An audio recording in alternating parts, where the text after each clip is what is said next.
In a vast desert under a clear sky, bandit-like warriors scan their surroundings in tense silence. One senses danger and gathers light in his palm.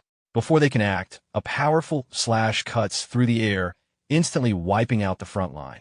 Shock freezes the survivors. One attacker lunges, but the blonde-haired fighter counters, striking him down in a single blow. He raises his weapon again and finishes the fallen man without hesitation. Exhaustion finally catches up. Blood runs down his face as his grip loosens, yet he remains standing. The remaining warriors curse him as a monster and rush in together, sensing weakness. His breathing turns ragged, blood filling his mouth as pain overwhelms him. Another impact sends him flying. As enemies press in, his body reacts instinctively. Pain sharpens his awareness, and system notifications activate hidden traits tied to endurance, weapon mastery, and control. Suspended in midair and surrounded, he roars and releases everything he has. The moment signals a shift. This is real, and there is no escape. The scene cuts to a cluttered room filled with empty bottles and cans. He sits alone before his computer late at night. The screen reads game over. Another loss. He curses the game, yet keeps playing. His routine is revealed. Months earlier, he quit his job, cut off the world, and shut himself inside. Gaming becomes his only existence. Years pass without change. 5 years spent on a single game leave his life stagnant. The login screen appears again. Pangea, famous for its brutal difficulty, promises any wish to those who clear it. No one ever does.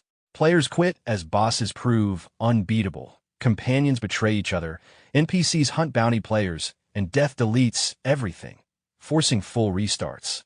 Left alone, he suspects the game was never meant to be cleared. The system deletes his character due to death, then awards an enormous amount of soul points.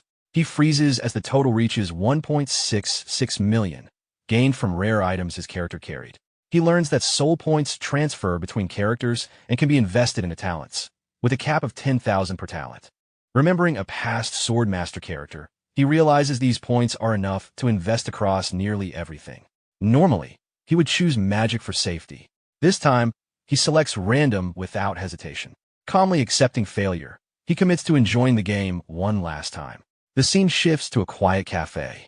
She apologizes while handing him a drink, then explains she cannot stay with someone without a future. Marriage is on her mind. Comparing him to her friend's stable partners, she makes her decision clear. He says nothing. She leaves, wishing him well. 3 months earlier, after 5 years together, the breakup leaves him stunned.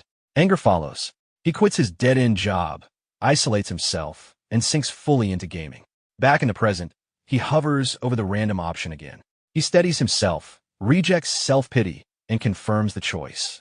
The system rapidly consumes his soul points as notifications flood the screen. A hidden piece activates.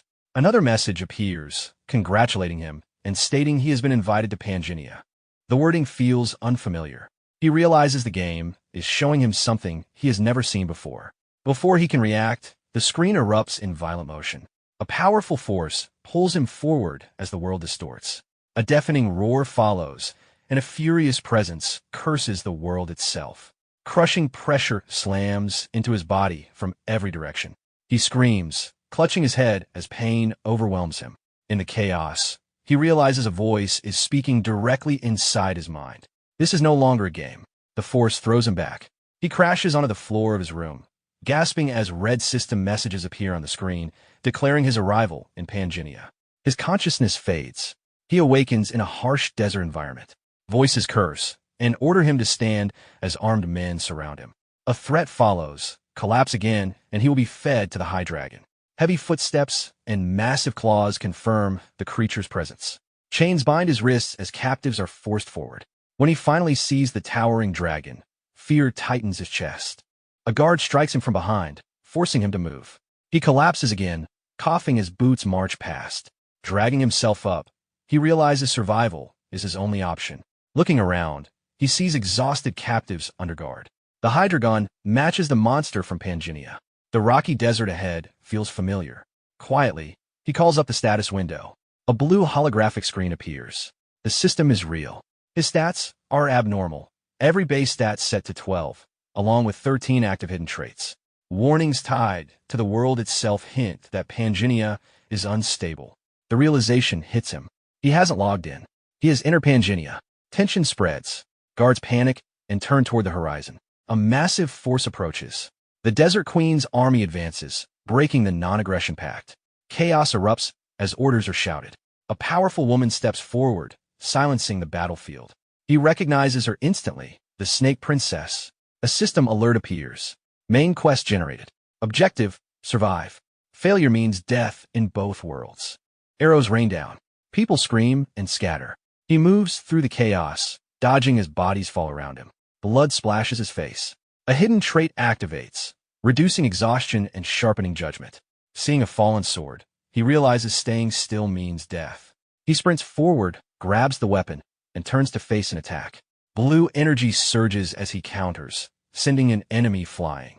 He lands low, sword glowing. Another hidden trait activates. His focus sharpens as enemies rush in. An attacker swings.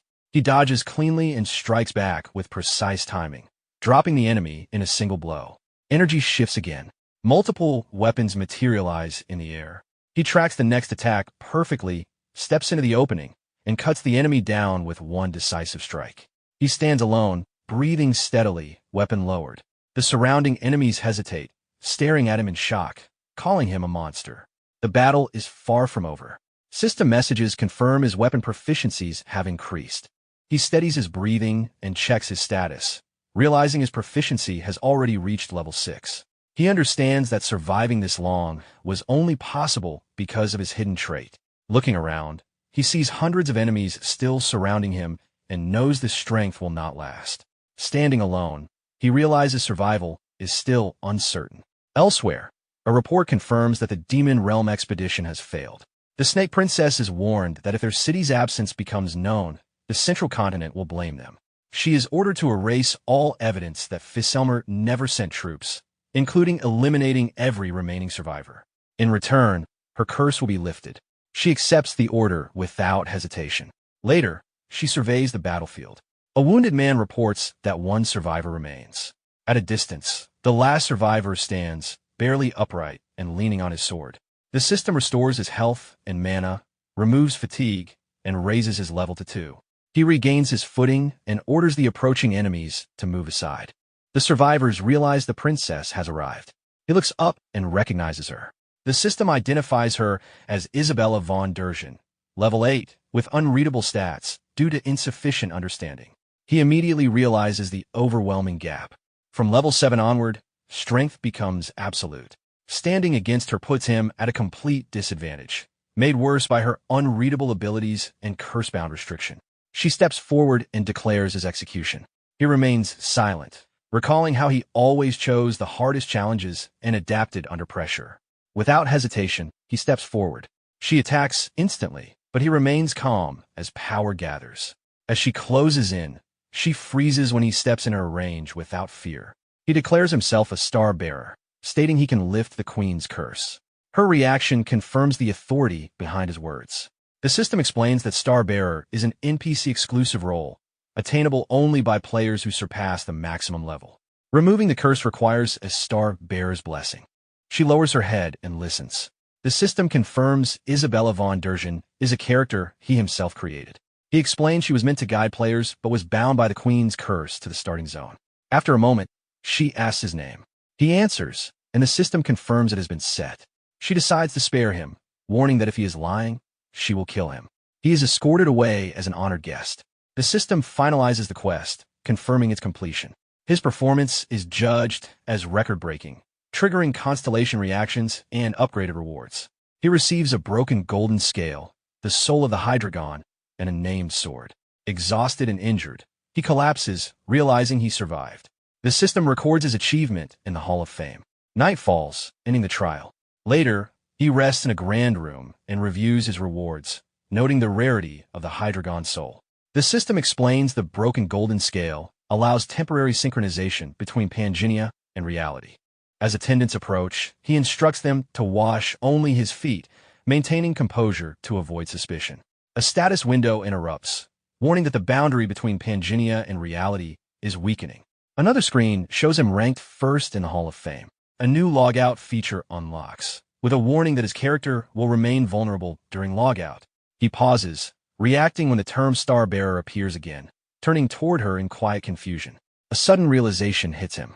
The players who vanished during character creation may not have disappeared at all, but were summoned into this world just like him. He realizes he can leave. The attendants try to stop him, citing the princess's orders, but he cuts them off, claiming he must communicate with the stars or lose his power. He tells them to inform the princess and leaves.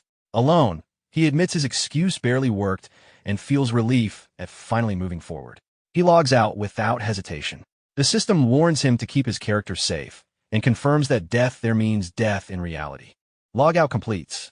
He opens his eyes in the real world. Outside, the city is already burning. Explosions echo, people flee, and something massive moves through the flames. An emergency alert appears on his phone. A giant claw smashes into the building, proving the monsters have crossed into reality. He is thrown back as destruction spreads outside. Elsewhere, people gather before glowing system screens, forced into a new reality where survival depends on combat. A man with glasses panics as he realizes it is real.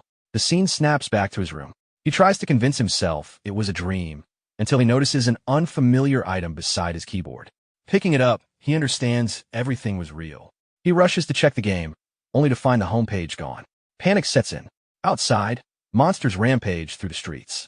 Emergency calls flood in. These creatures look exactly like those from Pangea. As the strange item falls to the floor, a system screen appears, warning that the boundary between worlds is collapsing. Realizing this item may be his only chance, he activates it. Warm light spreads through his hands. Game rewards manifest in reality. The fragment synchronizes Pangea with the real world for a limited time. Knowing ordinary humans cannot fight, he still activates it. A powerful presence appears behind him as the system confirms synchronization. Outside, chaos continues. A mother flees with her child, is crushed by debris, and begs another woman to save her daughter. As a monster looms over her, she accepts her fate.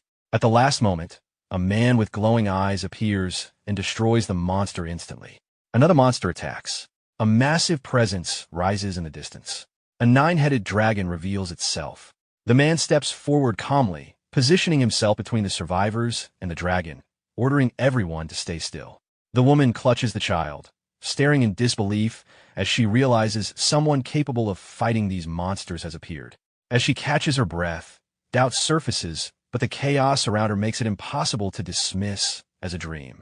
The child breaks free and runs back toward her injured mother as people flee in all directions. Destruction spreads everywhere. Monsters are rampaging across the world simultaneously, pushing civilization toward collapse. Alongside them, powerful individuals appear, cutting down monsters with ease and rallying terrified crowds.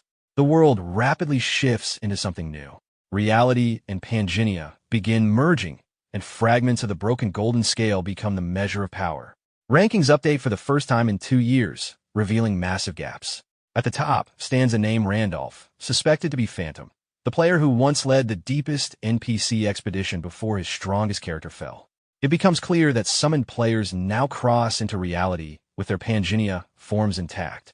His past expedition failures, betrayals, and interference begin to make sense. Logging out is no longer an escape. Survival now depends on becoming stronger, faster than others.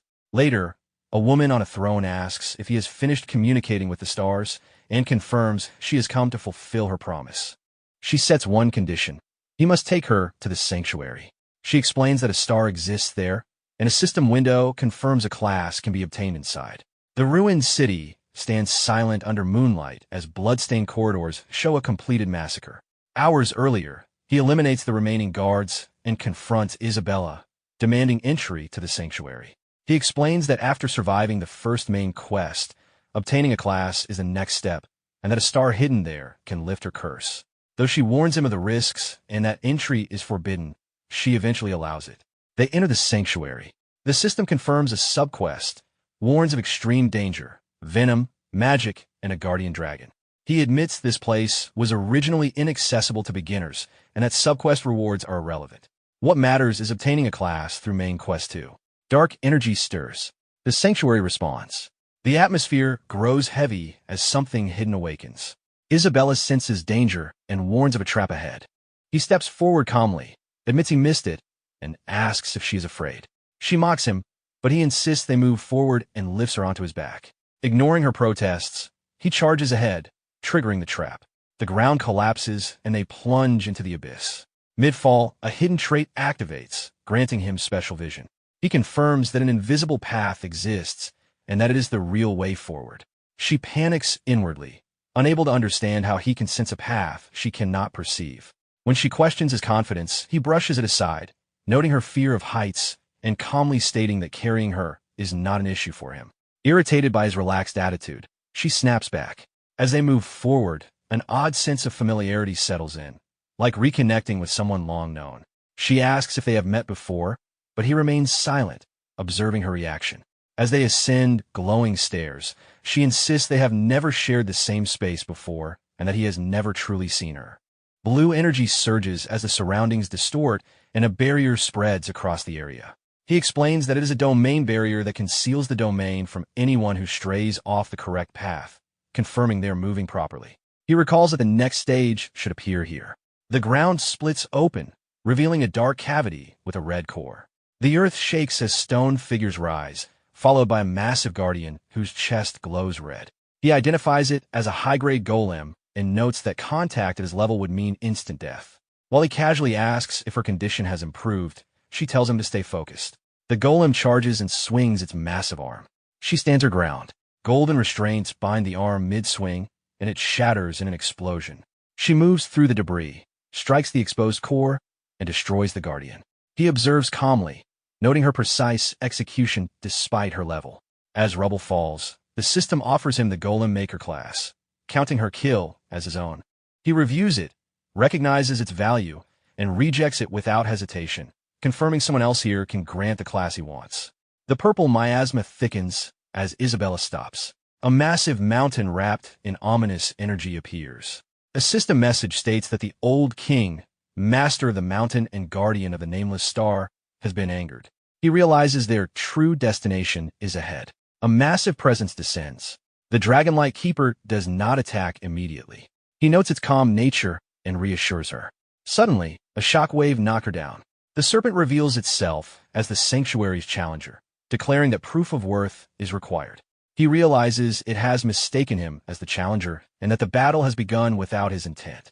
The pressure intensifies as the serpent declares that failure means death. Memories surface of clearing this sanctuary before, never facing this entity. He realizes something has changed. The guardian is revealed as Drameth, the ancient king empowered by star energy. Previously, he survived because he was overwhelmingly stronger. Now he is not. Isabella is struck down and struggles to move, weakened by the sanctuary's miasma. Doubt sets in as she questions her decision to trust him. She calls out for Drameth to stop. The guardian halts, shocked by something unexpected. He steps forward and addresses the keeper by name, declaring himself its master and invoking Wilhelm. Silence follows as Drameth coils and acknowledges Wilhelm's return, then erupts in laughter. It mocks him, stating Wilhelm was flawless and died completely after the Demon Realm expedition. He orders Drameth to honor their contract. Shock spreads as the keeper realizes he knows of an agreement meant to be unknown. The contract is revealed. Whoever obtains the star gains the keeper's true name and mastery, and breaking it means death. He explains the rules still apply and that Randolph's body shields him from the contract's curse. Drameth calls him insignificant, realizing the contract is being exploited. Jinwoo calmly responds that the keeper should lead the way if it wants answers. The serpent mocks him, warning that the star will burn him away, then agrees to guide them so the star itself may judge him. The massive serpent moves ahead toward the mountain. Wilhelm follows as the atmosphere grows heavier and darker, signaling their approach to the star's domain. The chamber grows silent and tense, as if something is waiting. She stares ahead in shock, then searches the dark space, unable to find anything resembling a star. The serpent points to the altar, revealing a skull set within a magic formation, and confirms that this skull itself is the star. Wilhelm freezes as he realizes it is Li's face. The serpent explains that Li, one of Pangenia's twin goddesses, died and her body was divided into 32 fragments scattered across the continent. These fragments became the foundations used during creation and are what people call stars. Holding the skull, Wilhelm understands the truth. As he approaches, intense heat surrounds him. The serpent mocks him, claiming the star will burn him away and that he was never acknowledged. Wilhelm recalls that a star only kills players who bypass the Guardian through exploits, which he did not do. He also remembers that acquiring a star without a class grants a special job. As the skull begins to crack, he focuses not on survival, but on whether he can obtain the class he wants. Light engulfs him as the star reacts. Its power is absorbed into his body, his mana converting into sacred energy. System notifications confirm new effects as star possession activates. The power settles without rejection, and the system confirms his success. Wilhelm has obtained the star successor class. She watches in disbelief as he turns back calmly, unaffected. He asks what she intends to do now that her curse can be lifted. She states her goal is to leave the desert and return to the Dersian bloodline. He offers to bless her so she can leave, on the condition that she serves him for 1 year. After that, he will grant her freedom and help her find her family. She hesitates, then kneels and accepts. He acknowledges her choice and confirms the hierarchy, stating that the master of the star is now her master as well. Dramit hesitates, then submits. Wilhelm orders the Guardian to lower its head, asserting authority. A system calculation follows, showing an unprecedented score and upgraded rewards. The impact of the results leaves observers stunned. The scene shifts. In the real world, players gather in a quiet cafe, discussing whether Randolph is truly Phantom. They speculate about his return, his ranking potential, and how to track him, settling on using the secret auction hall as bait. Before any plan is finalized, the system updates. The Hall of Fame refreshes, placing Randolph first with a massive score gap. Shock spreads as they question what class could produce such results. Back in Pangaea, the Sanctuary Exploration subquest is completed. Wilhelm escapes the desert while finishing exploration, gaining experience and leveling up to 3. As a star successor, leveling is slower, but his overall stats rise significantly. He reviews his rewards, noting several items far beyond his level, including a shadow cloak that grants invisibility. Suddenly, the sanctuary shakes. The Guardian senses intruders. Isabella identifies them as the Queen's pursuit squad. Wilhelm notes that fighting directly would be inefficient and decides retreat is the better option. While Dramit holds them back, they run. He explains that the Guardian cannot leave the sanctuary and that their only escape is the warp gate at the desert's edge. With her curse lifted, Isabella can pass through, but the gate requires time to activate. They arrive before the warp gate and wait as its activation begins. She grows uneasy as he explains that once the gate activates, they will be out of the desert. He confirms it, but adds they must endure until activation, which will take roughly half a day. With nowhere to hide and pursuit squads likely tracking them, delaying the enemy inside the sanctuary is their only advantage. He explains that during this time, he must communicate with the star and cannot remain logged in, as he needs to verify what is happening in reality. She asks directly if she can trust him. He assures her that he will protect her. She stays behind as he prepares to leave. A system warning appears about logging out in a safe location, followed by confirmation. He wakes in a real world on his bed, still adjusting to the sensation of returning to his own body. Checking the news, he finds no disaster reports and concludes that monsters have not yet appeared. He realizes the two worlds are slowly merging and decides he must return periodically to monitor the situation. His phone rings. It is Kim Sion. At a cafe, she scolds him over the phone about money and past promises. He suggests talking in person, but she ends the call, irritated. Later, they meet. She speaks casually, hinting at regret and asking if he missed her. He remains distant and distracted. When she presses him, he stands to leave. She grows angry, but he calmly asks if her new boyfriend knows she is meeting him. She freezes. He points out her inconsistency and walks away. Another man suddenly confronts him, escalating into violence. The attack is stopped instantly as he counters with overwhelming control. The man is subdued, and the woman nearby stares at him in shock. He realizes his strength, in reality, has changed. When the attacker charges again, he ends it with a single strike. Police arrive. Kim Hannah, a reporter from CK Broadcasting, intervenes, questioning why the helper is being treated as the aggressor. Recognized by the officers, she defuses the situation. She gives him her card, mentioning her coverage of Dimension Warriors. Kim Hannah pressures the police officers by implying that she could report the entire incident publicly. The officers immediately realize the situation could become troublesome, especially after recognizing that CK is a major broadcast station. At the same time, people in the crowd begin recognizing her. They recall seeing her recently on YouTube and television after she saved a child from a monster, confirming that the reporter in front of them is indeed Kim Hannah. Realizing that the situation could attract public attention, the police decide not to escalate things further. They allow the reporter to accompany the complainant directly, and the matter is settled as they leave the area. Afterward, Kim Hannah thanks Park Hyun-myung for what happened earlier. He brushes it off casually. She then gives him her business card and explains that she covers cases related to Dimension Warriors. Hyun-myung is confused by the term, so she briefly explains that it refers to the mysterious individuals who appeared during the day monsters invaded from another dimension and defeated them. These individuals are widely referred to as Dimension Warriors. He internally connects the term with players. He also finds it interesting that people rarely mention Pangea directly, and instead prefer the explanation of an invasion from another dimension, since that sounds more believable than the idea of a game becoming reality. Kim Hannah then politely asks if she can have his business card as well. At that moment, Kim Seoyeon, Hyun-myung's ex-girlfriend, suddenly runs over in a panic. She grabs his arm while anxiously checking if he is hurt. Seeing the interaction, Kim Hannah assumes that Seoyeon might be his girlfriend. Hyun-myung immediately pulls his hand away and clarifies that she is not. He also mentions that he unfortunately does not have a business card. Instead, Kim Hannah asks for his phone number. He agrees and enters his number into her phone. While this happens, Seoyeon watches the situation in visible shock. When Kim Hannah checks the saved contact, she notices his name, Park Hyun-myung, and compliments it. Before leaving, she suggests meeting the next day if he is free, offering coffee or dinner and saying she will treat him.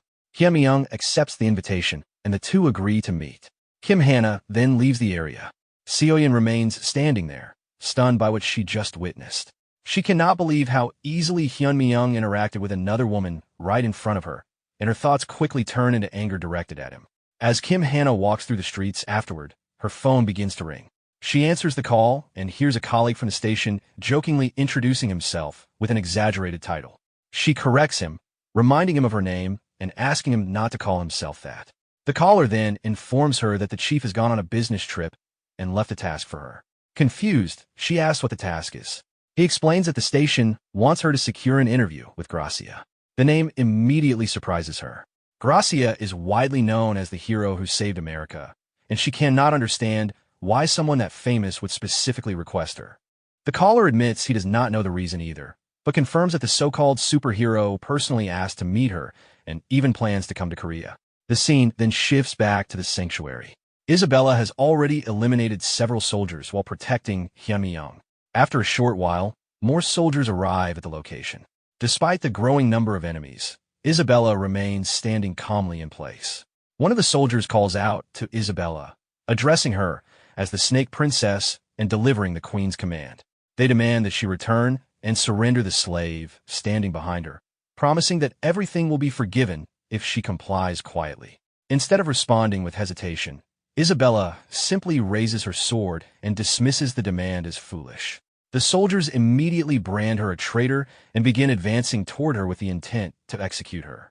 Despite the approaching threat, Isabella does not move and continues standing in place. At that moment, a bright blue light suddenly appears behind her as a portal gate opens. The soldiers stop and stare in disbelief at the sudden phenomenon. Shortly after, Park Hyun-myung regains consciousness and approaches from behind Isabella. He acknowledges that she managed to hold out until he returned. Isabella then asks whether he finished communicating with the star, and he confirms that he did. While the soldiers hesitate, one of them shouts at the others to stop waiting and carry out the execution. Hyun-myung calmly raises his hand and states that since Isabella kept her promise to protect him, he will also keep his own promise. A golden light begins to gather in his palm. When he clenches his fist, the gathered energy triggers a powerful explosion. Using the exclusive skill of the star, known as Star Scratch, he releases all of his stored star force as blazing flames. The attack spreads outward and engulfs the soldiers from every direction, burning them instantly as they cry out in pain. After the attack, Hyun-myung declares that the moment of liberation has arrived and that it should be celebrated. Isabella witnesses the display of power and becomes deeply shocked, recognizing it as the power of a star seer. Hyun-myung then turns to her and tells her that if she wishes to return even now, he will not stop her. Isabella hesitates briefly as she considers the choice. After a moment of thought, she decides that she will not return and instead chooses to follow him. With that decision made, she steps through the portal gate with him. Soon after, a notification informs Hyunmi-young that Isabella's limit curse has been nullified by the star's blessing. The system also indicates that from the Kaltzman Desert there are 12 cities available for warping, and the central continent city, known as Arcana, has been selected. The war process then begins. The scene shifts as they arrive in Arcana, known as the Golden City. The city operates entirely on material wealth, and anyone without enormous amounts of gold would normally not even consider entering it. Hyunmi-young and Isabella walk into the city together. Isabella observes the surroundings and is struck by how luxurious everything appears. Hyunmi-young explains that in this place money truly solves everything, and that their first priority is to obtain enough gold for basic living. Isabella then reveals that she brought a pouch containing 300 gold. However, Hyunmi-young explains that the amount is barely enough to cover food and a place to stay for a single night in a city like Arcana. The information shocks her, since in the desert the same amount of gold could buy 10 slaves and would normally be considered an enormous sum. She struggles to understand how prices could be so drastically different from the Kaltzman Desert and begins wondering what they should do next. Hyunmi-young calmly tells her that there is nothing to worry about because money is practically lying around nearby. Confused, Isabella asks what he means. Instead of answering directly, he points toward a casino in the city. Realizing his intention, she becomes surprised but stays silent. Hyunmi-young then stands confidently in front of the casino entrance, assuring her that there is no need to worry because he considers himself a very lucky person. Arcana is known as the Golden City, also called the City of Pleasure. In Pangenia, where every major city functions like its own kingdom, this particular city operates under a single rule. Money decides everything. The place where most of that money eventually gathers is the famous Hudson Casino. The casino building shines with bright lights, and a large crowd waits outside in a long line to enter. Guards stand at the entrance controlling access. When Hyunmi-young and Isabella reach the gate, the guard explains that entry requires a deposit of 10,000 gold. The amount immediately shocks Isabella. She quietly reminds Hyunmi-young that after washing up and buying clothes, they only have about 100 gold remaining. Hyunmi-young calmly explains that the money they had was never going to be enough for the casino anyway, and that buying proper clothes was necessary. Their delay begins to irritate the people waiting in line behind them. Some complain that if they cannot pay the deposit, they should move aside instead of wasting everyone's time. The guard also asks them to step aside if they cannot provide the required amount. Instead of leaving, Hyunmi-young presents a glowing ruby and offers it as collateral in place of the deposit. The guard examines the gem carefully. He realizes that it is the tear of the Fairy Queen, an extremely rare item formed from the first crystallized tear of the Fairy Queen. The talisman allows equipment to break through its limit cap, and even if the enhanced equipment is destroyed, the tear itself remains. However, to use it again, the user must complete a resurrection quest connected to the item. Recognizing the value of such a treasure, the guard becomes visibly shaken and immediately changes his attitude, respectfully guiding them inside and directing them to the VIP area. As Hyunmi-young and Isabella walk through the entrance, the staff members bow politely as they pass. While walking inside, Isabella asks what exactly he handed over earlier. Hyunmi-young explains that it was the tear of the Fairy Queen, a talisman he obtained as a reward from the sanctuary, and that it is worth at least 1,000,000 gold. Isabella becomes uneasy about casually handing over something so valuable, but Hyunmi-young remains calm, saying that he simply needs to win enough money to recover the deposit. Sometime later, Hyunmi-young is seen playing roulette. The casino staff spins the roulette wheel, and the ball repeatedly lands on the number he chooses. The crowd begins reacting with shock as he continues winning again and again. People watching cannot believe the results, noticing that he started with only 250 gold and has already increased his winnings to more than 1.4 million gold. While sitting at the table, Hyunmi-young quietly reflects that the golden blessing trait is extremely useful when money is involved. Meanwhile, Isabella excitedly celebrates the sudden wealth, but Hyunmi-young immediately clarifies that the winnings belong to him alone.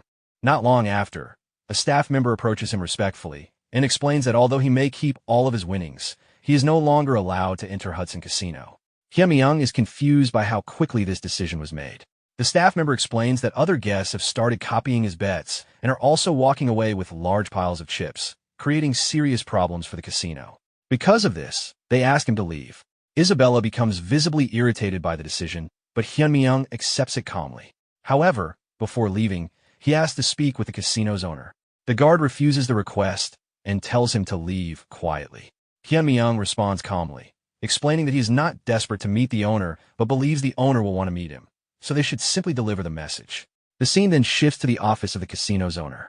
Inside, the owner carefully examines the ruby using his own abilities to verify its authenticity. After confirming that it is genuine, he becomes deeply surprised. He reflects on how rare the tear of the Fairy Queen truly is. Items like this are usually carried only by the Fairy Queen's knights, who are extremely difficult to find.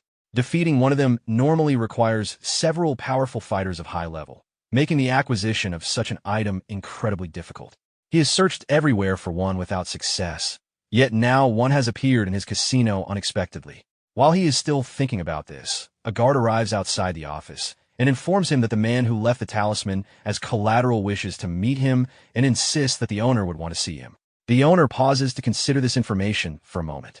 After thinking it over, he calmly decides to allow the meeting and instructs the guard to bring the man in, suggesting that they should share a cup of tea. Soon after, Hyunmyeong enters the office and sits on the sofa while Isabella remains standing beside him. The casino owner observes the two of them carefully. As he studies Hyunmyeong, he internally questions how someone who appears so ordinary could possess something as rare as the tear of the Fairy Queen. The owner then begins the conversation by mentioning that he heard Hyunmyeong claim the owner would want to meet him, and he asks what exactly was meant by that statement. Hyunmyeong calmly explains that there was nothing particularly deep about the remark. He simply believed the owner would want to meet him because of the talisman left as collateral, assuming that the owner would have an interest in it. The statement surprises the owner, but he quickly regains his composure. He then admits that he does indeed collect rare talismans as a hobby and confirms that he was planning to request a meeting in order to purchase the talisman Hyunmyeong left behind. Hyunmyeong calmly says that he is willing to sell the talisman if the price is right. Hearing this, the casino owner quickly proposes an offer of 2 million gold, describing it as a generous price.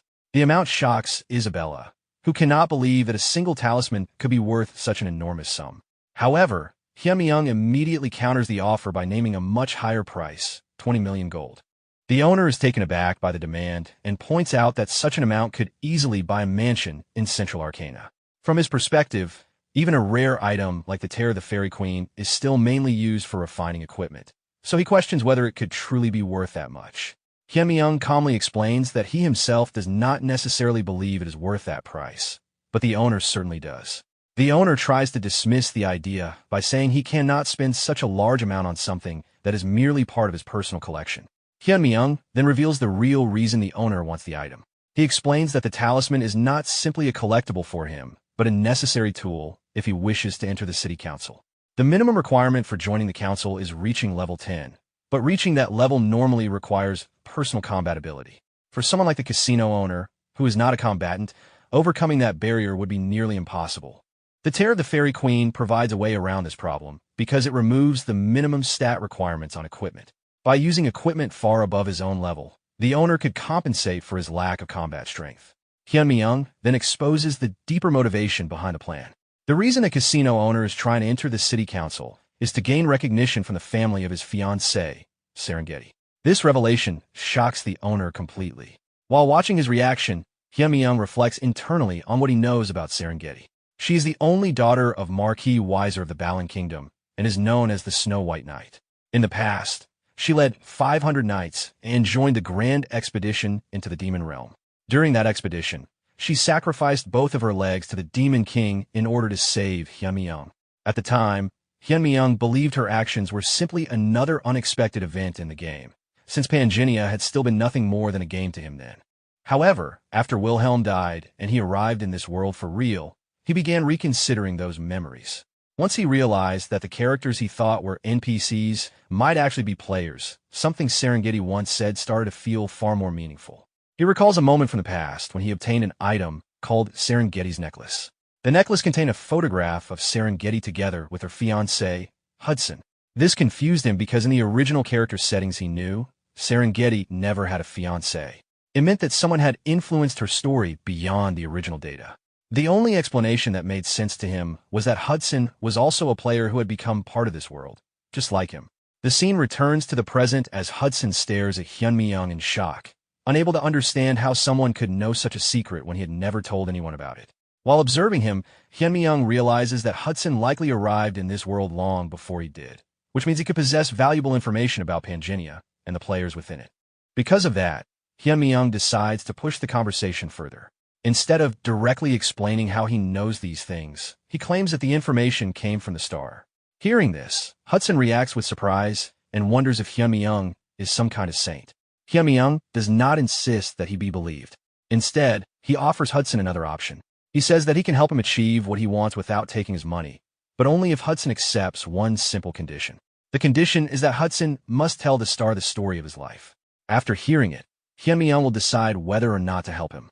However, every word must be truthful because the star favors honesty. Hudson pauses to consider the proposal. At the same time, Hyun-mi-young thinks about the risks involved. Saints are extremely rare and not someone people encounter casually. Revealing personal information in Pangenia is extremely dangerous because there are NPCs known as hunters who specialize in hunting down players. These hunters consider players to be sinners and execute them immediately once exposed. Many players have already died because of them, and their methods of approaching targets vary so much that constant caution is the only defense. Because of this danger, most players hide their identities carefully, since revealing personal information can be equivalent to suicide. Hyun-mi-young himself has no intention of revealing his true identity either. However, he was confident that Hudson would eventually accept the offer. For Hudson, Serengeti is far more than just another NPC. After thinking for a while, Hudson looks at the necklace connected to Serengeti and finally agrees to tell his life story. He begins by explaining that everything he wants to achieve is tied to Serengeti, so the story must begin with her. He describes her as a brave knight who joined the Demon Realm expedition led by the 8 heroes. This immediately confuses Hyun-mi-young. According to what he knows, the expedition should have been led entirely by Wilhelm. Hudson, however, explains that while Wilhelm is the most famous figure, the widely known story is that the expedition was carried out by 8 heroes together, and that it ultimately failed because of internal conflict between them. Hearing this version of events makes Hyun-mi-young question what kind of story Hudson has heard.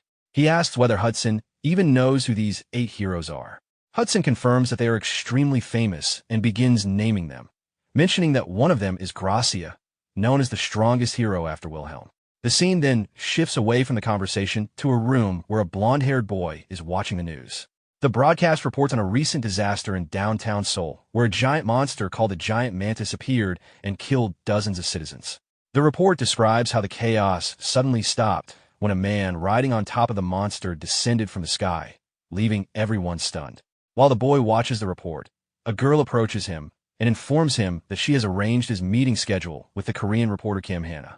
The boy, revealed to be Gracia, thanks her. The girl cautiously asks whether there is a specific reason he insists on traveling to Korea in person, especially during such dangerous times. She suggests that the reporter could simply be invited to the United States instead, and mentions that the government hopes he will remain there in case another monster attack occurs. However, Gracia explains that there is something he must personally confirm. He has a strong feeling that the man shown in the report might be the friend he has been searching for. Inside the casino office, Hudson continues explaining the story to Hyun-mi-young. He describes Serengeti as a brave knight who took part in the Great Demon World expedition led by the 8 heroes. The statement immediately confuses Hyun-mi-young, because according to what he knows, the expedition should have been led by Wilhelm alone.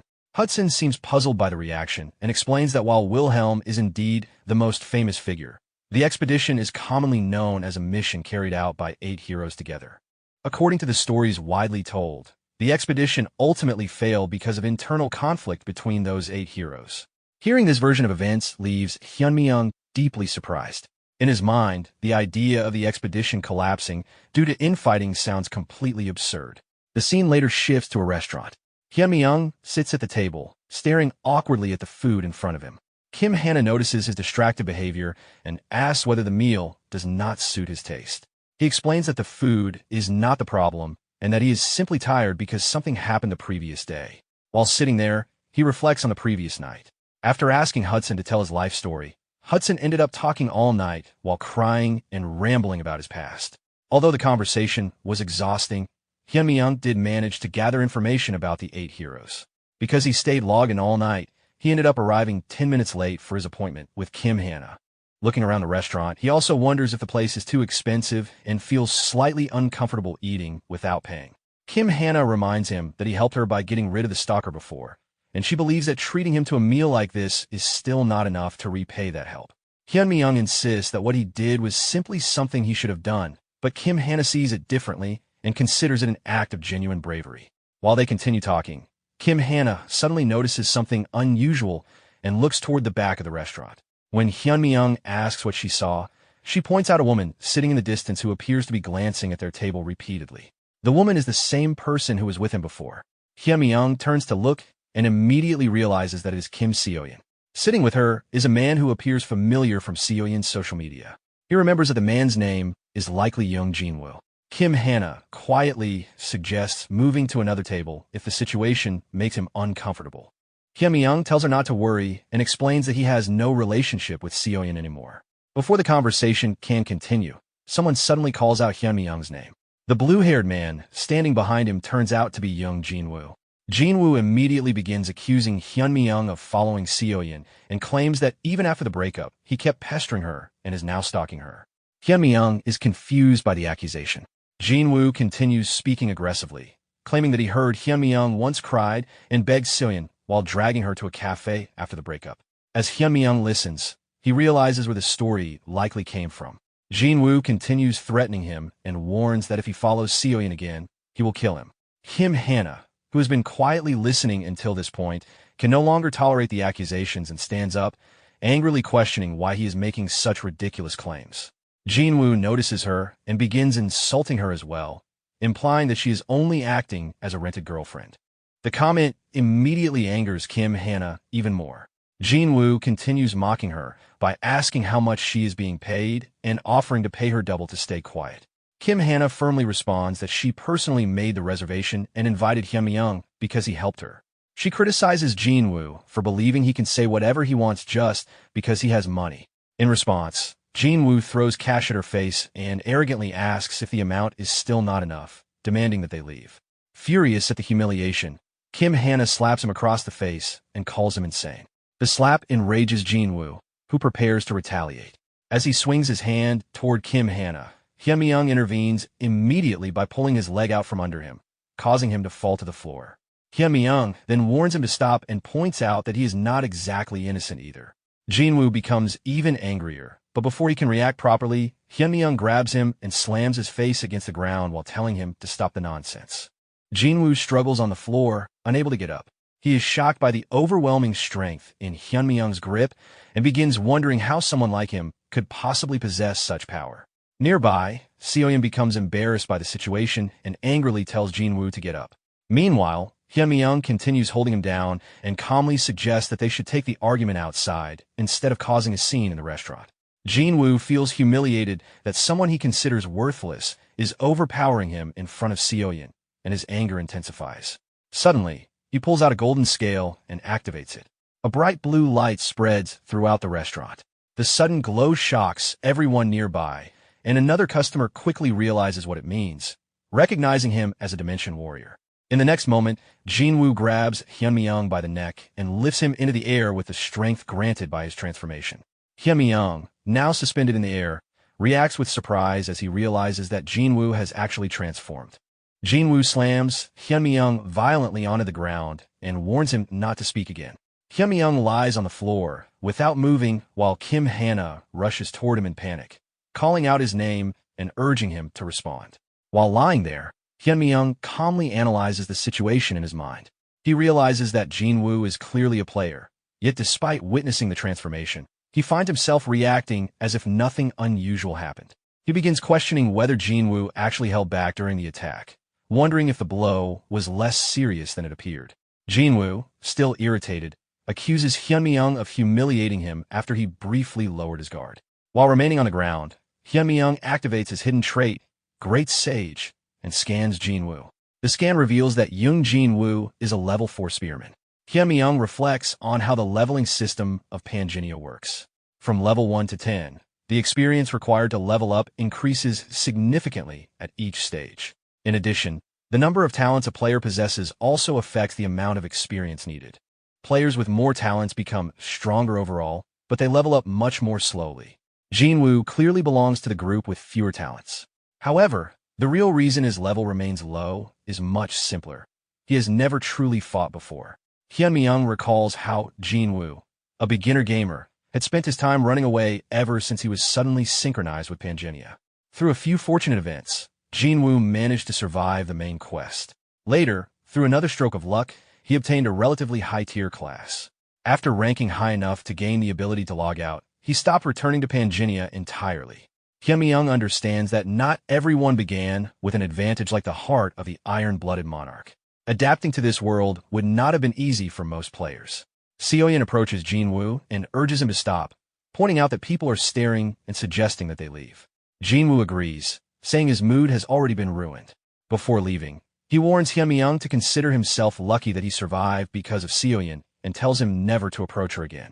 While still on the floor, Hyunmyeong watches him leave and quietly notes how careless Jinwoo is. He openly revealed himself as a player and even wasted the remaining time of his golden scale transformation without concern, something that could eventually put him in danger. Kim Hana rushes to Hyunmyeong again and anxiously asks if he is alright. He sits up and reassures her that he is fine. She immediately suggests reporting the incident to the police, but Hyunmyeong declines. He points out that they also started the physical confrontation, so it is better to let the matter go and simply finish their meal. Before the situation can settle, the ground suddenly begins shaking. People inside the restaurant panic, believing it might be an earthquake. Hyunmyeong carefully observes the sensation and quickly recognizes something familiar. He realizes that the phenomenon might be the beginning of another corrosion event. Suddenly, the ceiling and floor of the restaurant break apart, and numerous monsters emerge from the cracks. The sudden appearance causes chaos inside the building. Kim Hana panics and insists that they must run. Hyunmyeong immediately quiets her and tells her to wait for a moment. As the monsters move around the restaurant, customers scramble in fear, trying to escape. However, Hyunmyeong notices something unusual. The creatures are not attacking the people directly. After observing them more carefully, he realizes that the monsters are cheed worms. These creatures normally scavenge corpses rather than attacking living humans, and if they are not provoked, the greater threat that usually accompanies them does not appear. As the creatures approach, Seoyeon panics and begs Jinwoo to do something. Jinwoo gathers energy into his fist, preparing to attack. The moment Hyunmyeong sees this, he immediately shouts for him to stop. However, Jinwoo ignores the warning and unleashes an energy attack, instantly killing one of the creatures. Jinwoo becomes surprised by the result, realizing that he destroyed the monster in a single strike. The sudden success boosts his confidence, and he begins attacking the remaining creatures aggressively. The surrounding crowd watches him in amazement, praising him as a Dimension warrior while using the opportunity to run away from the restaurant. As he continues killing the small monsters, Jinwoo starts believing that the creatures are not very dangerous and wonders if he had been afraid for no reason until now. Meanwhile, Hyunmyeong quietly tells Kim Hana to move as far away as possible. When she asks why, he clarifies that she should get as far away as she can from Jinwoo. Suddenly, a strange red fog begins filling the restaurant. Visibility drops rapidly, and people panic as they realize they can no longer see clearly. Jinwoo also becomes alarmed as the fog blocks his vision completely. Within the thick red mist, two hands suddenly appear and grab him from behind. Shocked by the sudden attack, he barely has time to react. Behind him, a glowing red eye slowly appears in the darkness. Then a chilling voice echoes through the fog, demanding to know who killed its children. A system notification suddenly appears, informing Hyunmyeong that an elite monster called the Cheed Mamba has appeared. The system also indicates that defeating it normally requires a raid party of around 20 people at level 6. Inside the thick red fog, the monster covers Jinwoo's eyes with its hand and takes control of his body. Under its influence, Jinwoo begins moving forward while being ordered to kill everyone present. Meanwhile, a terrified customer struggles to see anything in the fog and begins coughing while trying to understand what is happening. With his vision blocked, he cannot see the danger approaching. Jinwoo, now completely controlled by the monster, walks toward the man with his weapon raised, preparing to kill him. The frightened man panics as he realizes that something is wrong. Another notification appears, revealing that the blood of the Cheed worm has triggered a status ailment, causing hallucinations among those affected. Jinwoo swings his weapon toward the man, who becomes completely confused and terrified by the sudden attack. Before the blow can land, Hyunmi-young intervenes and cuts off Jinhwa's attacking hand, stopping the strike. After stopping the possessed player, Hyunmi-young moves forward toward the source of the disturbance. He states that he had hoped not to get involved, but the monster crossed the line. He then demands that it reveal itself. In response, a voice begins laughing loudly within the fog, commenting that it has found an interesting human. Soon after, the red monster, known as the Chid Mamba, appears in front of him.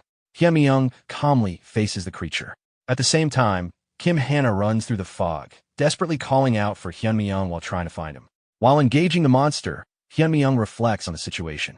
The thick fog created by the Chid Mamba has blocked everyone's vision, which gave him the opportunity to transform without being noticed. However, even with that transformation, the monster is not an easy opponent. He knows that without prior knowledge of the creature's attack patterns, he would have already been killed. During the fight, the monster begins noticing something unusual about him. Although Hyunmi-young's physical abilities do not appear particularly overwhelming, he continues avoiding every attack with perfect timing, almost as if he already knows what the monster will do next. The Chid Mamba then launches multiple tentacles toward him. Hyunmi-young moves forward through the attack, cutting the tentacles precisely while anticipating the next movement pattern of the monster. Suddenly, the creature releases a blood-based attack. Recognizing the technique immediately, Hyunmi-young grabs a nearby table and uses it as a shield. He understands that the blood attack can inflict a dangerous status ailment if it makes contact. The monster follows with another powerful tentacle strike that shatters the table he used for protection. Hyunmi-young narrowly evades the attack at the last moment. Watching him continue to avoid every strike, the monster expresses its surprise. It acknowledges that his evasion ability is remarkable, but points out that dodging alone will not defeat it if his attacks cannot reach its body. Hyunmi-young remains calm and confidently states that it will not be long before his attack pierces straight through the monster's forehead. Hyunmi-young then takes out the Fairy Queen's Tear, a special talisman he had kept for emergencies. A system notification appears, explaining that he is using the Fairy Queen's Tear to equip Hermes' shoes even though his current stats normally do not meet the requirement.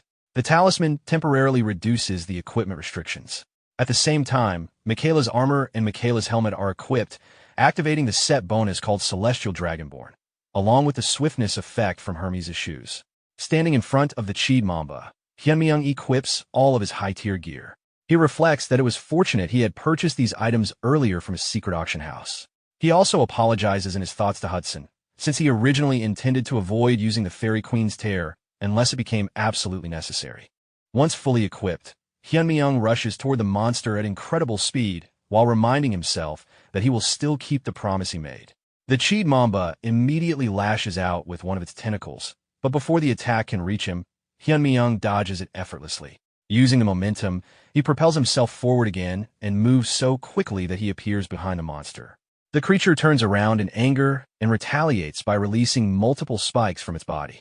Hyunmi-young counters the attack by cutting and deflecting the spikes with precise strikes from his sword.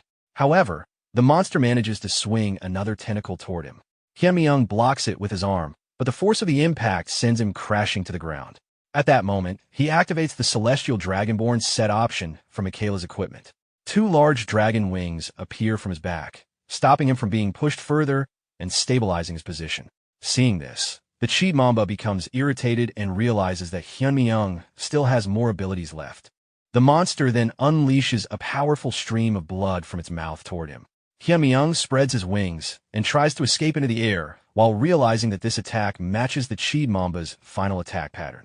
He understands that if he can survive this one attack, an opportunity will appear. The monster intensifies the blood attack, flooding the surrounding area with its poisonous liquid and believing that escape is impossible. Hyunmi-young rises higher into the air and releases a strong burst of wind that shatters and disperses the incoming bloodstream, successfully avoiding the attack. The monster becomes shocked when it realizes that he is using wind pressure to blow away its poisonous fog. While still airborne, Hyunmi-young recalls the monster's complete attack cycle. The Chid Mamba has four main patterns: dodge attacks, blood spatter, needle spikes, and poisonous fog. After using all four patterns, the monster briefly enters a state of confusion where it becomes unable to move. However, once it recovers, the next cycle begins again with even stronger attacks. This means the short moment of confusion is the only chance to defeat it. Recognizing that the moment has arrived, Hyunmyeong rushes forward at full speed with his sword.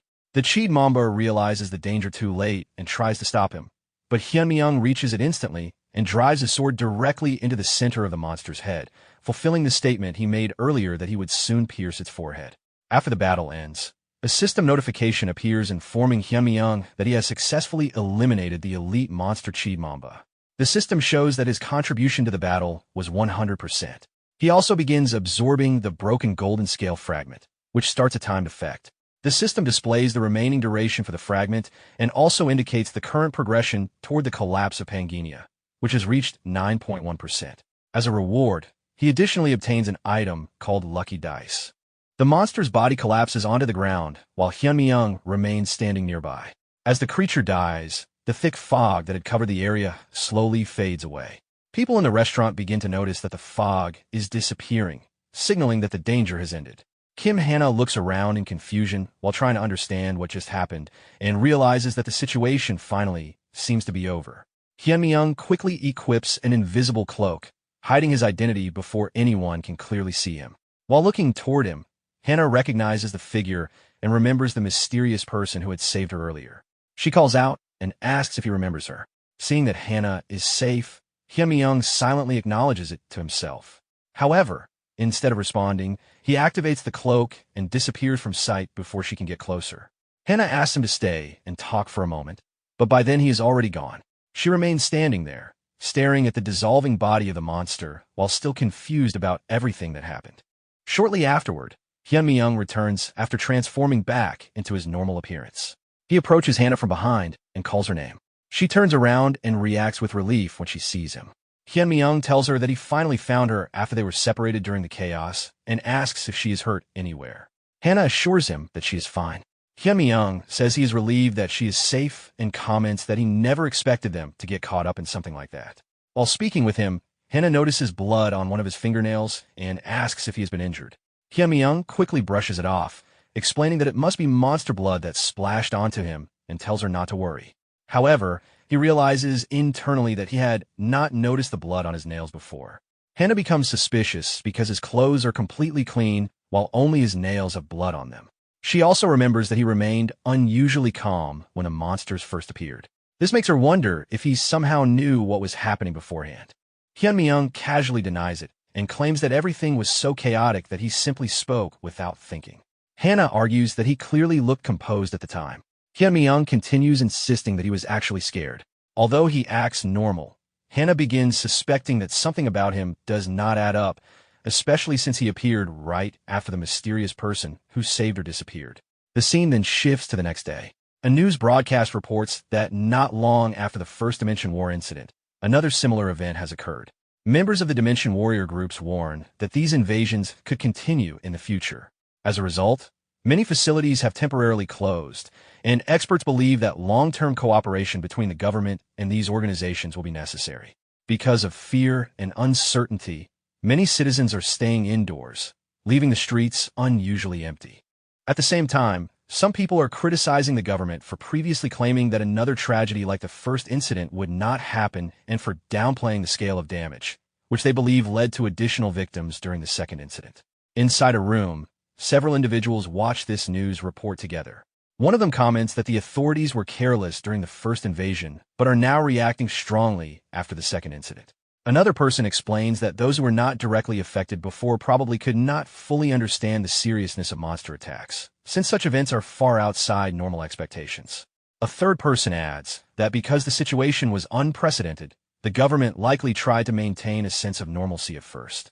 After listening to the discussion, Park Tae-woo, the leader of the Hero Alliance within the Player Alliance, speaks up. He states that this second incident has made everyone realize that these invasions can happen repeatedly. According to him, the current situation creates the perfect opportunity for their alliance to officially launch and begin recruiting talented players before other alliances do the same. Back in the room, the brown-haired woman explains that they are already analyzing the CCTV footage mentioned earlier. Although the video quality is poor, it appears that a single person defeated the Cheed Mamba alone.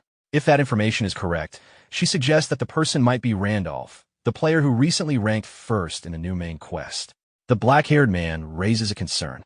According to available records, Randolph has only cleared the second main quest so far, which means his level should only be around 4 or 5. Because of that, it seems strange that he was able to equip Hermes' shoes, which normally require much higher stats. Park Tae-woo, the leader of the Hero Alliance, responds that the player may have used a special talisman to bypass the equipment requirements. Regardless of the exact method, he believes the player is extremely valuable and someone their alliance must recruit. He also points out that the mysterious figure known as Phantom disappeared around the same time this new player appeared. Although it is not certain, there is a possibility that Randolph and Phantom are the same person. Because they cannot trust the other player alliances, Tae-woo insists that they must secure this individual first, especially with a major threat known as the coming rift approaching. The scene then shifts back to the casino, inside the office of its boss. Hudson reacts with shock and panic after learning something important. He realizes that Hyun-mi-young used the Fairy Queen's tear and asks him directly if that is true. Hyun-mi-young calmly confirms that he did use it. Hudson becomes upset because he believed that Hyun-mi-young intended to give the talisman to him. Hyun-mi-young clarifies that he only promised to help him achieve his goal, not to hand over the item itself. He tells Hudson to think carefully about the difference. Hudson is confused by this response. Hyun-mi-young explains that Hudson does not actually need the talisman to accomplish what he wants. According to him, removing the Fairy Queen's tear prevents Hudson from relying on false hope. Privately, Hyun-mi-young admits to himself that he cannot reveal the real reason he used the talisman, which was to defeat the Cheed Mamba. Hudson then asks whether that means there is another way to reach his goal. Hyun-mi-young notices the distrust on his face and jokingly remarks that he might feel hurt by that reaction. Hudson replies that under the current circumstances, it is difficult for him to trust him. Hyun-mi-young simply smiles and tells him to follow along, promising that he will soon give him a reason to trust him. The scene then moves to Arcana, the underground city of gold, specifically within the sewers dungeon. As they walk through the dark sewer tunnels, Hudson questions why they came to such a dangerous place. Hyun-mi-young explains that he wants to clear up Hudson's doubts and also create a waypoint in Arcana before they travel to another location that can grant Hudson's wish. In his thoughts, Hyun-mi-young reflects on the teleport book he obtained earlier from Dramit. The item allows him to teleport to previously explored locations once per day after a short casting time, but it only works in areas that have already been explored and registered as waypoints. Although he originally wanted to explore all of Arcana, there is not enough time, so he decides that registering the sewers dungeon will be sufficient for now. Hudson becomes increasingly nervous and questions whether they're truly planning to explore the dungeon with only 3 people. He explains that the boss monster of this area is a monster rat, a raid boss that normally requires a party of at least 6 level 8 players to defeat. Hyun-mi-young pauses briefly and calmly replies that he is already aware of that. Almost immediately after, a huge creature appears before them. A system notification announces the arrival of the sewer's mutant monster rat, a dungeon raid boss with a recommended raid party of 6 level 8 players. The monster begins roaring and rapidly moves around them at incredible speed. Hudson panics internally because the monster rat is known for using its speed as its primary weapon. Normally, a coordinated group would surround and gradually corner the creature before defeating it. However, they have entered the dungeon without preparation, making the situation seem reckless. While the monster circles them, Hyun-mi-young suddenly calls out to Isabella. She instantly draws her weapon. Hyun-mi-young gives her a precise direction to attack. Following his instruction, she moves immediately and delivers a powerful strike exactly where he indicated. In his thoughts, Hyun-mi-young explains that even the fastest enemy becomes manageable if its attack patterns are known in advance. He also acknowledges that this strategy works especially well because Isabella's combat ability is far above that of ordinary characters. Watching this precise coordination, Hudson becomes shocked. Hyun-mi-young then calls Hudson's name and reminds him that he intends to keep the promise he made. He tells Hudson not to doubt him, emphasizing that if he says something can be accomplished, then he will make sure it happens. The scene shifts back outside the restaurant where the Cheed Mamba incident occurred. A member of the Hero Alliance reports to his captain that they checked all nearby CCTV cameras but could not find any trace of the person who defeated the monster. The captain explains that even the people who were inside the building during the incident claim they know nothing, making the situation extremely strange. The subordinate suggests meeting Jong Jin-woo again to question him, but the captain refuses. He explains that Jin-woo lost both of his arms during the incident and has become mentally unstable from the shock, so questioning him again would likely be pointless. The subordinate then asks about Kim Hannah, since she appeared to know something during the incident. The captain responds that confronting her directly would cause unnecessary trouble, especially since she works at CK Broadcasting. When the subordinate suggests simply waiting outside for her, the captain warns him not to interfere with the situation. Confused, the subordinate wonders if Kim Hana has powerful connections supporting her. The captain then asks if he knows about Gracia coming to Korea. The subordinate confirms that the news is already spread among Korean players, and that Gracia is planning to conduct a one-on-one interview with Kim Hana. The scene then shifts to the broadcasting company. Gracia arrives at the studio for the interview and introduces himself. Kim Hana greets him respectfully as a reporter from Korea while cameras record the meeting. The story briefly returns outside the restaurant where the Hero Alliance members are still talking. The subordinate jokingly wonders why Gracia would want to interview a single reporter. The captain admits he does not know the reason, but warns him again not to get involved. Privately, the captain reflects on the situation. Without the mysterious player known as Phantom, Gracia is widely considered the strongest player. Someone of that level traveling to Korea just to interview a reporter seems suspicious. However, because Gracia is so powerful, the captain decides it is safest for their alliance to stay out of his affairs, since even a small mistake could put their entire group in danger. The scene then moves to another location. An injured player lies on the ground after being defeated. A mysterious attacker approaches him and calmly asks if the fight is already over. The wounded man protests, saying that killing another player in the real world should be forbidden. He argues that Gracia himself declared that real-world player-versus-player combat should not happen while preparing for the invasion.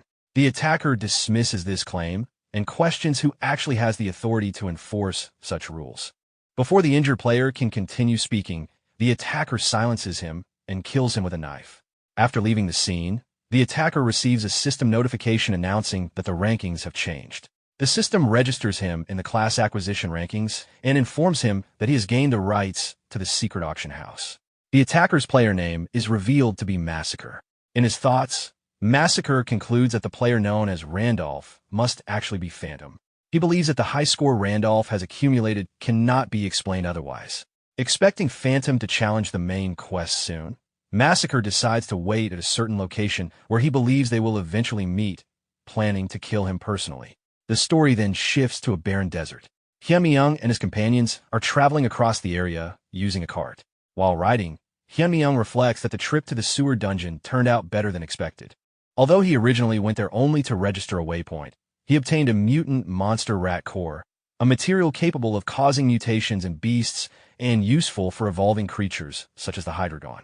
The item description explains that it can strengthen beast-type souls through a hidden trait known as Beast Lord. While traveling, Hyun-mi-young asks Hudson if he properly settled the situation with the casino before leaving. Hudson confirms that he followed all the instructions. Although he feels some regret about leaving the casino behind, he accepts that it was necessary if they are going to be away for a long time. He also declares that he has decided to trust and follow Hyun-mi-young. Thinking back on the earlier battle, Hudson recalls how Isabella defeated the monster rat almost by herself.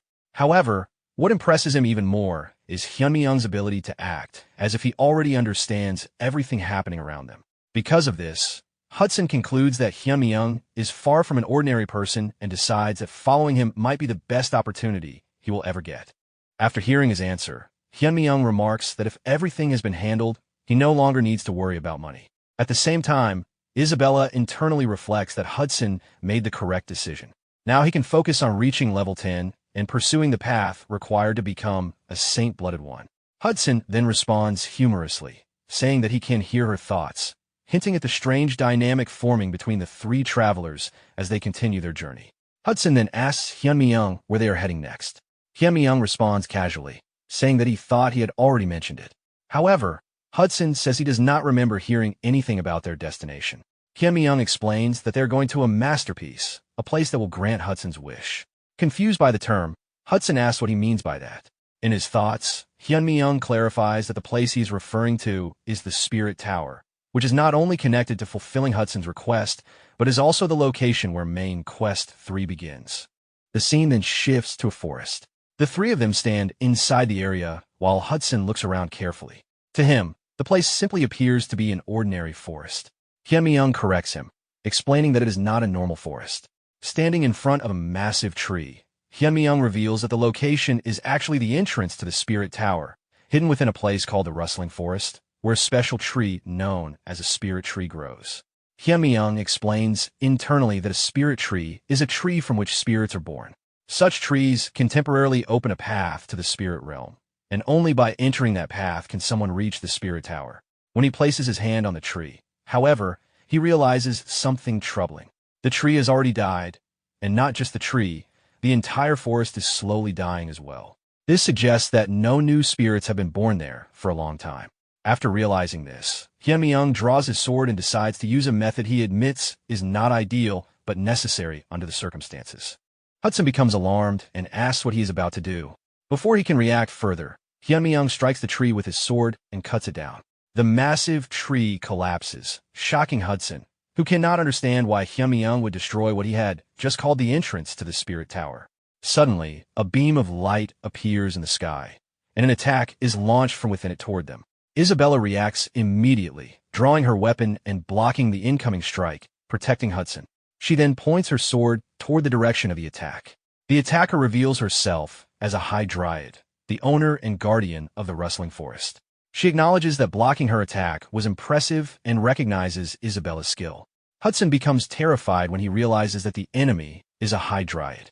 The dryad explains that they originally believed the group to be harmless travelers who had simply wandered into the forest, which is why they allowed them to pass through. However, by cutting down the spirit tree, Hyun has committed an unforgivable act. Soon after, many more high dryads appear around them. Observing the situation, Isabella quickly estimates that there are around 40 to 50 enemies. She realizes that if all of them attack at once, the group will have no chance of winning. In the worst-case scenario, she considers that Hyun, the Saint Awakened One, must at least escape. Hyun steps forward and takes responsibility for cutting the tree, telling the dryads not to direct their anger toward the others. He explains that he deliberately destroyed the tree because otherwise the dryads would have continued hiding and never revealed themselves. One of the dryads calls him insane.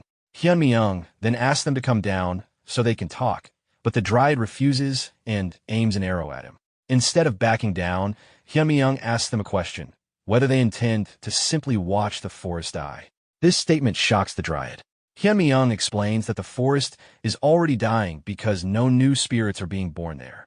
Without spirits to sustain it, the entire forest will eventually perish. He points out that the dryads themselves must already know this. He then makes an offer. If they open the gate to the spirit tower, he will bring new spirits to the forest and restore it. The dryad rejects the idea at first, saying that even if they open the gate, only chosen individuals are allowed to enter the spirit tower. Someone like Hyun should not be capable of entering it. In his thoughts, Hyun recalls that normally entering the spirit tower requires specific talents, numerous quests, and extremely rare circumstances. Among players, only a handful have ever managed to enter it. Attempting to do so at Randolph's current level would normally be impossible. However, that limitation only applies if Randolph were an ordinary character. Hyun then tells the dryads to stop arguing and open the gate. At that moment, he activates his hidden trait, Druid's affinity with nature, and declares that he will personally take responsibility for restoring the forest and bringing it back to life.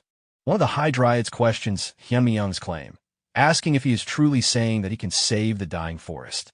Another dryad immediately reacts with anger, accusing him of lying and shouting that he should be killed for destroying the spirit tree. Soon, many of the dryads begin shouting threats at once, demanding his death. Their leader raises his hand and orders everyone to stop. The leader then descends from a tree branch and lands in front of Hyun. He warns him that if he fails to keep the promise he just made, the consequences will be severe. Hyun calmly assures him that he always keeps his promises and repeats that he will bring a spirit back to the forest. The leader admits that he does not actually expect a human to accomplish something like that, but he decides to allow it for now because if Hyun fails, it will still not be too late to kill him afterward. He then tells the group to follow him. The scene shifts deeper into the forest.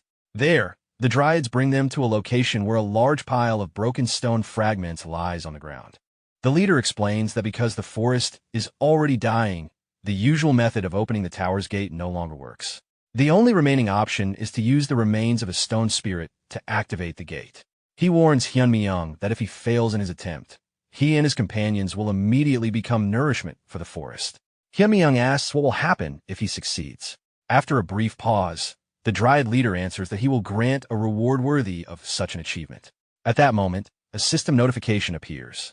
Hyunmyeong receives a subquest titled, Return the Spirit to the Forest. The reward is an achievement called Friend of the Dryad, along with the gratitude of the forest itself. However, if the quest fails, his honor will decrease significantly, and he will have to fight against the entire forest. After reading the quest details, Hyunmyeong remarks internally that calling the penalty a battle with the forest is a rather dramatic way to describe the situation. The Dryad leader then prepares to open the portal. He releases a golden light from his hand toward the pile of broken stone fragments. As the light touches the stones, it grows brighter and spreads throughout the area until the entire forest is filled with a blinding glow. Hyunmyeong and his companions briefly cover their eyes from the intense light. A system notification then appears, informing them that a portal leading to the Tower of Spirits has been created. However, it also states that only those who receive permission will be able to enter. Hyunmyeong, Hudson, and Isabella step into the portal together. Once inside, Hudson looks around in confusion and asks where they are. Isabella turns to Hyunmyeong and asks if they have already entered the Tower of Spirits. Hyunmyeong explains that they are not inside the tower yet. Instead, they're within the space inside the portal itself. To actually enter the tower, they must first receive permission here. Hudson then wonders who they need permission from. Before anyone can answer, a floating spherical entity surrounded by flames appears in front of them. Seeing it, Hudson assumes it must be a spirit and jokingly wonders if they simply need to capture it and take it along. Hyunmyeong immediately tells him that is not the case. Hudson observes the creature more closely and comments that it looks surprisingly cute. The floating spirit moves closer to Hyunmyeong and examines him carefully. After sensing the energy surrounding him, it recognizes the presence of a druid's aura. Because of this, the spirit grants Hyunmyeong permission to climb the tower and then asks whether the two people standing behind him are his companions. Hyunmyeong answers the spirit's question and confirms that Hudson and Isabella are indeed his companions. The floating spirit asks again if they are people he can truly trust with his life and back in battle. Hyunmyeong responds in a calm but somewhat casual way, saying that they could be considered trustworthy. After hearing this, the spirit accepts them as well and grants them permission to enter the tower. However, it explains that each of them must face and pass their own individual trial inside the tower. Immediately afterward, their bodies begin dissolving into light as the system prepares to separate them. Isabella realizes what is happening and tells Hyunmyeong that she will return after completing her trial. At the same time, Hudson panics as he watches his body fade away. Before they fully disappear, the spirit informs Hyunmyeong that time flows differently inside the tower compared to the outside world, so they can complete their trials without worrying about the time passing in reality. It then wishes him luck as a druid. A system notification appears announcing Main Quest 3, Climb the Tower. It explains that mysterious towers exist throughout the world, and clearing one will complete a main quest, with rewards depending on what happens inside. The system also mentions that most players usually begin with the basic towers found in major cities. Hyunmyeong then finds himself standing in front of a massive gate shaped like the body of a demon. As he observes it, he reflects that it has been a long time since he last entered the Tower of Spirits. Normally, entering the tower requires passing a trial, and each trial is determined by the climber's elemental affinity. He recalls that when he created Isabella, he gave her the wind affinity, meaning her trial will revolve around the wind element. Hudson, who has water affinity, will face a trial related to water. Every climber receives a trial tailored specifically to their elemental nature. However, the trial forming in front of Hyunmyeong feels completely unfamiliar. He realizes that it might be because the character Randolph was created with affinity for every element, something that almost never happens. At that moment, the eyes of the demon-shaped gate begin glowing. A mysterious voice emerges from within it. The voice observes that Hyunmyeong possesses affinities for elements that normally cannot coexist, such as water and fire, as well as light and darkness. It suggests that this unusual balance may be connected to the void element, which encompasses all things. However, it concludes that Hyunmyeong's power goes beyond simple void affinity and resembles something closer to chaos itself. The voice then reveals that the trial he must face is called the Trial of Chaos, a trial that has never been opened before. It warns him that if chaos overwhelms him during the trial, he will never be able to return. Hyunmyeong then enters the gate. On the other side, he arrives in a long corridor that leads toward another gate at the far end. While standing there, he reflects on the situation. For 5 years, he played Panginia without missing a single day. Because of that, he considers himself one of the players who knows the most about the game and its world. Yet even with all that experience, the game still continues to surprise him with unknown systems and hidden mechanics. He acknowledges that Panginia is a game known for its extreme difficulty, so difficult that clearing everything feels almost impossible. However, the mystery and challenge are exactly what make it so appealing. Smiling to himself, he admits that this is the reason he loves the game so much. Drawing his sword, he decides that since this trial has never been cleared before, he will become the first person to complete it. At that moment, a tall man with long gray hair suddenly appears in front of him. The moment Hyunmi-young sees the man's face, he becomes shocked. He recognizes him as Wilhelm, a character he personally trained and raised in the game. Hyunmi-young cannot understand why that character is now appearing as part of his trial. Wilhelm immediately launches a powerful attack. Hyunmi-young barely avoids it at the last moment by dropping low to the ground. He attempts to counterattack, but the opponent easily knocks his weapon away. Wilhelm then follows up with another overwhelming strike. Watching the attack approach, Hyunmi-young briefly freezes as he realizes it's something important. The difficulty of this trial suggests that the system never truly expected anyone to clear it. At that moment, he once again recognizes just how unforgiving and extreme Panginia can be. At the last moment, Hyunmi-young quickly retreats, causing the gray-haired man's sword to strike the ground instead of hitting him directly. Taking advantage of that brief opening, he equips Michaela's armor, Michaela's helmet, and Hermes' shoes, then blocks the next incoming strike. As he withstands the blow, Hyunmi-young realizes that the sword was unable to fully cut through his defense. This leads him to conclude that although the opponent looks exactly like Wilhelm, his combat strength may actually be closer to Randolph's current stats rather than the original character's full power. To increase his mobility, Hyunmi-young activates the dragon wings from the Celestial Dragonborn set. He reasons that if the enemy only copied Wilhelm's appearance and not his full strength, there is no reason for him to be intimidated. Using a powerful burst of wind, he launches the gray-haired opponent into the air, sending him crashing into the stone wall behind. While the opponent lies on the ground with his sword, Hyunmi-young moves forward to finish the fight. However, the gray-haired man suddenly rises again and counterattacks with a strong kick that forces Hyunmi-young to evade. During the exchange, the opponent questions whether Hyunmi-young came to reclaim his past glory and suggests that such a thing may be impossible. The words confuse Hyunmi-young, who does not understand what the trial is trying to imply.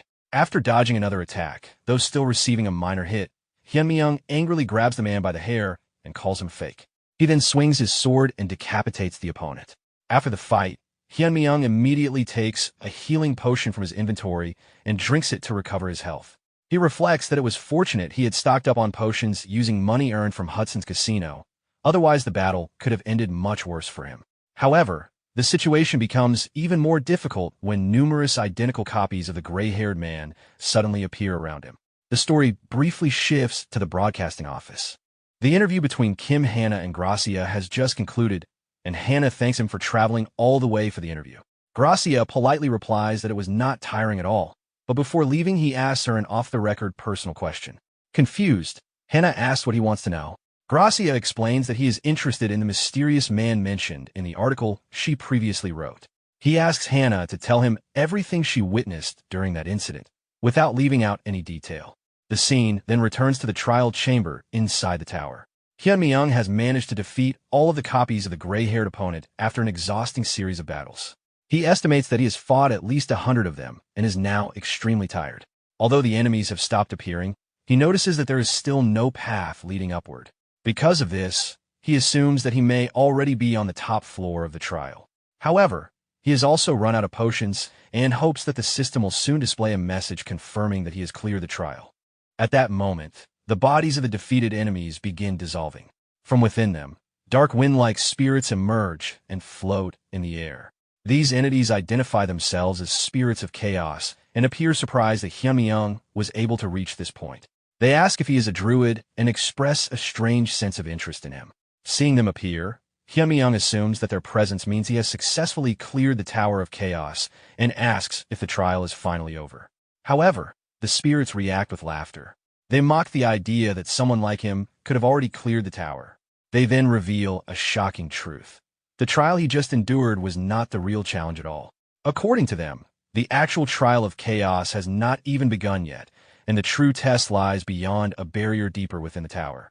A gate slowly opens, and spirits appear behind the protagonist. They point out that he is already badly worn out just from reaching this point and question whether he can go any further.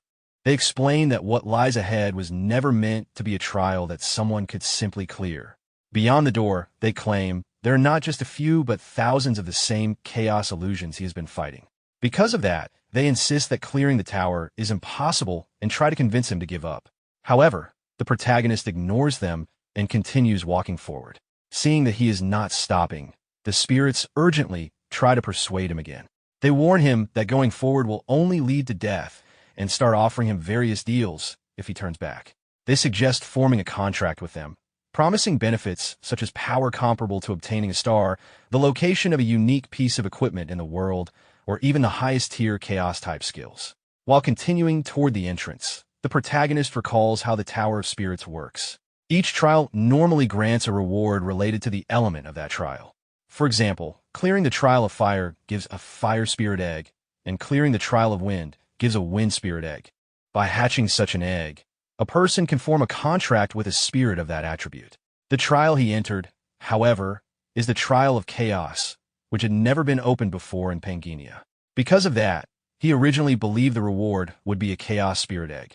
Since spirit eggs themselves are already extremely rare, the first chaos spirit egg should be an exceptional reward. But the spirits are desperately trying to make him contract with them even before he finishes the tower. This makes him suspect that the reward beyond the door might be something even better than a chaos spirit egg. As he approaches the door and steps inside, the spirits make one last attempt to stop him, warning that he is making a foolish decision and telling him this is his final chance to turn back. The protagonist calmly responds by pointing out that they themselves said countless illusions were waiting on the other side. The spirits question whether he truly intends to fight thousands of them. He acknowledges that it will definitely be difficult, especially since he has already used up all of his potions during the previous battles. However, those repeated fights helped him memorize the patterns of the illusions completely.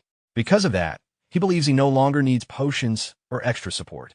If repeating the patterns he has already learned thousands of times is enough to clear the trial, then he sees no reason to avoid the challenge. The spirits react with surprise at his reasoning, finding his determination somewhat ridiculous but also strangely admirable. After passing through the door, the protagonist suddenly finds himself back in the same hotel-like place where he originally began. While he is still trying to understand the situation, a system notification appears stating that he has ascended to the top of the tower and that the third main quest has been completed. Confused by this sudden message, he questions whether the quest is really already finished. At that moment, the spherical structure he encountered earlier appears again and congratulates him for successfully climbing the tower. It also informs him that his companions are still alive. The protagonist then realizes that the earlier claim about the real trial beginning afterward must have been a lie. The structure confirms this and explains that if he had accepted a contract with the Chaos Spirits earlier, he would have been trapped there for the rest of his life. Understanding the situation, the protagonist concludes that the spirits were deliberately deceiving him. The structure explains that Chaos Spirits naturally tend to lie, although the protagonist should have noticed a hint of this during the trial itself. Realizing the meaning behind that hint, he finally understands what happened. The structure then tells him to receive the tower's clear reward and asks him to hold out his hand. A system notification appears stating that he has cleared the Tower of Chaos and that the reward is being distributed. The protagonist assumes that, since nothing else seems hidden, the reward will likely be the Chaos Spirit Egg he originally expected. Although that would be slightly less impressive than he imagined earlier, it would still be a valuable reward. However, the notification reveals that he has obtained not only a Chaos Spirit Egg, but also something called a Heavenly Spirit Egg. When the egg appears in his hand, the protagonist is shocked, realizing that the reward is something completely unexpected. The protagonist then receives a new notification describing the Heavenly Spirit Egg. The message explains that it is an unknown egg that supposedly came from the heavenly realm and exists at the end of the forces of light, darkness, and chaos. It also states that only celestials are capable of seeing and hatching it. After reading this, the protagonist begins thinking about what it could mean.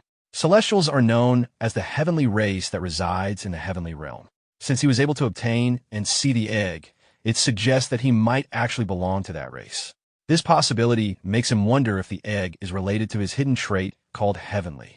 Until now, he assumed the name might just be a coincidence, but the description of the egg makes him suspect that the trait could actually be connected to the heavenly race. Curious, he asks the spherical structure if it knows what the egg is. The structure admits that it does not know the exact details either, except that it is clearly not an ordinary egg. However, it adds that even the Spirit Kings appear to be interested in it.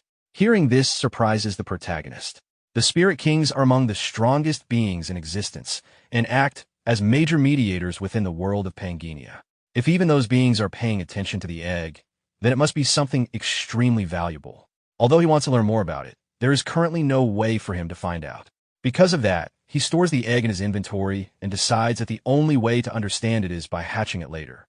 Soon after, another system notification appears confirming that he has successfully completed main quest 3, Climb the Tower, and has become the first person to conquer the Tower of Chaos. The message describes the achievement as unprecedented and gives him a total score of 240 points, after which the Hall of Fame rankings are updated. At the same time, several constellations from the 100 Stars Temple react to his accomplishment. Different constellations express amazement, curiosity, or praise for his performance, and each of them upgrades his rewards. One constellation is impressed by his luck, another is excited by his adventurous actions. One praises him for overcoming a battle against himself. Another shows interest because he obtained the heavenly spirit egg, and another remembers his name. As a result of their attention, the grade of his rewards is transcended, allowing him to choose 2 rewards from a list of 20. The protagonist is surprised by how far the rewards have been upgraded. Previously, some constellations showed interest in him at Dramit's Sanctuary, but he did not expect that 5 of these powerful beings would pay attention to him at once. In Pangenia's setting, constellations play an important role similar to the Spirit Kings. From a player's perspective, maintaining a good relationship with them is beneficial because they can grant special quests or upgrade rewards depending on how challenges are completed. According to the game's lore, they are particularly fond of interesting stories created by human actions, which likely explains why they were entertained by the unique trial he experienced in the Tower of Chaos. Sometime later, Isabella and Hudson also clear the tower and come out. Isabella receives a wind spirit egg as her reward, while Hudson obtains a water spirit egg. The number of spirit eggs given as rewards is determined randomly, and in Isabella's case, she is fortunate enough to obtain 2 eggs. She decides to keep her promise to the Dryads by giving one of them the wind spirit egg. If the spirit eventually hatches and is released into the forest, Barak Forest will be able to recover its lost vitality. As gratitude for this act, the Dryads reward them with a powerful elixir called Mandragora, which is made from a 1,000-year medicinal herb that has absorbed the forest vitality. Naturally, the elixir is given to Isabella since she was the one who provided the spirit egg. This means that she will likely become even stronger in the future. Afterward, the protagonist receives another notification confirming that a wind spirit has been returned to Barak Forest.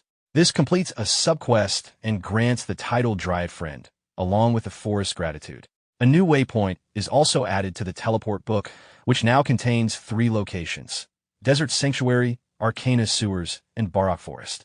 The message also notes that Dryads never betray someone they trust, as long as that person does not harm the forest. The Hall of Fame rankings are then updated again.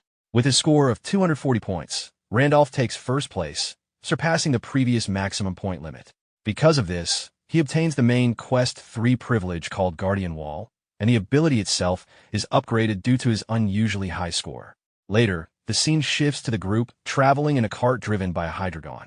While the protagonist is sitting inside, another notification appears explaining the details of the Guardian Wall ability. This skill protects the user's body while they are logged out and warns them if danger approaches. The strength of the protection depends on the level of the skill, and at level 11, it can completely nullify attacks from enemies rated 1 star or lower for 30 seconds. After reading the description, the protagonist feels relieved. When he logs into Pangenia, the ability protects his real-world body, Park Hyunmyeong. When he returns to reality, it protects his character Randolph inside the game. Considering the dangers that could arise in the future, having this protection gives him some peace of mind. He also notes that there are still 72 hours remaining on the broken golden scale fragment, and having more time left will be helpful for his plans. During the journey, Hudson thanks him sincerely. He explains that he never expected to obtain a spirit egg and hopes to hatch it as soon as possible, believing that a spirit may help him solve the problem that has been holding him back. The protagonist understands what Hudson is referring to. Advancing from level 9 to level 10 is extremely difficult to accomplish alone, but with the assistance of a spirit, it should become possible. Hudson enthusiastically agrees and says that once they return, the first thing he plans to do is buy a spirit incubator to hatch the egg. The protagonist then mentions that he has somewhere he needs to visit before heading back and asks if Hudson would like to come along. Hudson immediately agrees, saying that after receiving such a great favor, he is willing to accompany him anywhere if needed. The protagonist appreciates the offer and thanks him with a smile. After traveling for a while, the group arrives in an area filled with houses. When Hudson realizes where they have stopped, he becomes visibly confused and agitated. He reacts strongly because he recognizes the place and did not expect to come here. The protagonist tells him to calm down, while Isabella asks where exactly they are going that would make Hudson react this way. The protagonist explains that they have arrived at the Knight's Garden, the territory ruled by Marquis Weiser. He also reveals that Hudson's fiancée lives there. As they begin walking forward, Hudson becomes nervous and worried. He explains that he still does not feel worthy of proposing to Serengeti yet and does not understand why they came here. The protagonist reassures him that he is not asking Hudson to propose today. Instead, he explains that he personally needs to speak with Serengeti about something. Hudson becomes curious about what the protagonist wants to ask her, but before he can get a clear answer, they continue deeper into the area. As they move forward, they pass through a district where many people appear sick or exhausted, suggesting that the area is facing serious hardship. Eventually, they reach a place where people are gathered in front of a large engraved pillar while praying. After observing the scene, Isabella realizes that the people seem to be holding a memorial service. The protagonist then asks her if she recognizes any of the names written on the pillar. Isabella says that she does not. The protagonist then explains that the pillar contains around 500 names, all belonging to knights who followed him during the great expedition in the past. He reflects on how, at that time, he never found it strange that he did not know their names and never tried to remember them. In his mind, they were simply unnamed NPCs within the game world, characters who existed only as part of the setting and narrative. Even though they fought alongside him, he viewed them only as elements of the game rather than real individuals. While they're standing there, a woman suddenly begins crying loudly in grief. She shouts in anger and despair, demanding that someone return her son to her. Her cries become even more emotional as she calls out her son's name and recalls how he promised he would come back safely. She laments that she no longer knows how to live without him. As the protagonist walks toward her, Isabella asks where he is going. Before anyone can stop him, the woman becomes overwhelmed by her grief and collapses to the ground. The protagonist quickly catches her before she hits the floor. People nearby shout in alarm as they recognize the woman, calling her Grandma May and realizing that she has fainted. Isabella looks toward the protagonist in concern. The protagonist decides to take immediate action. Carrying the unconscious woman in his arms, he tells Isabella that they should take her to the nearby relief station. The scene then shifts to the Goddess Church relief station. Inside the building, the atmosphere is chaotic. Several patients are lying around while crying out in pain, indicating that the facility is overwhelmed. After placing the woman on a bed, Hudson looks around and notices that there are many patients but very few people working at the station. He finds it strange that such a major city would have a relief station suffering from such a severe staff shortage. Since the Knight's Garden is supposed to be one of the 3 most important cities in the Balran Kingdom, the poor condition of the station suggests that something is wrong with how the city is being managed. At that moment, a short-haired man approaches them and thanks them for bringing Sister May to the station after she collapsed. He praises them for their kindness in helping someone instead of ignoring the situation. Hudson awkwardly acknowledges the compliment. However, the man then leans closer and explains that the relief station is collecting donations from visitors in order to continue operating. He asks Hudson if he could donate 50 gold to support the station. Hudson is shocked by this request and questions whether they are charging money for medical treatment. The protagonist immediately questions the situation as well. He points out that relief stations run by the Goddess Church are normally funded by the city treasury, and accepting personal donations should not be allowed. He also emphasizes that 50 gold is an extremely high amount, roughly equivalent to a normal citizen's monthly wage, which makes the demand unreasonable. The short-haired man responds that they have no other choice. According to him, a priest named Andrew ordered that donations must now be collected in order to keep the station running. Hearing this confuses the protagonist even more. He states that he knows Priest Andrew and believes that Andrew would never do something like that. The man insists that the order really did come from Andrew. This makes the protagonist start thinking carefully about the situation. Priest Andrew is known as a high-ranking priest of the goddess church, which serves the twin goddesses Leah and Pina. In the game's setting, Andrew is portrayed as a devout and honorable figure who often gives quests related to honor-based classes. His character is supposed to be upright and virtuous. Because of that, the idea that he would secretly demand personal donations seems completely inconsistent with his established character. The protagonist then recalls other troubling details he noticed while entering the city, such as poorly maintained buildings and homeless people sitting on the streets. Even the relief station itself is clearly not functioning properly. This is particularly strange because the Knight's Garden should be a relatively wealthy city, even if it is not as rich as Arcana. All of this makes him wonder what exactly has happened to the city. The scene then shifts to the city's palace. Inside, a man is drinking heavily and repeatedly. A servant approaches him nervously and begs him to stop drinking because he has already had too much. Instead of listening, the man becomes enraged and throws an empty bottle at the servant while shouting at him to be quiet and bring more alcohol. The man is then revealed to be the Lord of the Knight's Garden, Marquis Weiser. The protagonist tells the short-haired man that he wants to meet Priest Andrew in person and asks to be taken to him. The man hesitates and explains that it would be difficult because many people are waiting to receive treatment from the priest. The protagonist then calls Hudson. Hudson steps forward and hands a pouch to the man. Confused, the man asks what it is. Hudson calmly explains that it is a donation of 50,000 gold and adds that he will double the amount if they are allowed to meet the priest immediately. Hearing the amount, the man is stunned. His attitude quickly changes, and he immediately agrees to escort them to Priest Andrew. Shortly afterward, the scene shifts to Priest Andrew's room. The priest greets them politely and introduces himself, inviting them to sit and talk. After they take their seats, the priest mentions that he heard they made a large donation to the relief station. The protagonist confirms that the donation was indeed large. He explains that he had heard the station demanded 50 gold even just to receive treatment, so he assumed that meeting the priest would require offering an even larger amount. The priest responds calmly and asks if the protagonist is disappointed to find that he appears to be an old priest concerned with money. He admits the situation is embarrassing, but says little in defense of himself. The protagonist clarifies that he is not judging him, but is simply curious. He wants to understand how a relief station in such a large city could end up in a situation where it desperately needs money to operate. At this point, the priest suddenly slams his hands on the table and begins explaining the situation. He first mentions Sister May, the woman the protagonist brought in earlier. Her only son joined the Demon World Great Expedition and never returned. Since then, she has lived with constant grief and guilt, blaming herself for not stopping him. The priest explains that her situation is not unique. Many people in the city lost family members during that expedition. Numerous knights who admired Wilhelm, the Night King, joined the campaign with the goal of defeating the Demon King, but most of them never came back. Because of this, the Knight's Garden lost many talented individuals and spent enormous resources on the war effort. Although the city suffered heavy losses, it was prosperous enough that it might have recovered over time. However, the real problem began when Serengeti, a blood relative of Marquis Weiser, returned from the expedition.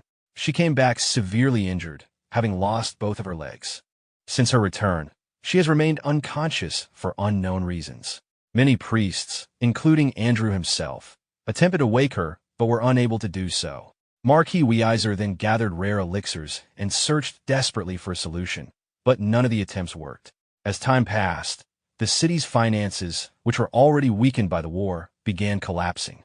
In his desperation to save Serengeti, the Marquis lost his judgment and became vulnerable to fraudsters and swindlers. Eventually, he took on massive debts and even used the territory itself as collateral.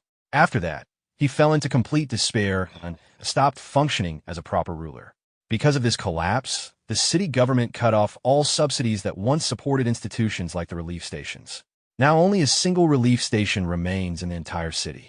If it were to close as well, the sick and injured residents would have nowhere to go. Because of this desperate situation, the staff began requesting donations from visitors, even though doing so was shameful and normally forbidden. They simply no longer have enough beds, supplies, or staff to properly care for everyone. After hearing the explanation, the protagonist says he now understands the overall situation. He then asks whether Serengeti's condition is caused by mental trauma or a physical injury. Priest Andrew explains that if the problem were something simple like that, they would have already treated it. From their observations, it appears that Serengeti is under some kind of curse. Unfortunately, the curse is beyond Andrew's ability to remove. Hearing this, the protagonist begins thinking about a possible solution. Since Isabella once suffered from a similar curse, it might be possible to break Serengeti's condition using the blessing of the stars. With that in mind, the protagonist stands up and thanks the priest for the information, saying that he should leave now. Priest Andrew is surprised by the sudden decision. The protagonist explains that he now has business with Marquis Weiser. The priest tries to stop him and warns that the Marquis rarely receives visitors anymore because he has become mentally broken. He offers to arrange a meeting in a few days as a way to repay the donation. However, the protagonist refuses, saying he does not have time to wait. He also tells the priest not to worry about the donation because he already received something valuable in return. Confused, Priest Andrew asks what he means by that. As the protagonist is about to leave Priest Andrew's room, a loud voice suddenly echoes from outside, calling for the priest. A soldier soon enters the room and announces that the Lord has ordered the guest who donated to the relief station to be brought to him immediately. Hearing this, the protagonist remarks that bringing money seems to make it easy to gain access. After that, he tells the priest that he will take his leave. Before he goes, Priest Andrew stops him and thanks him sincerely. He explains that regardless of the reason behind the donation, he is grateful for the help. The protagonist dismisses the thanks and says the priest should not worry about the donation since the money was not even his to begin with. However, the priest clarifies that he is not thanking him for the money, but for helping Sister May earlier. As the protagonist leaves, he casually says that it is good to see Andrew again. This surprises the priest, who wonders what he meant by again. The scene then shifts to the mansion of the city's lord. When they arrive, Isabella and Hudson are asked to remain outside with the soldiers while the protagonist enters the mansion alone. Inside, the lord sits at a large dining table and drinks tea while observing the protagonist carefully. He thinks about the fact that this man recently donated 100,000 gold to the relief station. The lord wonders whether the visitor might be a traveling merchant, although he does not appear to be carrying goods. He also considers the possibility that the protagonist is simply a wealthy young noble wandering around. The lord then formally introduces himself as Weiser, the ruler of the Knight's Garden, and apologizes for inviting him so abruptly. Upon hearing his name, the protagonist reflects on how much Weiser has changed. In the past, Marquis Weiser was known across the continent as a talented knight with exceptional skill. His daughter Serengeti once obtained a star and became a one-star transcendent in Pangania with the protagonist's help back when he lived as Wilhelm, the Night King. She later rose to become one of the strongest individuals on the continent. Because of her achievements, the Weiser family gained great influence within the Balran kingdom. Out of gratitude, Marquis Weiser pledged loyalty to Wilhelm. He was once known as a man who repaid hostility with his sword and repaid kindness with unwavering loyalty. Now, however, the protagonist wonders whether only Weiser's outward appearance has changed or if his spirit has also been broken. The lord then explains that the Knight's Garden is currently facing severe financial difficulties. Because of this, he wants to propose something that would benefit both of them. Before he can continue, the protagonist suddenly states that he can cure Serengeti. The statement shocks the lord at first, but then he begins laughing. His laughter quickly turns into anger as he assumes the protagonist is another opportunist trying to take advantage of his desperation. He accuses him of hearing rumors that mentioning Serengeti's condition can make the Marquis hand over large sums of money. The lord sarcastically asks how much the protagonist wants in return for curing her, mentioning large amounts of gold, and even questioning whether he plans to demand control over the territory itself. Frustrated by the many fraudsters who have deceived him before, he angrily declares that he has already lost too much. Believing the protagonist to be another con artist, he orders his soldiers to gouge out the man's eyes and throw him out. The protagonist calmly responds that he does not want any money and asks the lord to listen until the end. He admits he cannot guarantee success, but he believes there is a real possibility that he can treat Serengeti. The lord becomes slightly curious at this response and questions why a stranger would help his daughter without expecting payment. In response, the protagonist explains that he is both repaying a debt and collecting one. This confuses the lord even more. The protagonist then reveals that he is the successor of Wilhelm, the Night King to whom Weiser once swore loyalty. He asks the lord to take him to Serengeti because he has something he needs to ask her. In exchange, He promises to heal the daughter who sacrificed herself for her master. The Lord laughs again and dismisses the claim. He says that many people across the continent falsely claim to be the successor of the Night King, and he assumes the protagonist is just another one of them. Losing his patience, the Lord orders the soldiers to kill the protagonist and the two companions waiting outside as well. A soldier immediately moves to attack with his sword. However, the protagonist calmly watches the strike and dodges it at the last possible moment with minimal effort. He then delivers a powerful punch that knocks the soldier away.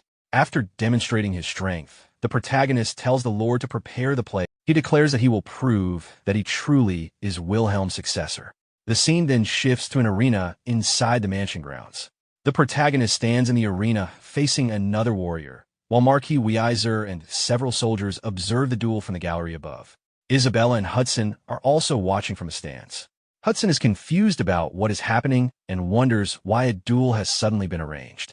Isabella admits that she does not fully understand either. She explains that the protagonist has always been unpredictable, but even she did not expect the situation to escalate to this point.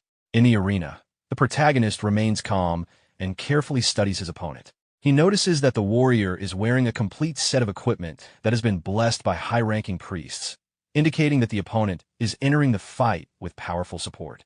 The warrior then addresses the protagonist and questions whether he is truly the successor of the Night King. He warns that if the claim is a lie, the protagonist should confess immediately and ask for forgiveness, since doing so might still save his life. The protagonist responds casually and tells the warrior not to worry about that. Instead, he reminds him to keep the promise of not revealing his identity publicly, even if the warrior ends up losing and feels embarrassed afterward. The warrior agrees, stating that he will keep his word as a knight. With that said, he prepares to test the protagonist's abilities and launches forward to begin the fight. As the battle begins, the warrior attacks swiftly with his sword. The protagonist avoids a strike with quick movements and notes that his opponent is quite fast. The warrior continues pressing forward with powerful swings, but the protagonist repeatedly evades the attacks while drawing his own sword. While fighting, the protagonist evaluates the situation internally. Even though many high-ranking knights died during the Great Expedition, his opponent's base abilities are still likely higher than his own current stats. On top of that, the opponent's superior equipment creates an additional disadvantage, meaning the protagonist cannot afford to treat the fight lightly. At one point, the warrior tries to grab the protagonist's sword, forcing him to pull back. The warrior immediately follows up with another strong attack. In response, the protagonist steps forward and blocks the incoming strike in an unusual way, stopping the blade by bracing the crossguard of the sword against his forehead. This unexpected technique shocks the warrior, who realizes that the protagonist is not simply a fraud, but someone reckless and determined enough to fight in such a dangerous manner. From the gallery above, a soldier comments that the protagonist moves quite well. However, Marquis Weiser dismisses the action as nothing more than a cheap trick. Even so, Weiser continues observing closely. In his thoughts, he recalls that many people have falsely claimed to be the successor or disciple of the Night King in order to gain fame. However, he also remembers seeing Wilhelm's swordsmanship with his own eyes. That technique had surpassed ordinary human limits and was something far beyond what most people could even understand. Because of that, Weiser decides he will not believe the protagonist's claim unless he witnesses a glimpse of that extraordinary skill. Back in the arena, the duel continues. The warrior swings his sword with force, while acknowledging that the protagonist is clearly more capable than the frauds he has encountered before. He even suggests that the protagonist has talent and offers him a chance to admit the lie and join his ranks. If he accepts, the warrior promises to request a pardon from the Lord.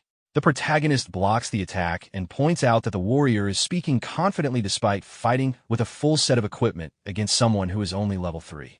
The warrior explains that wearing the equipment was the Lord's order and that he is not particularly comfortable with the situation either. At that moment, the protagonist suddenly kicks the warrior directly in the face, pushing him back. After landing the blow, he remarks sarcastically that it must be nice to have access to such powerful equipment. He then jumps into the air and declares that he will demonstrate his own advantage, the power of items. During the jump, he throws his current sword toward the warrior. The blade strikes the warrior's chest and drops to the ground. Immediately afterward, the protagonist equips 2 EX iron swords from his inventory. The sudden appearance of the dual weapons shocks the spectators. From the gallery, A soldier reacts in surprise upon seeing the protagonist switch to dual swords. Hudson is equally shocked and wonders where the protagonist obtained weapons like those. With both swords in hand, the protagonist launches a rapid series of attacks. The speed and intensity of the strikes begin forcing the warrior backward, and the momentum of the fight shifts as the protagonist starts to dominate the duel. As the battle continues, the warrior is gradually pushed backward by the protagonist's relentless attacks. While defending himself, he analyzes the situation. He notices that the gaps between the protagonist's strikes are becoming shorter, suggesting that the protagonist is trying to overwhelm him with speed. However, the warrior also observes that the attacks themselves feel light. From his perspective, the strategy seems flawed. If the protagonist had used a heavy weapon, such as a greatsword, the higher damage might have been able to break through his heavily reinforced armor. Dual swords, on the other hand, are faster but deal much less damage. Because of this, the warrior believes that as long as he protects his vital areas, the attacks will not seriously threaten him. Since his defensive resources are limited, he even thinks that this predictable pattern may actually make the fight easier for him. At that moment, the protagonist suddenly switches weapons and equips a different sword. Immediately afterward, he delivers a powerful strike to the warrior's chest, sending him crashing to the ground. The sudden change shocks the warrior, who realizes that the protagonist is switching weapons during combat. The protagonist then tells the warrior to pay close attention, saying that he is about to demonstrate the true swordsmanship of the Night King. At this point, the story briefly shifts to an earlier moment when the protagonist was selecting rewards after clearing the Tower of Chaos. A translucent system screen appeared in front of him, listing 20 possible rewards from which he could choose two. While reviewing the list, he focused on the details of the EX Iron Sword. He noticed that although the weapon's base stats were not particularly impressive because it was an upgraded version of a very common weapon, its additional effects were extremely powerful. One of the key features was a proficiency correction effect that significantly improved weapon proficiency. Since he was allowed to choose two rewards, he realized that obtaining two of the same sword could activate the ultimate set effect tied to the weapon. Even though he already possessed the Michela armor set, he wondered if the system would allow him to select the same item twice. When he made the selection, the system confirmed that he had successfully acquired two EX Iron Swords. The success surprised him, but it also activated several hidden trait effects. System notifications then indicated that his weapon proficiency was increasing through multiple sources. The hidden trait Weapon Master raised his proficiency further, while another hidden trait related to dexterity increased all proficiencies. Each EX Iron Sword also provided additional proficiency boosts, and the ultimate set effect added another increase. After these boosts pushed his sword proficiency to level 10, another effect triggered, because his class, Successor of Stars, allows him to read the memories of previous star owners under certain conditions. Reaching this level unlocked a portion of the memories belonging to the Night King Wilhelm. As a result, part of Wilhelm's swordsmanship was reproduced through those memories. Holding the swords at that time, the protagonist was confused but realized that he had gained access to a fragment of the legendary technique. The story then returns to the present duel in the arena. The protagonist advances aggressively and continues attacking the warrior with rapid strikes. During the exchange, he repeatedly switches weapons in the middle of combat, alternating between fast dual sword attacks and heavy strikes from a larger blade. Each switch creates a different rhythm of offense that prevents the warrior from adapting. While struggling to defend himself, the warrior becomes increasingly shocked. The momentum of the fight has completely shifted. Whenever he attempts to create distance, the protagonist traps him with quick dual sword attacks. When he tries to counter with force, the protagonist suddenly switches to a heavier weapon and breaks his balance. The warrior begins to feel as though the technique is beyond ordinary swordplay. Rather than simply responding to attacks, it feels as though the entire space of the battlefield is being controlled by the protagonist. Meanwhile, the protagonist reflects on how people react when they face something that surpasses their understanding. When confronted with such overwhelming skill, most individuals fall into a state of confusion where they can do nothing but watch. At that moment, nearly everyone in the arena experiences that exact reaction. Hudson, Isabella, Marquis Weiser, and even the warrior fighting him are all stunned by what they are witnessing. Then the protagonist activates a technique drawn from Wilhelm's swordsmanship, known as Genesis Heave. With a decisive motion, he delivers a powerful strike toward the warrior's neck. The warrior suddenly freezes in place, unable to react further. A moment later, his sword slips from his hand. Quietly acknowledging defeat, he admits that he has lost before collapsing to the ground. The protagonist stops and looks toward the gallery, asking loudly if there is anything else he needs to demonstrate. Watching the outcome, one of the soldiers nervously calls out to Marquis Weiser. After a moment of silence, the Lord addresses another soldier named Lucas.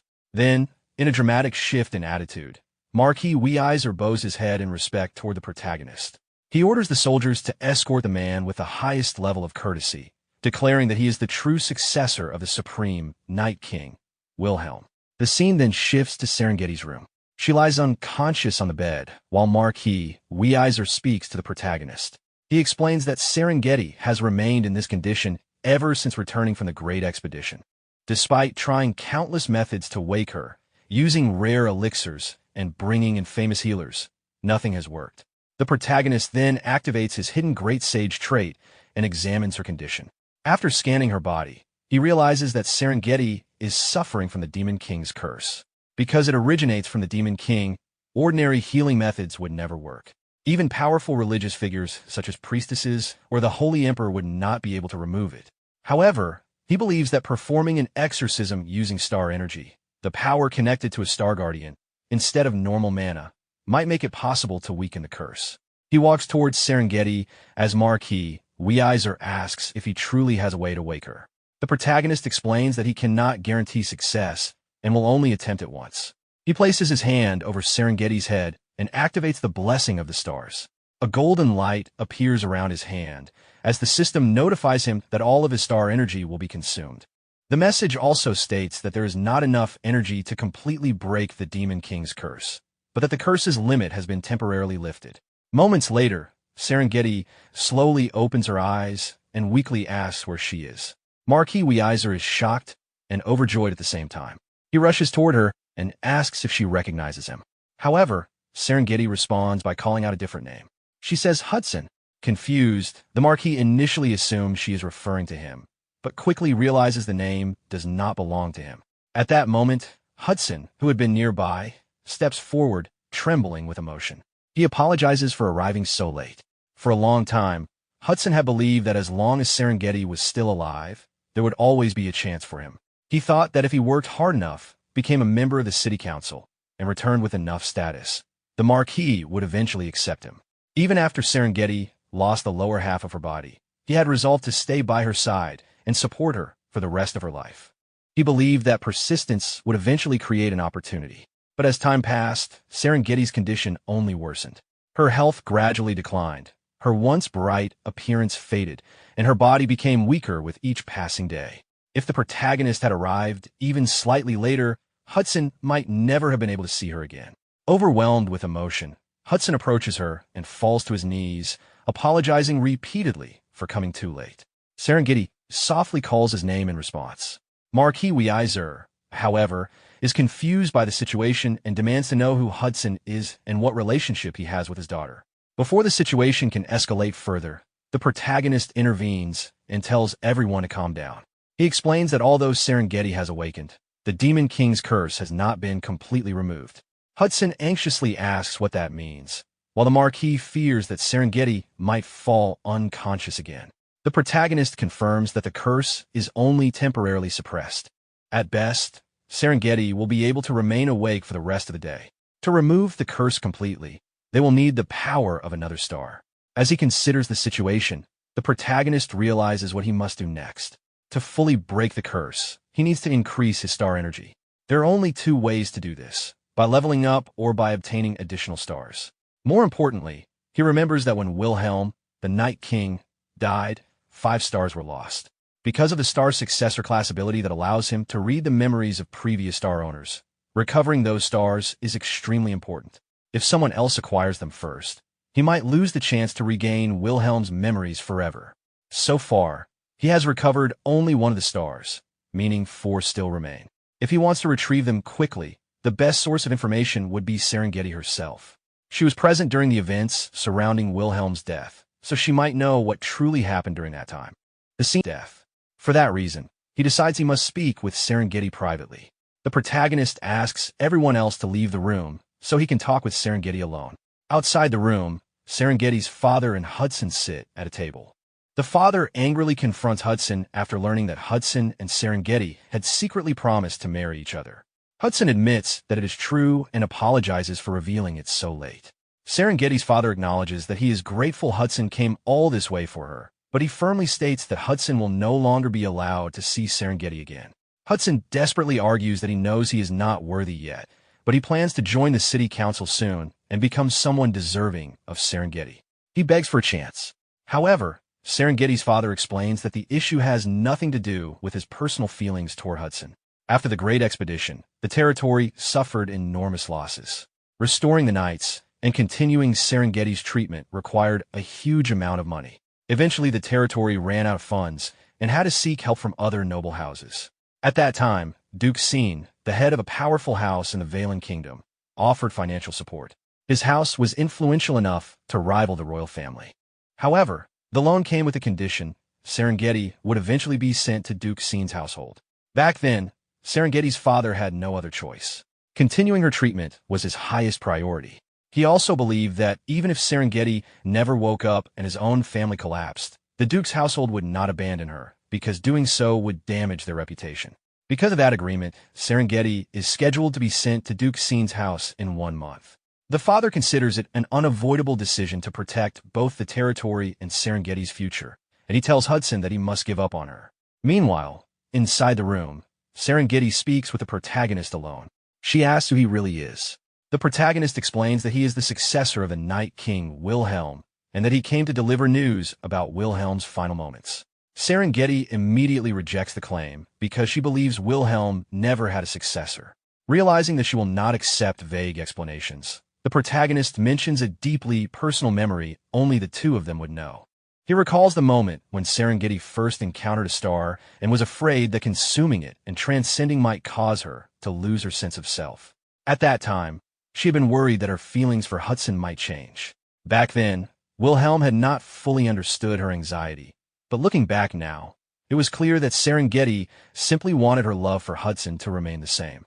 Hearing this, Serengeti becomes shocked because that conversation was known only to her and Wilhelm. The protagonist then recalls how Wilhelm encouraged her at that moment by telling her to stop hesitating and hold on to the person she loved. With tears forming in her eyes, Serengeti realizes that the person before her truly is Wilhelm, despite his different appearance. The protagonist confirms that certain circumstances caused his appearance to change, but he is indeed Wilhelm. He then reflects on the source of this memory. Back then, he had actually been a player, and the encouragement he gave Serengeti had originally been nothing more than a simple emotion expression chosen through a keyboard command. However, thanks to the hidden ability of the star successor class, he can now read the memories stored inside stars once his sword level reaches 10. Those memories feel extremely vivid, almost as if the events truly happened to him. Serengeti explains that Wilhelm was not the type of person who spoke casually to others, so hearing that specific memory is enough proof for her. After thanking her for believing him, Serengeti asks if his changed appearance means he has become a sinner. He confirms that it does. She warns him that he must be careful of hunters, individuals who specialize in tracking down sinners. The protagonist reassures her that he is already aware of that danger. People who possess others' bodies while keeping memories from their previous lives are called sinners, and the NPCs who hunt them are known as hunters or reapers. After that, the protagonist moves to the main reason he wanted to speak with her. He asks Serengeti about the truth behind his death. He explains that on that day, he was certain he had killed the Demon King. He had driven the path of light into the Demon King's core, and the enemy's body had already begun collapsing. However, at the final moment, everything suddenly stopped. His consciousness faded immediately afterward, and he died without understanding what had happened. Looking directly at Serengeti, he asks her to reveal the truth about what really happened during his final moments. The protagonist begins reflecting on the Great Demon World expedition that had been led by Wilhelm in the past. It had been the first attempt to invade the Demon World and involve an unprecedented force of nearly 200,000 elite soldiers. Every participant carried strong ambition, hoping to become heroes of the first successful expedition into the Demon World. Because of this, the army's morale had reached extraordinary heights. The expedition had been carefully planned, using all the data humanity had gathered about the Demon World. Every possible variable had been considered, and the strategy had been designed with extreme precision. From a tactical perspective, everything had appeared flawless, leaving no room for mistakes. At least, that was what everyone had believed. The memory shifts back to the battlefield in the demon world. The land is covered with corpses, showing how devastating the battle had been. Serengeti is seen kneeling on the ground, completely exhausted and barely able to continue fighting. Several surviving soldiers speak to her, urging her to move forward even though they themselves can no longer continue. A mage explains that she will stay behind to cast a final blessing, even if doing so cost her life. A long-haired warrior admits that his body has already reached its limit and that Serengeti must advance without him. A badly wounded soldier, lying on the ground, urges her not to stop because there is no time left. Other heavily injured soldiers echo the same determination. They encourage her to fulfill the wish they had all carried for so long and insist that she continue forward while they remain behind to deal with whatever follows. Overwhelmed by the situation, Serengeti begins to cry. Inside her heart, she believes everything is already over. Even after sacrificing countless lives to reach this point, the expedition force had still failed to even approach the Demon King. Despite her despair, she forces herself to continue forward alone. Suddenly, the ground begins to shake as numerous zombie soldiers rise from beneath the earth. The battlefield quickly becomes filled with these undead creatures, and they begin advancing toward her while roaring aggressively. Accepting what she believes to be her inevitable death, Serengeti remains still as the monsters approach. In that moment, she reflects on the strange way the demons had fought throughout the war. Their attacks had always perfectly anticipated the expedition force's movements, as if the enemy already knew their plans. To Serengeti, the only explanation is that someone within their own army must have betrayed them and shared information with the demons. Because of this internal collapse, the entire expedition had slowly fallen apart from the inside. She begins to wonder if the mission had been impossible from the very beginning. Just as the zombie soldiers close in on her, a sudden and powerful attack strikes them. A massive explosion erupts, instantly destroying nearly half of the approaching undead. The one who appears is Wilhelm, the Night King. He arrives calmly and tells Serengeti to rest because the battle will soon end. Seeing him appear in that moment shocks her. Wilhelm immediately begins fighting the remaining zombies. As Serengeti watches him, she is reminded why he was known as the martial god. His strength was so overwhelming that even the demons seemed pitiful when facing him. His presence alone dominated the battlefield. Each swing of his sword carried incredible power, to the point that a single strike could reshape the surrounding terrain. The deep despair Serengeti had felt only moments before is completely cut away by Wilhelm's appearance and strength. With nothing more than his sword, he destroys the enemy forces that had nearly killed her. After eliminating all the remaining zombies, Wilhelm helps Serengeti stand and supports her while she walks.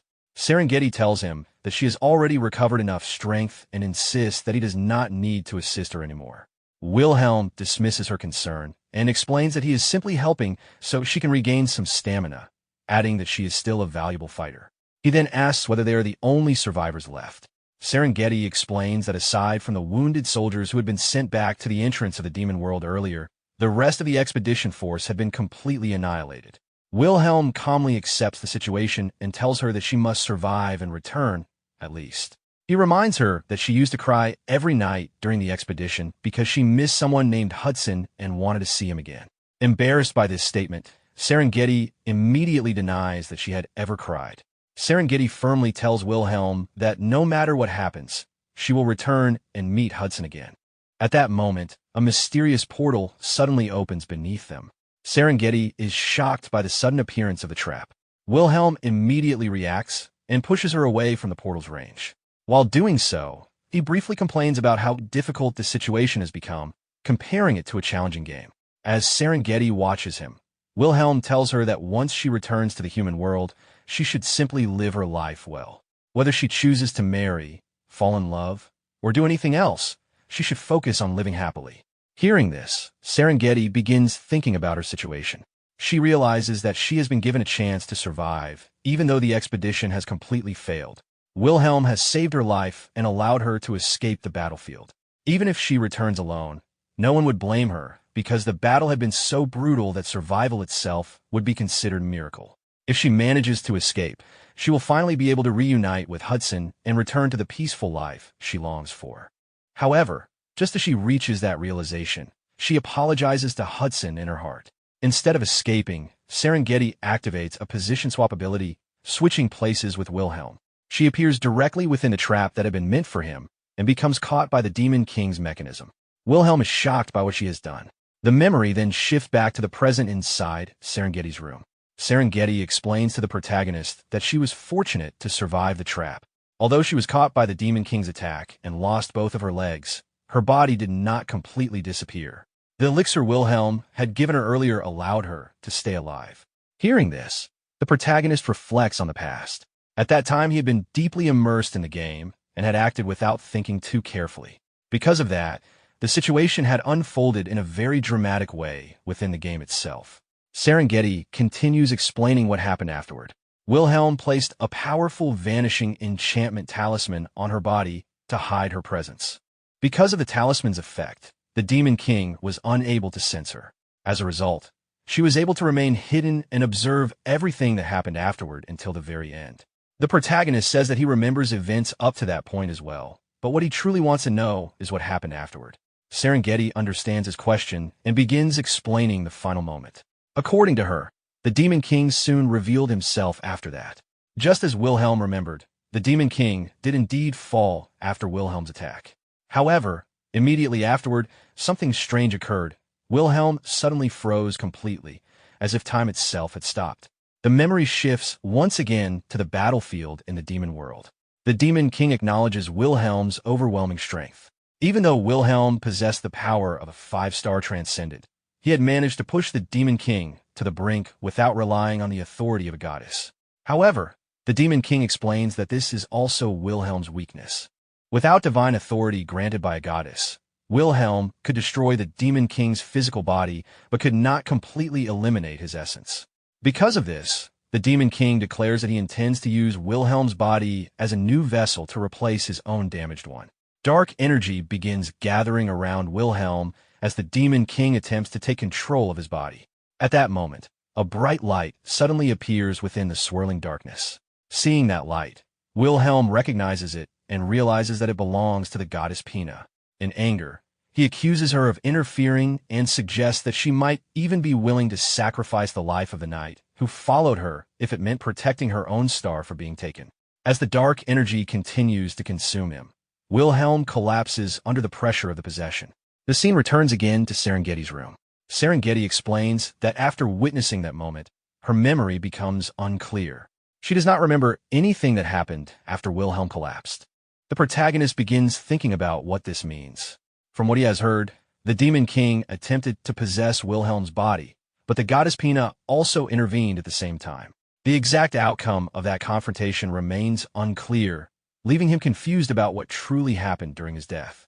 The scene then shifts to the castle wall of the knight's garden territory. 2 guards are standing watch on the wall during their shift. One of them complains about how boring the duty has been and mentions that they have been assigned guard duty far too often lately. The other guard explains that the territory's finances have become unstable. Because of this, wages for both knights and ordinary soldiers have been delayed. Many people have started leaving the territory, which has caused a shortage of personnel. As a result, the remaining soldiers are forced to work more shifts than usual. He also remarks that very few people would want to remain in a territory that appears to be declining. While they are talking, one of the guards suddenly stops speaking and stares into the distance. His companion asks why he suddenly went silent.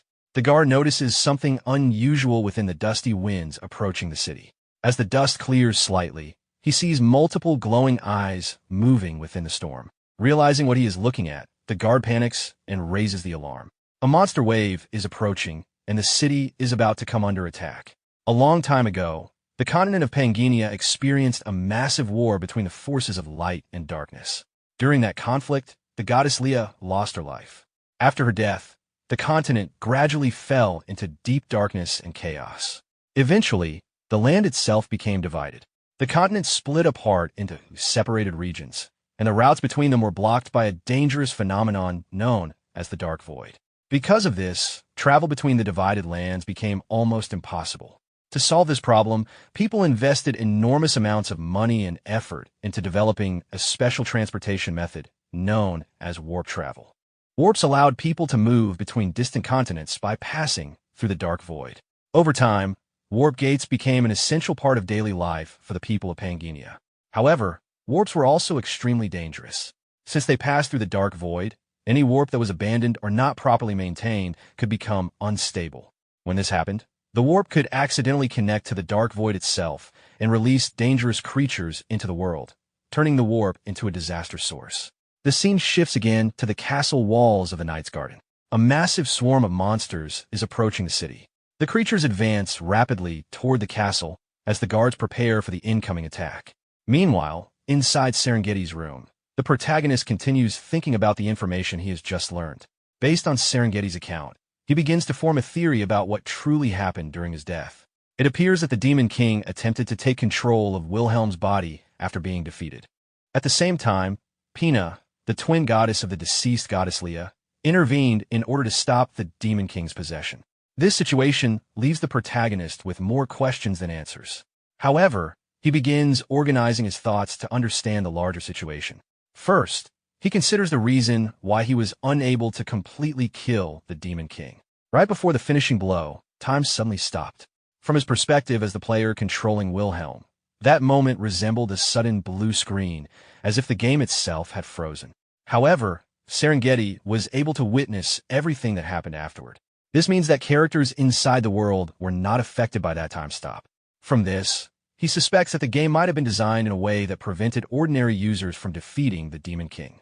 When a player reached that final moment, the system may have forced the game over, making it impossible for a normal user to destroy the Demon King's true essence.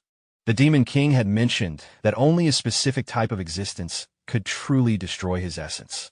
The protagonist begins to wonder if that existence was not a normal user, but rather a player who had actually entered the world of the game itself. If that is the case, it might explain why he and others were transported into this world. Next, he thinks about the condition required to become a player. From what he has observed, it seems that when someone dies in the game, they can be summoned into this world as a player. However, Wilhelm's death was not the protagonist's first death in the game. Because of that, the most reasonable explanation might be that the transformation into a player only happens when the strongest character someone has raised dies. He recalls how he used to play the game. He preferred difficult, hardcore gameplay styles. Often, he would build up characters and, if they did not seem promising, he would abandon them and start over with a new one. Because of this habit, his strongest character had always been far more powerful than the others. That might be why the deaths of his weaker characters never triggered the same phenomenon. Although he cannot be completely certain about this theory, it seems to be the most likely explanation for now. Regardless, the situation has made one thing clear to him. He now knows what he must do next. First, he must identify and deal with the traitors who interfered with the Demon World expedition. The expedition army had been attacked repeatedly, as if the enemy already knew their plans and movements. That kind of accuracy would only be possible if someone from within the expedition had been secretly cooperating with the demons. At that moment, the protagonist recalls a memory from the past. In that memory, Hudson once mentioned that Serengeti had participated in the Demon World expedition led by the 8 heroes. According to the stories circulating afterward, the expedition ultimately failed because of internal conflict among those 8 heroes. This realization leads the protagonist to suspect that the traitors were likely among those very heroes, individuals whose actions he does not clearly remember. He becomes determined to track down every one of them and deal with them personally. The second objective becomes clear as well. Since the Demon King's true essence was never completely destroyed, there is a high chance that the Demon King is still alive somewhere. If the Demon King truly is the root cause behind the events that turn them into players, then destroying him completely may also bring an end to the entire situation. Just as he finishes organizing his thoughts, someone urgently knocks on the door. Hudson rushes into the room in a terrified state and quickly informs the protagonist that something extremely serious is happening. He reports that the city is under attack. The protagonist and Hudson immediately rush outside toward the city. When they arrive, they discover that large sections of the city are already burning. Chaos is spread throughout the streets as monsters rampage through the area. The warriors and soldiers stationed in the city attempt to fight back, but the monsters vastly outnumber them. Many defenders are being overwhelmed and killed as they struggle to protect the civilians. Isabella quickly analyzes the situation and explains that an invasion of this scale occurring directly inside the city most likely means that a monster wave has emerged from a nearby warp gate. Hearing this, the protagonist immediately realizes the cause of the disaster. Earlier, the noble Weiser had complained about the territory's financial problems. The protagonist now suspects that the man may have diverted funds that were supposed to be used for maintaining the warp gates.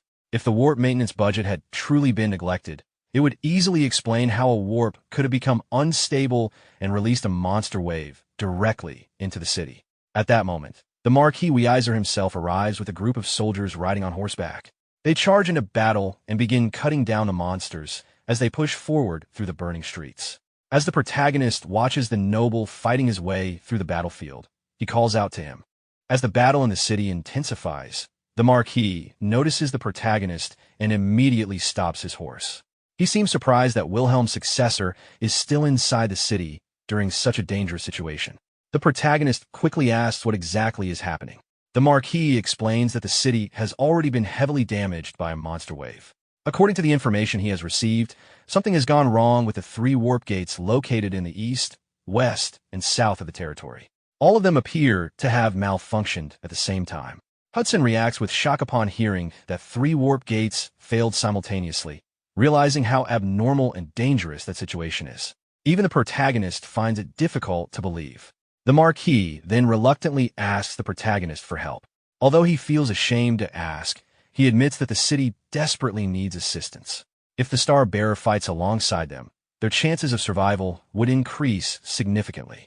At that moment, the protagonist receives several system notifications. A subquest appears, asking him to help defend the city. Completing it would grant honor points and a large amount of experience, while refusing it would cause him to lose honor. At the same time, a main quest activates. The objective is to stabilize the situation by shutting down the 3 overheated warp gates before powerful creatures from the abyss begin emerging from them. The quest includes a strict 30-minute time limit. The rewards will depend on how quickly the objective is completed, and clearing the mission fast enough could allow the player to access a special feature known as the Golden Scale Shop. However, the system also lists severe consequences if the time limit is exceeded. If 10 minutes pass, a powerful abyss creature known as the Black Flesh Hybrid will appear. If 20 minutes pass, an even stronger dragon flesh hybrid will emerge. If the full 30 minutes pass without success, a terrifying abyss ruler called the God's Flesh Hybrid will appear. After reading this information, the protagonist feels frustrated.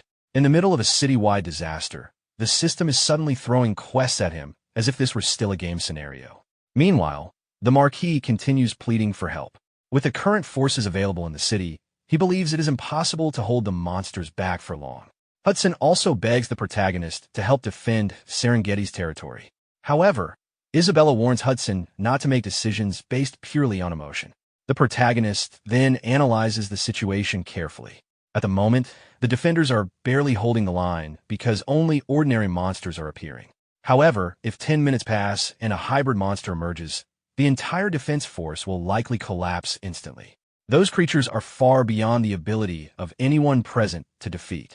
The only way to prevent that outcome is to destroy all 3 warp gates before 10 minutes pass. But achieving that objective would require fighting through a massive monster wave while simultaneously traveling to 3 different locations. The problem is that the city does not have enough available combat power. The ordinary soldiers are already busy defending civilians throughout the streets. That means only the Night Order, the protagonist, Hudson, and Isabella could attempt to break through the monster swarm and destroy the warp gates. From a strategic standpoint, the plan is extremely risky. The chances of success are very low. However, the protagonist also notices the special reward connected to the Golden Scale Shop. Although he does not fully understand it yet, he suspects that it may be connected to the Golden Scale fragment he currently possesses. Because of that possibility, ignoring the quest entirely may not be a good decision. Even so, the timing is terrible. He has had no preparation at all, and attempting a main quest under these circumstances seems irrational. The logical choice would simply be to leave the city and avoid risking his life for a nearly impossible mission. He reminds himself not to be influenced by sympathy. At that moment, the cries of civilians echo through the streets. Monsters continue rampaging through the city, killing people as they advance. Among the voices is the desperate cry of a small girl begging for help. The protagonist hears everything but forces himself to suppress his emotions. Soon afterward, a priest named Andrew appears while carrying an injured man. Seeing him in danger, the Marquis immediately orders the knights to charge forward and eliminate the monsters pursuing the priest.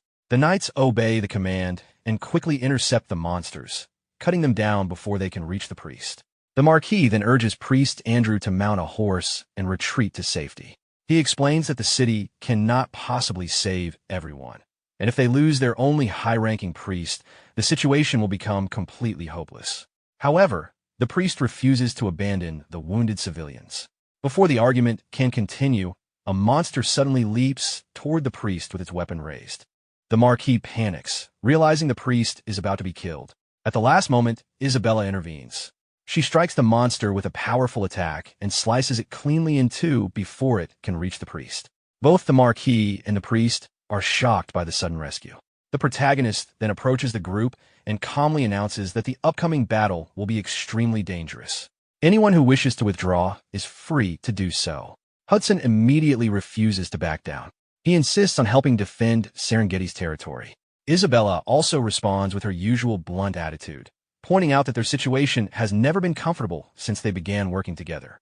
The protagonist tells her to stop complaining and admits that this time he genuinely needs their help. Inside his mind, he acknowledges how absurd the quest truly is. No reasonable person would accept such a mission. Clearing it while protecting a half-destroyed city filled with vulnerable civilians should be impossible. He tells himself that the reason he accepted the quest is not because he feels pity for the dying citizens, not because he feels responsible for the city that suffered after joining the expedition, and not because he wants to repay the loyalty of those who sacrificed themselves for him. Instead, he claims the only reason he accepted the challenge is because he enjoys hardcore difficulty. Finally, standing before the advancing swarm of monsters, the protagonist addresses the defenders. He instructs everyone to prepare themselves, because from this moment onward, they will force their way through the monster wave and carve a path forward. Horse hooves thunder across the battlefield, throwing up clouds of dust as the cavalry charges forward. Leading the assault, the bearded Marquis raises his golden-hilted sword while one of his knights anxiously warns that continuing the advance could leave them surrounded deep within enemy territory if they fail. From above, the small wedge of human cavalry races toward an overwhelming sea of monsters surrounding the fortress gates. Despite knowing the mission is nearly suicidal, the Marquis refuses to turn back. Remaining calm amid the chaos, Hyun-myung orders everyone to prepare for a direct breakthrough, declaring that they will carve a path through the monster horde. The Marquis spins his horse around in disbelief, arguing that a frontal assault with their current strength is impossible and that they will be annihilated if they become isolated. Hyun-myung simply asks whether there is any other option. As Priest Andrew, Isabella, Hudson, and the others gather below, Hyun-myung explains that the monster tide will never end unless the warps beyond the walls are destroyed. This is no longer a question of whether they can succeed, they have no choice. He promises to force a breakthrough and orders everyone to keep riding no matter what happens. Inspired by his resolve, the Marquis turns back toward the enemy and commands the cavalry to charge without slowing or stopping. The front line braces behind raised shields while Hudson pushes his horse to its limit, placing his complete trust in Wilhelm's successor. Watching Weiser continue his relentless charge, Hyun-myung realizes they have finally entered the enemy's attack range. At that moment, he uses the teleport book, opening a 30-second warp connected to the Basrock Forest waypoint. High above the battlefield, a crimson vortex opens in the sky. On the branches of Basrock Forest, an elite force of elven archers stands ready. Their commander declares that they have come to repay the forest's debt to their friend, and the archers immediately answer his call. A massive volley of arrows rains through the portal, devastating the monster vanguard below. Witnessing the unexpected support, the Marquis is stunned that the Dryads have come to their aid and realizes Hyun-myung had prepared this hidden advantage all along. As the arrows strike their targets, Hyun-myung recalls receiving the teleport book waypoint after returning a wind spirit to Basrock Forest. The completed subquest had earned him the achievements Dryad's Friend and Forest Repayment Asterisk, while also unlocking the Basrock Forest waypoint. The system had explained that the Dryads never betray someone they truly consider a friend. Returning to the present, Hyun-myung silently hopes that decision was not merely good fortune and asks his allies in the forest to show him the true meaning of friendship. Ahead, a colossal tentacled monster blocks the fortress entrance. Realizing Hyun-myung needs a path forward, the elven commander gathers an immense amount of mana, infuses a heavy arrow with the power of the forest, and assures his friend to keep advancing while he clears the way. The arrow erupts into a brilliant beam of teal light that tears through the sky, strikes the massive guardian head-on, and detonates with overwhelming force. The monster is destroyed, the surrounding orcs are obliterated, and the gateway is finally opened. As the dust settles, the human cavalry charges through the breach.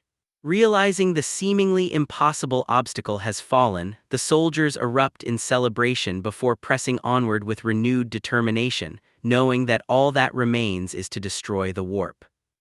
Riding with the cavalry, Hyun-myung quietly smiles as he surveys the destruction left by the elven commander's attack, realizing that such overwhelming power is what a level 9 raid boss is truly capable of. Before anyone can celebrate, the Marquis calls the army to attention. With 3 active warps surrounding the fortress, he explains that they have roughly 6 minutes before the hybrid emerges. To stop the endless monster wave, all 3 warps must be destroyed, so he orders the army to split into 3 groups and attack them simultaneously. Hyun-myung immediately objects, insisting that they divide into only 2 units instead. Surprised, the Marquis argues that leaving a warp unattended is impossible. Hyun-myung explains that although the Dryads have pinned down the main monster horde, large numbers of monsters are still guarding each warp. Dividing the Night Order into 3 groups would spread their forces too thin, making it impossible to destroy the warps in time. After weighing every possibility, he concludes that 2 groups are the absolute limit. The Marquis understands the reasoning but asks how they can deal with the remaining warp if there is not enough time to destroy one and move to the next. Without hesitation, Hyun-myung declares that he and Priest Andrew will handle the final warp alone. The proposal leaves Andrew stunned, while the Marquis rejects it as impossible. Hyun-myung calmly asks him to trust his judgment, explaining that it offers the highest chance of success. He adds that the final warp must be destroyed before the hybrid emerges, preferably at least 30 seconds beforehand. The Marquis studies Hyun-myung in silence before finally placing his faith in him. Acknowledging that every success so far has come from following Hyun-myung's lead, he entrusts the mission to him. The army immediately divides into 2 forces and races toward the remaining flank warps, leaving only Hyun-myung and Priest Andrew behind. As Hudson rides away, he wonders if Hyun-myung has another plan. Isabella confidently assures him that Hyun-myung has always accomplished the impossible and that their only responsibility is to fulfill their own mission. Once the others are gone, Andrew asks what they will do. Hyun-myung simply answers that the 2 of them will destroy the remaining warp. When Andrew asks how, Hyun-myung tells him to give him a moment while he works out the final details. With 6 minutes and 40 seconds remaining, Hyun-myung carefully calculates the situation. Isabella, Hudson, Weiser and their teams should be able to destroy the other 2 warps. Although monsters are guarding them, their numbers are far smaller than the horde attacking the city, and each force has 100 knights supported by elite fighters strong enough to finish the job. The real problem is the final warp. Based on his previous knowledge, a mutated monster known as the Dark Warrior will emerge there. Unlike ordinary monsters, it is powerful enough to make any other strategy unreliable. Hyun-myung concludes that only he can keep the surrounding monsters occupied with Star Peace while forcing the Dark Warrior into a one-on-one battle. Defeating it requires at least 30 seconds, and Andrew's support as a high-ranking priest is just enough to make victory possible. Any delay, however, will reduce their chances dramatically. In the end, all he can do is trust that the other teams will complete their objectives on time. Releasing the power stored within a stone, Hyun-myung unleashes a brilliant burst of light. A colossal hydreigon materializes before them, leaving Andrew staring at the massive creature in complete shock. The system begins counting down the time until the Black Flesh hybrid's arrival while tracking the number of destroyed warps. As the timer rapidly falls from just over 5 minutes to 34 seconds, 2 of the 3 warps are confirmed destroyed. The high dragon raises its many heads beneath the blood-red sky and unleashes a deafening roar. Watching the countdown reach 34 seconds, Hyunmyeong realizes the minimum conditions for victory have finally been met. The system immediately reports that one heated warp still remains and detects a mutated monster emerging from it. Moments later, the Dark Warrior steps through the rift, clad in jagged black armor with blue flames burning from its eyes and chest. Wielding a massive broadsword, it radiates an overwhelming presence that distorts the surrounding air. Hyunmyeong meets the monster's gaze without flinching as green energy gathers around him. Knowing this is the final obstacle, he focuses entirely on the battle ahead. Behind him, Priest Andrew pours his divine power into Hyunmyeong, surrounding him with powerful protective blessings and combat enhancements as the countdown drops to just 28 seconds before the Black Flesh hybrid's arrival. Heavy rain pours over a dark battlefield as the human forces retreat in panic. A desperate knight orders everyone to run toward the last remaining warp while Andrew anxiously realizes that only the warp under Wilhelm's successor's protection remains. Knowing time is running out, he silently urges Hyunmyeong to hurry. As Hyunmyeong prepares to fight, his system activates the Celestial Dragon option along with a haste effect. A massive multi-headed beast descends from above, but Hyunmyeong charges through the air at incredible speed.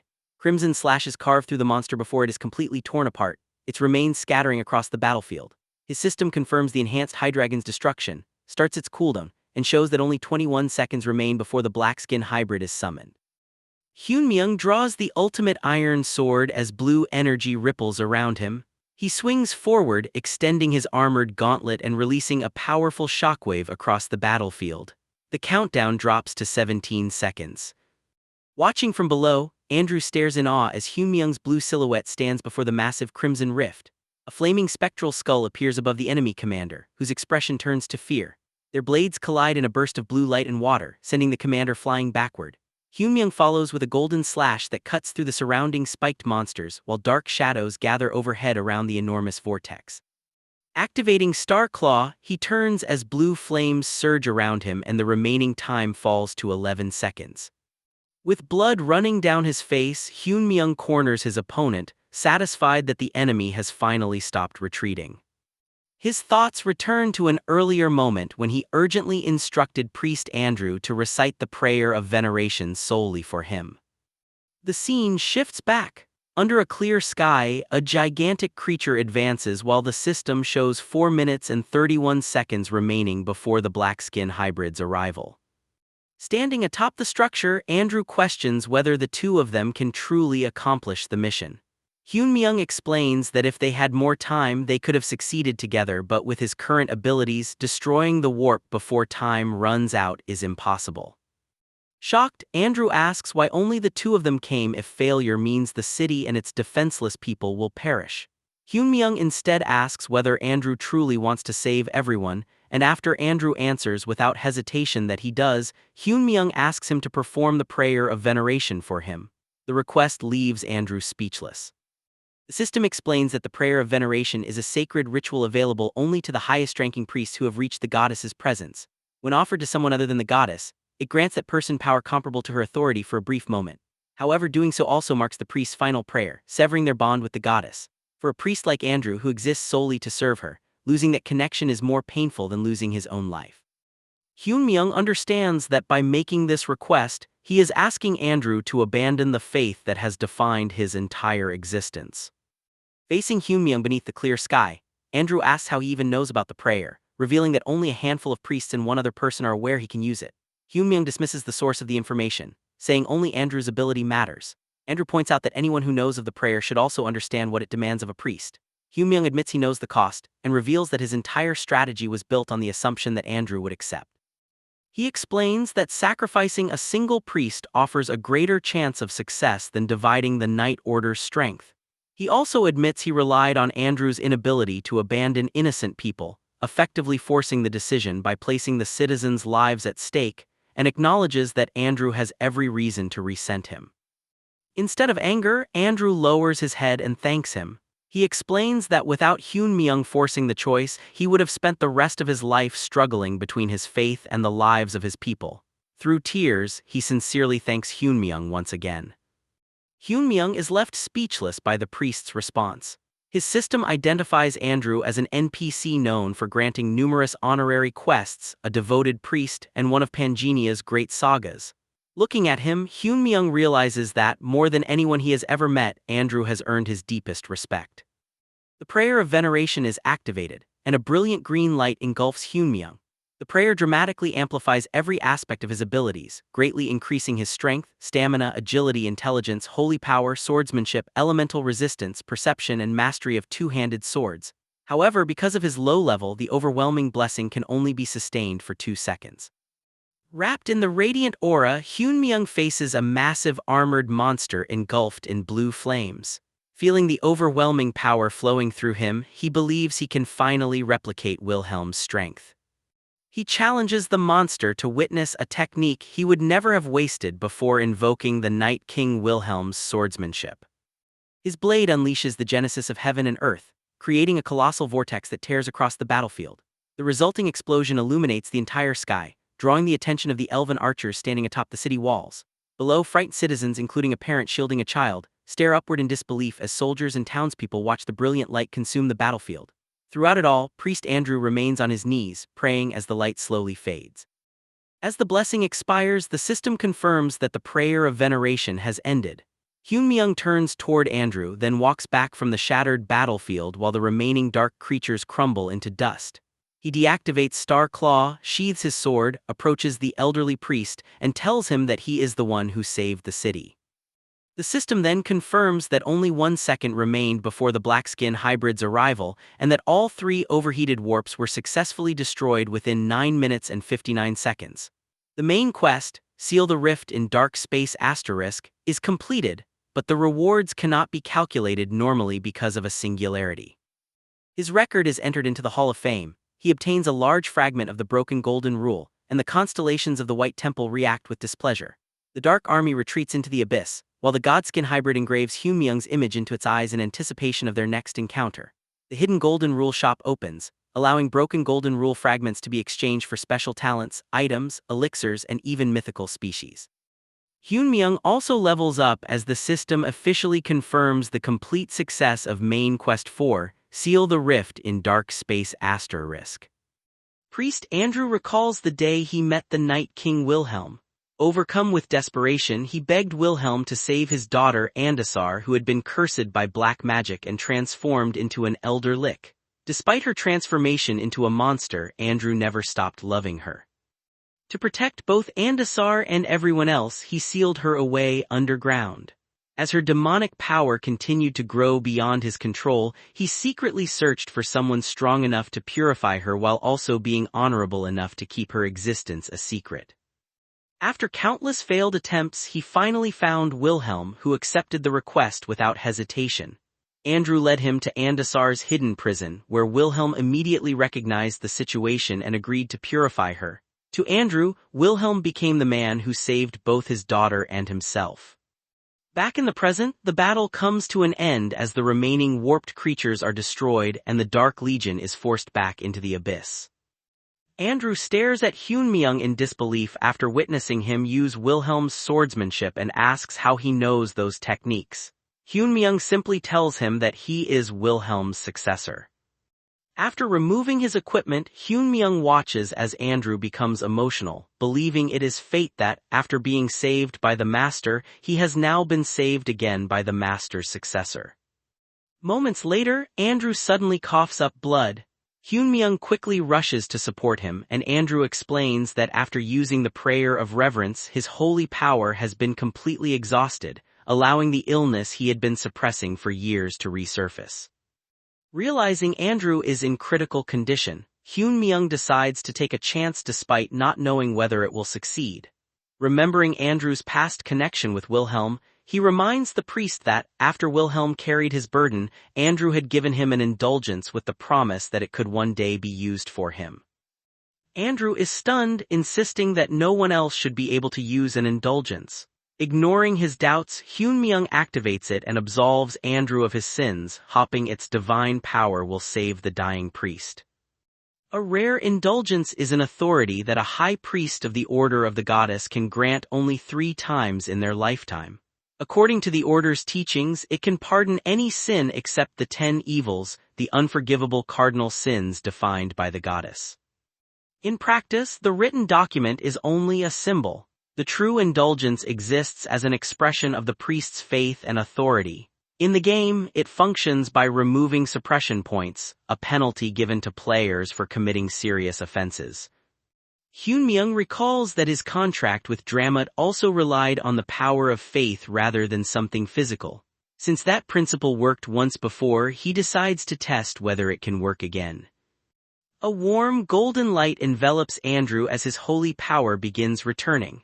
Shocked, Andrew cannot understand how it is possible since an indulgence should only be usable by the person it was originally granted to. Relieved that his gamble succeeds, Hyunmyeong quietly celebrates while Andrew struggles to make sense of what happened. Suspicious, Andrew questions whether Hyunmyeong received an indulgence from another priest, then even wonders if he acquired one through improper means and urges him to repent. Unable to reveal that he is actually Wilhelm, Hyunmyeong desperately searches for an excuse. Just as he considers knocking Andrew unconscious to avoid further questions, Isabella arrives to check on him. Seeing the perfect opportunity, Hyunmyeong quickly excuses himself and leaves before Andrew can continue questioning him. As Andrew calls after him, Hyunmyeong simply decides to treat the entire situation as a blessing from heaven. Soon afterward, the main quest rankings are updated, placing Randolph firmly in first place ahead of Gracia, Mint Choco is delicious, Darkstar and Barmush. The following day, the Dryads prepare to return to their forest using a teleportation book. Before leaving, they thank Hyunmyeong for saving them. He explains that he only helped because of a friend, while the Dryads promise to come to his aid whenever a friend is in danger. Although the city environment is uncomfortable for beings who live on the essence of the forest, the Dryads depart without showing any sign of hardship. With the invasion over, the city begins rebuilding. Lacking the funds to restore the damaged warp gate, the entire reconstruction is financed by Hudson. The city hires the kingdom's alchemists to repair and reinforce the warp gate so it cannot be corrupted again. The cost is enormous, but Hudson covers every expense. Meanwhile, Andrew has recovered his holy power but must spend time recovering from his illness. Until he is healthy enough to resume his duties, the city relies on healing potions instead of priests to care for the wounded. Isabella looks up at the vast sky as she and Hyunmyeong stand in a barren wasteland, asking where they're headed next. Hyunmyeong explains that he'll follow the star's guidance while also bringing back someone crucial for the battles ahead. When Isabella asks who it is, he reveals that he plans to awaken another dormant companion just like her, the Supreme Lightning Isaac, whose strength is essential for what's to come. A few days later, they reach the underground dungeon known as Raven Graveyard. After defeating the dungeon boss, Corpse Raven, system notifications confirm the victory and reward him with a broken golden scale fragment and an evolved Corpse Raven core. Relieved that the core dropped immediately, Hyunmyeong explains to Isabella that it's the key needed to enter Cramdal, the city where Isaac resides. The mention of Cramdal unsettles Isabella. A system description identifies it as the Demon City, ruled by the White King, the guardian deity of the North. It is home to intelligent demons, mythical creatures, and unknown beings lurking beyond dimensional cracks. The city is described as an impregnable fortress beyond the reach of humans, the demon world, and even the ruler of the abyss. Hyunmyeong knows humans normally can't enter such a place, but that changes with the Corpse Raven core. As he prepares to absorb it, the hidden trait Glutton activates. Dark demonic energy erupts from his body, alarming Isabella while the system begins processing the transformation. Multiple notifications explain that the giant's anti-demon energy shatters the core's corruption. The iron-blooded monarch's heart neutralizes its curse and mental contamination. Beast Lord strengthens the evolved trait's dominance, and the mutation completes successfully. The process ends with Glutton evolving into Corpse Raven King, granting him the ability to summon Corpse Ravens based on his star energy. When the smoke clears, Hyunmyeong has transformed into a dark-feathered humanoid crow fiend. Inspecting his new form, he realizes the disguise is nearly flawless, even better than a shapeshifter's imitation, and concludes that the core serves as the disguise's medium. If it breaks, the disguise will likely disappear. Confused by his appearance, Isabella questions the transformation. Hyunmyeong explains that it's the Corpse Raven's disguise, allowing him to enter Cramdal unnoticed, though an involuntary caw slips into his speech. Isabella immediately notices it, leaving Hyunmyeong embarrassed as he realizes it's a side effect of the transformation. She dryly remarks that he's fully committed to the disguise, even mimicking the bird's cry. Trying to end the conversation, Hyunmyeong hands Isabella a set of armor and tells her to equip it. When she points out that it's his equipment, he explains that the complete Michaela set grants celestial dragonborn wings, while the rest of the appearance becomes demi-dragon, which is sufficient since they only need to appear as monsters. The system then confirms that the Michaela set automatically adjusts its appearance according to the wearer's gender and level. Later, aboard a large galleon sailing through the hidden docks toward Cramdal, Isabella now appears as a winged demi-dragon. She wonders how Hyunmyeong knew changing their appearances would grant access to the hidden route. Maintaining his mysterious image, he credits the stars while privately recalling that he once saw Wilhelm use this path. Looking around the crowded ship, Isabella notices countless powerful monsters traveling peacefully together. Judging from their appearances, she estimates they are level 7 and 8 monsters and finds it remarkable that none of them cause trouble.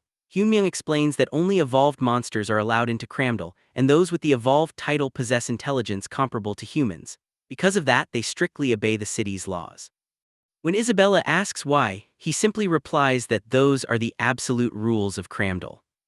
Their conversation is interrupted when the sea erupts and a gigantic level 9 raid boss, the giant grudge phantasm, rises beside the ship, declaring its hunger. Before it can attack, a colossal stone eye opens above Cramdal's walls and activates Medusa's eye. The raid boss is instantly petrified into solid stone. Stunned, Isabella can't believe a level 9 raid boss was defeated in a single move. Hyunmyeong explains that Medusa is one of Cramdal's primary defensive abilities. Anyone who causes trouble within the city's domain is immediately executed, which is why evolved monsters never violate its laws. Moments later, an evolved level 8 sewer rat dressed as a ship's steward politely apologizes to the passengers, explaining that an impurity briefly entered Cramdal's territory but assuring everyone there is nothing to worry about. He informs them that they will arrive shortly and encourages everyone to enjoy the rest of the journey peacefully. As Cramdal's harbor comes into view, Hyunmyeong's expression turns serious beneath his crow disguise. He warns Isabella that they're entering an invincible fortress ruled by monsters unlike anything she has ever seen. If their true identities are exposed, their lives will be at stake, so she must remain alert every second they are inside. The ship finally docks and Hyunmyeong steps onto land expecting a dark, blood-stained demon fortress. Instead, he's greeted by colorful festival decorations, bright lights, and bustling streets filled with merchants. Vendors enthusiastically advertise peaceful hot springs and special discounts, creating an atmosphere completely unlike the city he remembers. Hyunmyeong freezes in disbelief. When Wilhelm visited only a year earlier, there wasn't a hot spring or even a blade of grass in the barren city. Staring at the lively surroundings, he wonders what could have transformed Cramdal so drastically. As they walk through the crowded streets, Isabella asks about the person they've come to find. Hyunmyeong introduces him as the Supreme Lightning Isaac and describes him as one of the continent's most notorious fugitives. He explains that Isaac extorted nobles and priests, robbed allied supply lines while posing as a mercenary, assassinated key figures, triggered monster warps that devastated cities, and orchestrated the destruction of the mining city. In short, he considers Isaac an unprecedented criminal in Panginia's history. Isabella notices that Hyunmyeong sounds oddly proud while describing him, almost like a parent boasting about a child. After hearing the long list of crimes, she concludes that Isaac is far from an ordinary person. Hyunmyeong reflects on the game's past, remembering countless player complaints and protests over Isaac's actions. At the time, he dismissed them because he believed Panginia was just another game and never realized its true nature. Regardless of the past, he knows Isaac is someone they absolutely must recruit for the greater cause. Hearing that, Isabella's expression hardens. She promises that if Isaac poses even the slightest threat to Hyunmyeong, she will eliminate him without hesitation. Confident in her loyalty, Hyunmyeong says he can rely on her. As they continue searching, Isabella asks what Isaac looks like. Hyunmyeong describes him as having a lightning-shaped scar across his forehead, blonde hair, and celestial dragonborn wings like hers. Before he can finish, he suddenly notices someone matching that exact description. Turning around, he finds a blonde young man with a lightning-shaped scar and large dragon wings energetically trying to hand a tourist brochure to a passing monster while loudly promoting the city's hot springs and insisting they're the cheapest and best around. Hyunmyeong stands speechless as the legendary criminal he had just described enthusiastically advertises hot springs, completely shattering the terrifying image he had built up in Isabella's mind. The blonde young man continues aggressively waving his brochure in front of passing monsters, insisting that his hot spring offers the best prices and service while complaining that he's only trying to make a living. Unbothered by their reactions, the young man keeps shouting that no one should leave without visiting the hot spring before finally noticing the two of them starring. Irritated, he turns to confront them, but his expression instantly changes when he notices the celestial dragonborn wings on Isabella's back. Sensing an opportunity, Hyunmyeong quickly regains his composure and greets him as though meeting another half-dragon after 150 years. Isabella immediately understands the act and plays along, claiming it's been just as long since she met one of her own kind. Hyunmyeong warmly suggests they should catch up after such a long separation. Isaac, who had been arguing with customers moments earlier, looks at them as if they're insane. He points out that while Hyunmyeong resembles a corpse raven, Isabella is obviously human. Hyunmyeong quietly warns him to watch his words because Medusa's eyes are always watching. Seeing the massive defensive eye above the city, Isaac immediately falls silent. Hyunmyeong then addresses him by his true title, the lightning-severing hunter. Isaac is startled and demands to know how he knows that name. Hyunmyeong calmly repeats that Medusa's eyes are watching and warns him not to say anything unnecessary. When Isaac tries to act tough, Hyunmyeong makes it clear that they're in the same situation. He realizes that while Isabella's dragon wings are enough for monsters to recognize her as one of their own, Isaac sees through her disguise because he entered Cramdal the same way she did. Unlike Isabella, however, Isaac has concealed the rest of his equipment with an equipment invisibility potion, leaving only his wings visible. Hyunmyeong's great sage trait activates, revealing every piece of Isaac's hidden gear, including the Machella set and several high-grade accessories. Confident that he sees through the disguise completely, Hyunmyeong quietly tells Isaac that hiding the Machella set is pointless and gives him a choice: cooperate quietly or risk dying together if they're exposed. Isaac stares at him in stunned silence before suddenly bursting into exaggerated laughter to maintain appearances. Pretending everything is normal, he claims he was simply surprised to meet another half-dragon after so many years. He then casually introduces himself to Isabella and warmly greets her. Isabella politely introduces herself as a half-dragon, but her stiff delivery makes Hyunmyeong awkwardly point out that half-dragons don't actually speak that way. Wanting to get away from the public streets and the city's surveillance, Hyunmyeong suggests they continue their conversation somewhere more private. When Isaac asks where, Hyunmyeong immediately chooses a nearby hot spring. A short time later, Isaac leads them to a rundown hot spring inn and calls for the elderly owner to prepare 2 rooms for his out-of-town guests. An evolved level 4 goblin rushes out with a broom, scolding Isaac for the way he treats customers and chasing him around the entrance. Isaac easily avoids the broom, arguing that no one would ever visit such a shabby hot spring if he didn't advertise so aggressively. The old goblin then asks who will pay the bill, and Isaac casually points at Hyunmyeong. At that moment, a captive cactus creature desperately cries for help, insisting it already has another inn reserved, accusing Isaac of extortion and pleading for someone to deliver justice. Hyunmyeong pays the bill and walks past the cages, remarking that Isaac at least helped them save some money.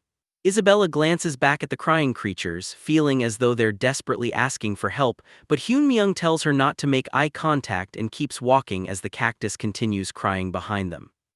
Soon, the 3 relax in a private outdoor hot spring. As Hyunmyeong enters the steaming water, a system notification states that the lesser goddess's tear is relaxing and stabilizing his entire body. Examining the glowing water, he realizes this is no ordinary hot spring. Isaac explains that if it were ordinary, monsters wouldn't be so eager to visit. Curious about the city's drastic change, Hyunmyeong asks when the hot spring appeared, recalling that it didn't exist before. Isaac admits he doesn't know the details and only knows that the springs suddenly emerged one day. Hyunmyeong suspects the mysterious hot spring may be connected to a hidden item or unique power. Isaac's expression turns serious as he asks why Hyunmyeong sought him out, pointing out that their meeting couldn't have been a coincidence. Hyunmyeong simply replies that the stars guided him. Isaac mocks the answer, saying a mere corpse raven hardly resembles a saint, prompting Hyunmyeong to sarcastically point out that Isaac is hardly in a position to judge after forcing customers into hot springs. Embarrassed, Isaac insists he only resorted to that because he had to survive. Ignoring the excuse, Hyun-myung gets straight to the point and offers Isaac a deal. If Isaac serves him for 1 year, he'll help him escape Cramdal and return to the continent. Isaac immediately rejects the proposal, telling Hyun-myung to leave and hoping they never meet again. Hyun-myung then mentions the mining city that Isaac destroyed, causing Isaac to freeze. Remembering the past, Hyun-myung reflects on how, during his days as a player, he intentionally used Isaac for disruptive roleplay and trolling, accumulating such a high suppression level that he could barely enter any city. While living as a fugitive, Isaac eventually found a hidden village ruled by a corrupt chief. The village chief initially seemed like an ordinary petty villain who embezzled funds and bribed officials. Isaac decided to stay there temporarily, acting as the chief's loyal fixer simply for role-playing purposes. However, the chief proved far more capable and ruthless than expected. With Isaac's unquestioning support, he rapidly expanded his influence until he controlled an entire mining city. Although the chief promised Isaac unimaginable wealth and power, Isaac had already grown bored and intended to rob the place before leaving. Everything changed when he discovered the mines filled with countless starving, enslaved people taken from neighboring cities. The chief proudly admitted he had kidnapped them, bribed the royal guards to cover it up, and planned to grow even richer through forced labor. When a sick child appeared, the chief pretended to show concern before ordering the child executed to prevent any disruption to production. He coldly remarked that more children could always be born to replace the workers. Hearing the chief boast that they might one day buy the entire kingdom all thanks to Isaac, he finally realized the horrifying consequences of his actions. Overcome with guilt, he drew his blade, killed the village chief, and vowed to set everything right. Back in the present, Hyun-myung explains that Isaac's efforts to reform the mining city ultimately failed because the kingdom itself was hopelessly corrupt. One villain simply replaced another, continuing the endless cycle of exploitation. Realizing there was no other solution, Isaac unleashed a monster wave that completely destroyed the mining city. Although countless people lost their lives and homes, the catastrophe permanently ended the cycle of corruption. Hyun-myung believes that even without Isaac, the city was destined to fall into the hands of villains. He tells Isaac it's time to stop imprisoning himself in Cramdal because of that guilt. Isaac angrily slams the water, insisting Hyun-myung knows nothing about him. Unshaken, Hyun-myung argues that hiding out of guilt accomplishes nothing. When Isaac demands to know who he thinks he is, Hyun-myung calmly declares that he intends to defeat the Demon King. The bold claim leaves Isaac speechless. Hyun-myung extends his hand and says that if Isaac truly wants to atone, he should stop hiding and instead help save the world. That's why he's gathering trustworthy companions who will never betray him. Isaac questions how someone he just met can trust him so completely. Hyun-myung answers without hesitation that he knows far more about Isaac than Isaac realizes, perhaps even more than Isaac knows about himself. Completely bewildered, Isaac admits he can't understand anything Hyun-myung is saying and scoffs at the idea that the King of Crows could ever defeat the Demon King. Rather than argue, Hyun-myung proposes a bet instead. He explains that in Cramdal, status determines a monster's superiority, and he intends to prove he is no ordinary crow. His plan is to enter the Tower of Mysteries and obtain a mystery from the Hall of Mysteries as proof of his status.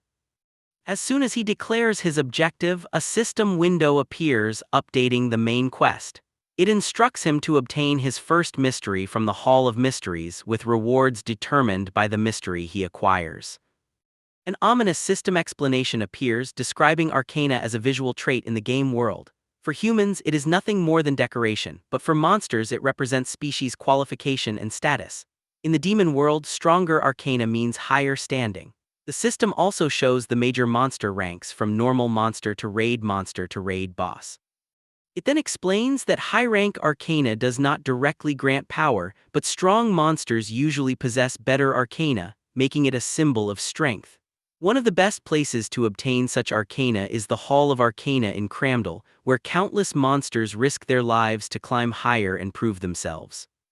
Back at the Hot Spring Inn, Hyun-myung questions whether Isaac really expects him to prove himself at the Hall of Arcana. Isaac warns that a corpse raven like him would be torn apart and die within 30 minutes, but Hyun-myung remains calm and says that would be unfortunate. Isaac eventually gives in and says the hall opens in 2 days, adding that if Hyun-myung truly succeeds, he will follow him however he wants. 2 days later, Hyun-myung and Isabella arrive at the crowded plaza outside the massive gates. Hyun-myung remarks that there are more participants than expected, though most are only spectators. He then asks Isabella whether she plans to challenge the hall as well, but she explains that she already has an arcana. When she reveals her shimmering blue scales, Hyunmyoung immediately recognizes them as Jormungandr's scales and asks where she got such an arcana. Isabella recalls that one day she dreamed of a massive serpent wrapping around her, and after that she obtained the arcana. However, it has no special abilities. Hyunmyoung silently connects the dots and realizes that Jormungandr's scales is one of the 32 stars, an arcana that grants the right to seek Jormungandr's star. He also remembers that the Desert Queen must have recognized Isabella's arcana and kept her close as a princess. That makes him suspect their connection may not be over yet. Before he can think further, a loud announcement tells all participants to finish their preparations and gather at the entrance. Hyunmyoung leaves Isabella behind and joins the registration line. As he waits, he notices several enormous monsters around him, including a true blood kin, a mature leviathan, and a minotaur king. He realizes that calamity-class monsters have gathered here, which is unusual. Above the plaza, one of Cramdal's elite warriors announces that formidable challengers have arrived and that one of the seats among the 5 great warriors, the new pillars of Cramdal, may still be filled. The White King is apparently waiting for someone qualified to take that seat. Hyunmyoung concludes that this sudden gathering is tied to the selection of new pillars, which is why powerful monsters have come here. He recalls that the 4 great warriors already include Medusa, and each of them would require a top 30 user to fight. He wonders why Cramdal would need even another one.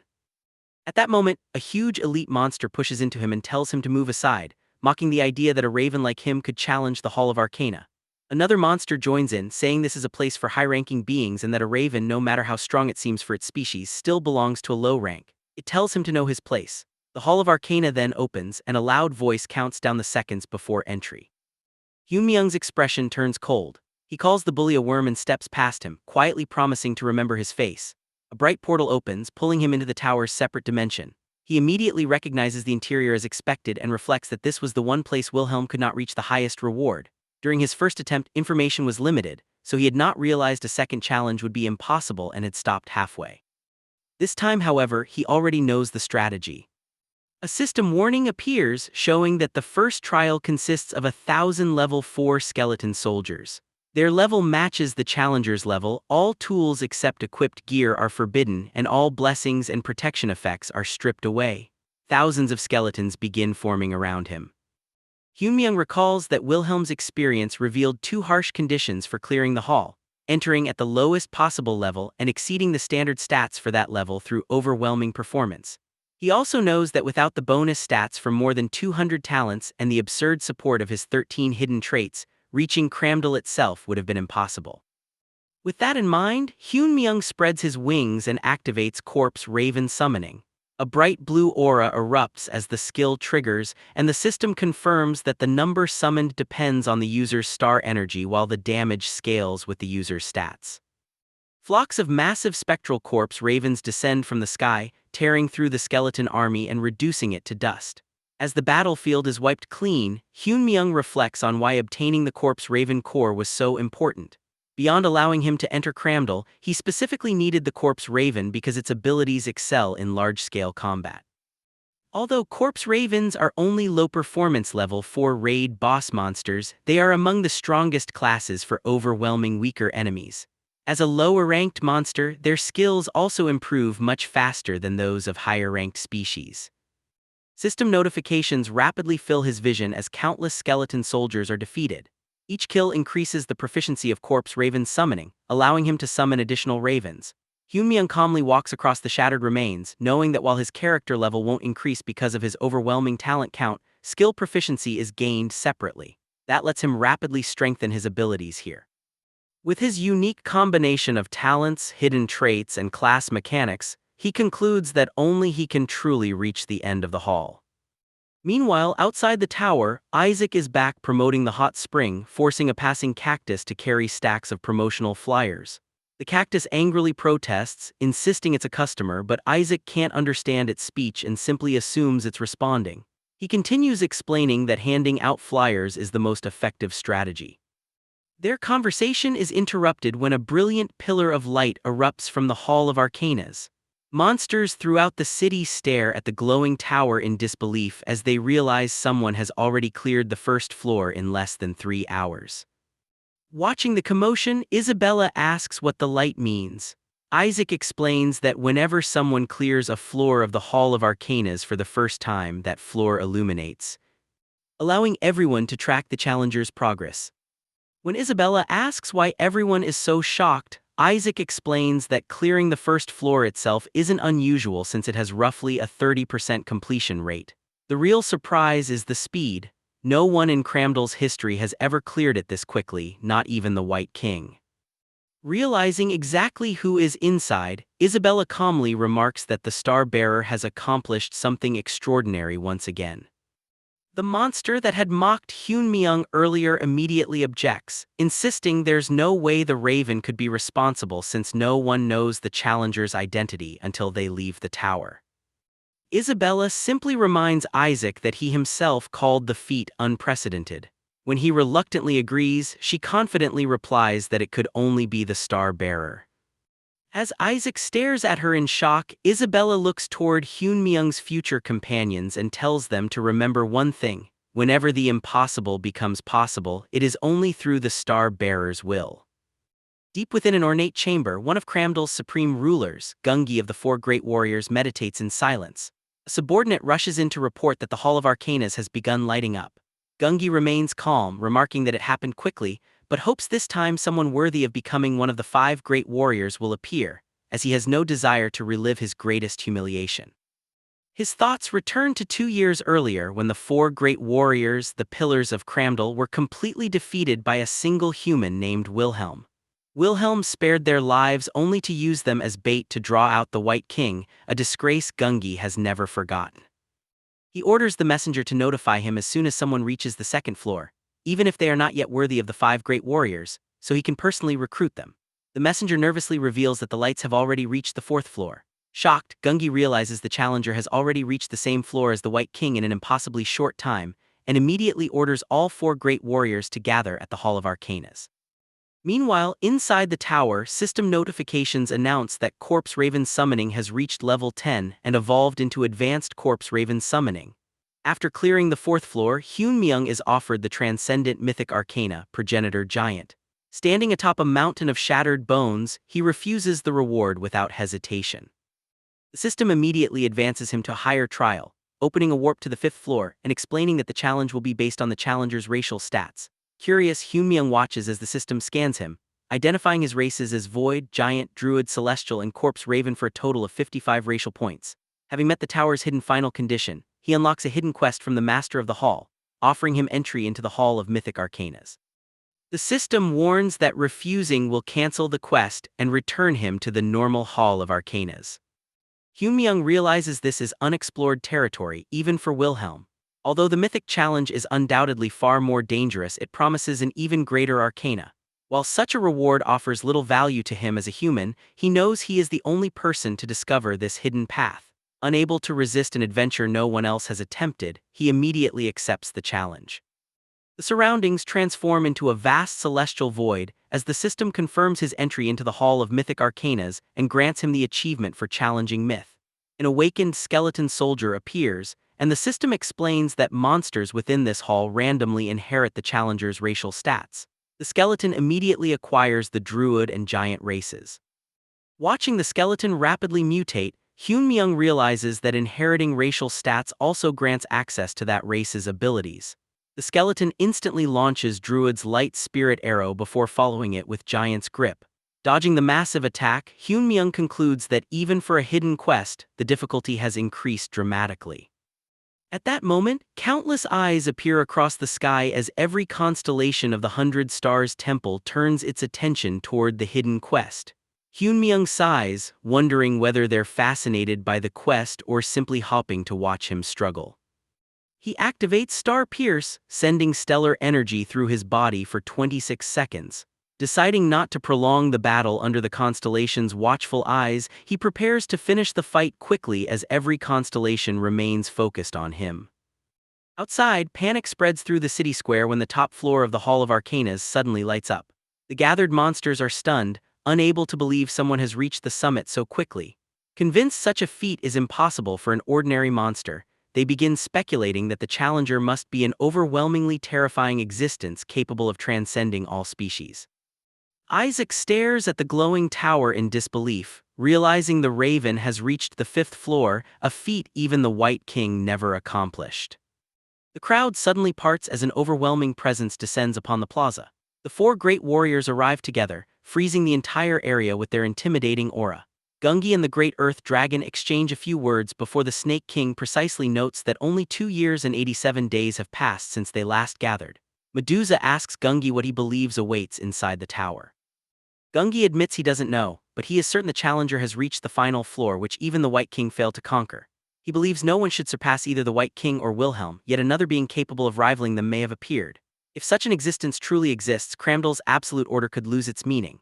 Whether they welcome that being as an ally or confront it as an enemy, they will have no choice but to acknowledge it. Just then, a massive monster emerges from the portal and immediately assumes everyone has gathered to welcome him as the newest great warrior. The plaza falls silent as he proudly declares that he possesses a legendary grade arcana worthy of becoming one of Cramdal's 5 great warriors. While he continues boasting and displaying the Mist Dragon arcana, the crowd simply wonders why the true challenger has not appeared yet. Before he can continue, a familiar voice calls him an earthworm. The bully instantly recognizes Hyunmyeong, who calmly walks past him and begins counting. Before the confused monster can react, Hyunmyeong reaches 3 and the bully's Mist Dragon arcana suddenly shatters into dust. As the stunned monster watches in horror, Hyunmyeong reminds him that he never forgets a face. System notifications reveal that Hyunmyeong possesses the arcana *eternal Randolph ***, awarded to one who surpasses all specifications. The arcana is indestructible, immune to interference, permanent, grants the hidden trait *eternal Randolph ***, and allows him to permanently destroy any arcana of a lower grade once per target. His main quest updates, awarding him a large number of broken golden scale fragments and recording a total score of 500 points for the Hall of Fame. A flood of notifications follows as multiple constellations acknowledge his achievement. The constellations of Fortune, Adventure, and Clockwork each upgrade his rewards. The Eternal Moon silently approves, the nameless constellation offers its support, and Hyunmyeong levels up. Far above Cramdal, the White King opens his eyes upon his dark throne. Sensing a presence unlike any before, he remarks that he can smell a status he has never encountered, finding the mysterious newcomer truly intriguing. As the dust settles inside the 5th floor of the Tower of Arcanas, Hyunmyeong completes the trial. The tower recognizes his unprecedented achievement, records it permanently in its Hall of Fame, increases his fame, and grants him a unique beyond-standard arcana called Eternal Randolph. His hidden mission is then evaluated. Every constellation in the tower is astonished by his accomplishment, acknowledging that he achieved the impossible. He receives a perfect score, earns a large fragment of the broken golden scale, and secures a place in the Hall of Fame. Having exhausted every standard reward the tower offers, the reward system is replaced by the sacred White Hall of Constellations. A new selection of 100 high-level constellation rewards becomes available. Unable to determine what each reward does, Hyunmyeong decides to postpone his choice and instead examines his new arcana. Eternal Randolph is an arcana granted only to someone who surpasses every existing standard. It can permanently destroy lower-ranked arcanas once per target, cannot be destroyed, blocks all outside interference, remains active under any circumstance, and grants him a hidden trait with the same name. Although the arcana has no visible form, color, or scent, Hyunmyeong clearly senses its overwhelming authority. Realizing its extraordinary power, he leaves the tower. Back in the city square, he finds the defeated monster in panic after losing its arcana and attempting to attack him. Before it can move, Medusa intervenes and instantly restrains the creature with her petrification ability. She declares that disturbing the peace of Cramdal is forbidden under the White King's law, and Gungi asks Hyunmyeong whether he intends to stand as an ally or an enemy. Hyunmyeong calmly replies that his decision depends on how they treat him. His confidence unsettles the surrounding guards, but they admit his status cannot be ignored. Medusa lowers her hostility and explains that they wish to inform the White King of the appearance of someone worthy of standing beside them. She invites him to the royal castle. Hyunmyeong accepts on the condition that his companions accompany him, and Medusa agrees. Later, the group arrives at the White King's castle. As they walk through its heavily guarded halls, Isak wonders how he ended up there. Hyunmyeong reminds him of his earlier promise to stand by him if his status proved genuine, then asks whether he intends to become his subordinate or his slave. Isak lowers his head and chooses to become Hyunmyeong's subordinate as they approach the throne room. On the way, Isabella quietly questions whether meeting the White King in person is truly necessary. Hyunmyeong explains that refusing the invitation would serve no purpose and reveals that he also has something he wants from the White King, leaving Isabella curious about his real objective. The royal guards stop before the White King's chambers and open the massive doors, revealing the ruler seated upon his throne. The White King immediately recognizes Hyunmyeong as the crow who conquered the Tower of Arcanas. Although he remarks that Hyunmyeong appears fragile, he admits the achievement is impressive. Hyunmyeong remains completely calm and openly comments on the White King's lack of courtesy during their first meeting. His companions and the surrounding monsters are stunned by his fearless attitude. In response, the White King releases a fraction of his overwhelming aura, filling the throne room with immense pressure. Hyunmyeong immediately realizes that without his hidden traits, the pressure alone would have been enough to stop his heart. Remembering what he knows about Pangenia, he recalls that monsters gain experience by defeating monsters, players, and NPCs. Unlike players, they have no level cap, allowing them to grow indefinitely if they survive. Based on that knowledge, he concludes that the White King stands at the very top of the world's hierarchy and with Wilhelm and the Demon King gone, rules Pangenia as its absolute monarch. To withstand the crushing pressure, Hyunmyeong's defensive abilities activate automatically, allowing him to remain standing. Knowing he is still far weaker than the White King, he stays focused and calmly reminds him that even a guest deserves basic respect. Watching him endure the aura without moving, Isak is left speechless. He already knew Hyunmyeong was extraordinary, but seeing him remain composed under the White King's presence makes him wonder if Hyunmyeong could truly rival the ruler.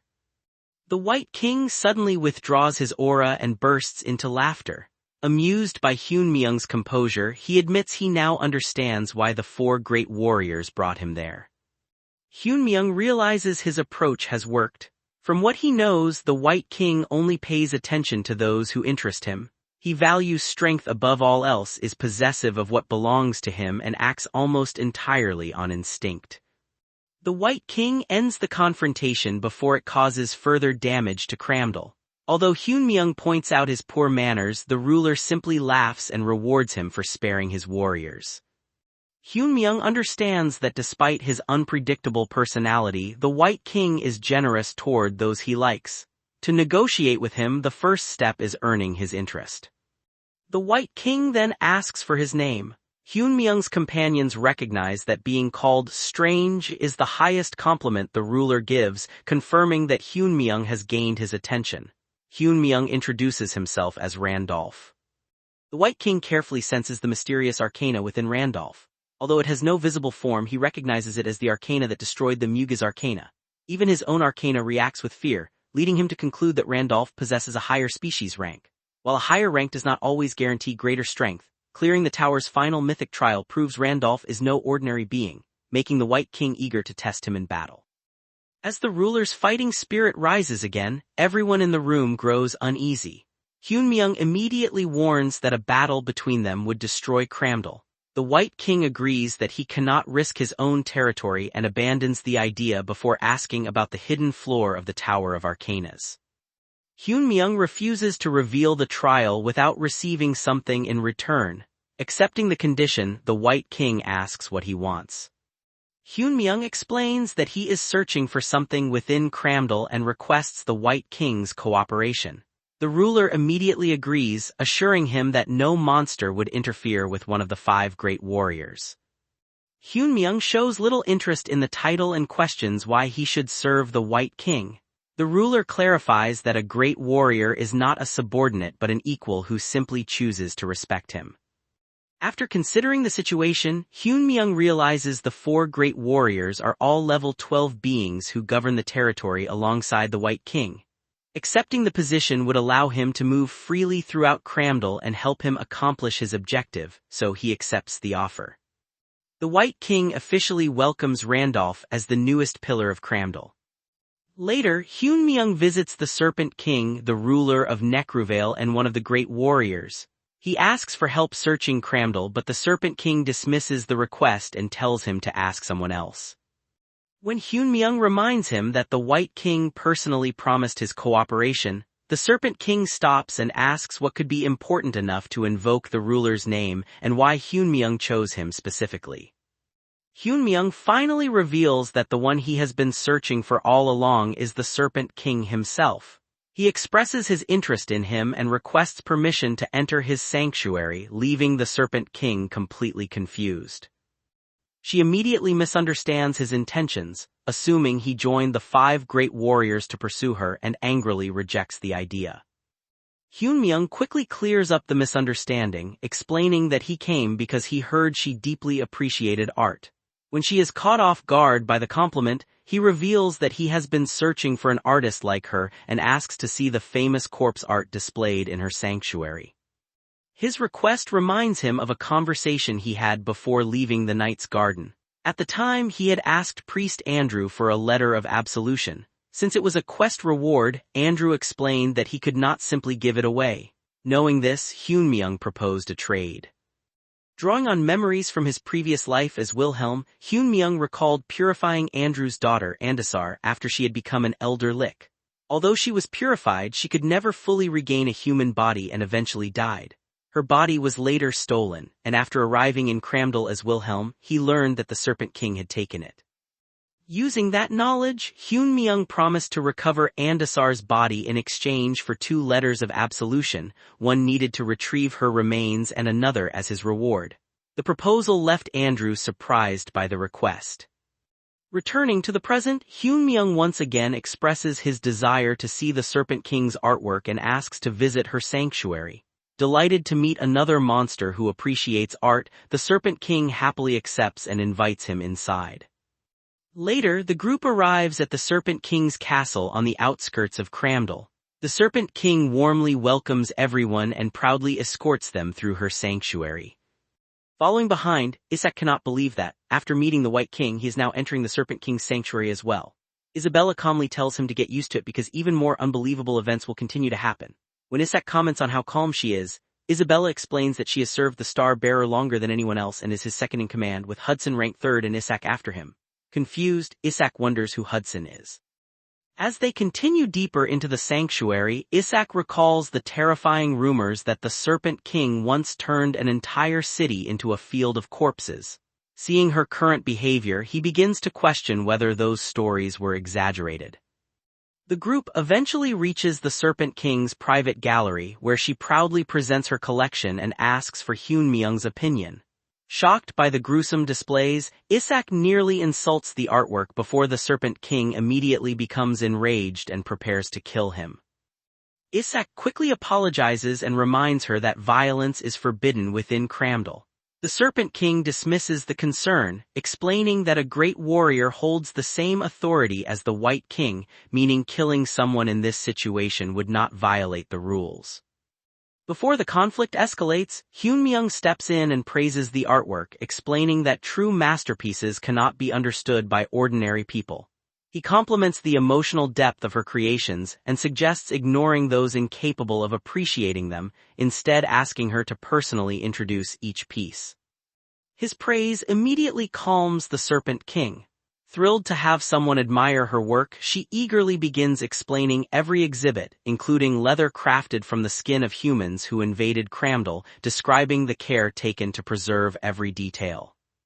As Hyunmyeong listens, his attention shifts toward an isolated workstation bound in heavy chains after he senses a strange and chaotic presence coming from it. The Serpent King notices Hyunmyeong's interest in one of the unfinished works and explains that it is still incomplete. When he asks to examine it, she allows him to do so and reveals the restrained remains of a rare elder lich. She explains that she intended to turn it into a Dullahan but was unable to complete the process. The moment Hyunmyeong sees the body, he realizes it is Andasar, the person he has been searching for. The Serpent King explains that the corpse cannot be stabilized. Although only fully purified bodies can be used in her artwork, this one remains trapped in a constant frenzy. Every attempt to work on it causes its energy to spiral out of control, making it impossible to use.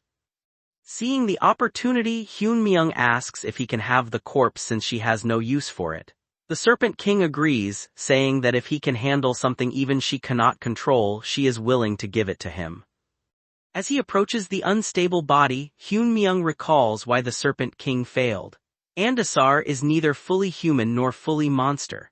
The sins accumulated while she existed as an elder lich remained after she partially returned to human form, building up an oppression stat that forced her into a permanent frenzy state. Remembering the game's mechanics, Hyun-myung knows that human-type characters who accumulate too much oppression enter a frenzy state and suffer severe penalties. The only way to remove that condition is by reducing the oppression stat with a letter of absolution. Taking out one of the letters of absolution he obtained for this purpose, Hyun-myung uses it on Andasar. The divine power immediately purifies her, reducing her oppression and completely removing the frenzy state.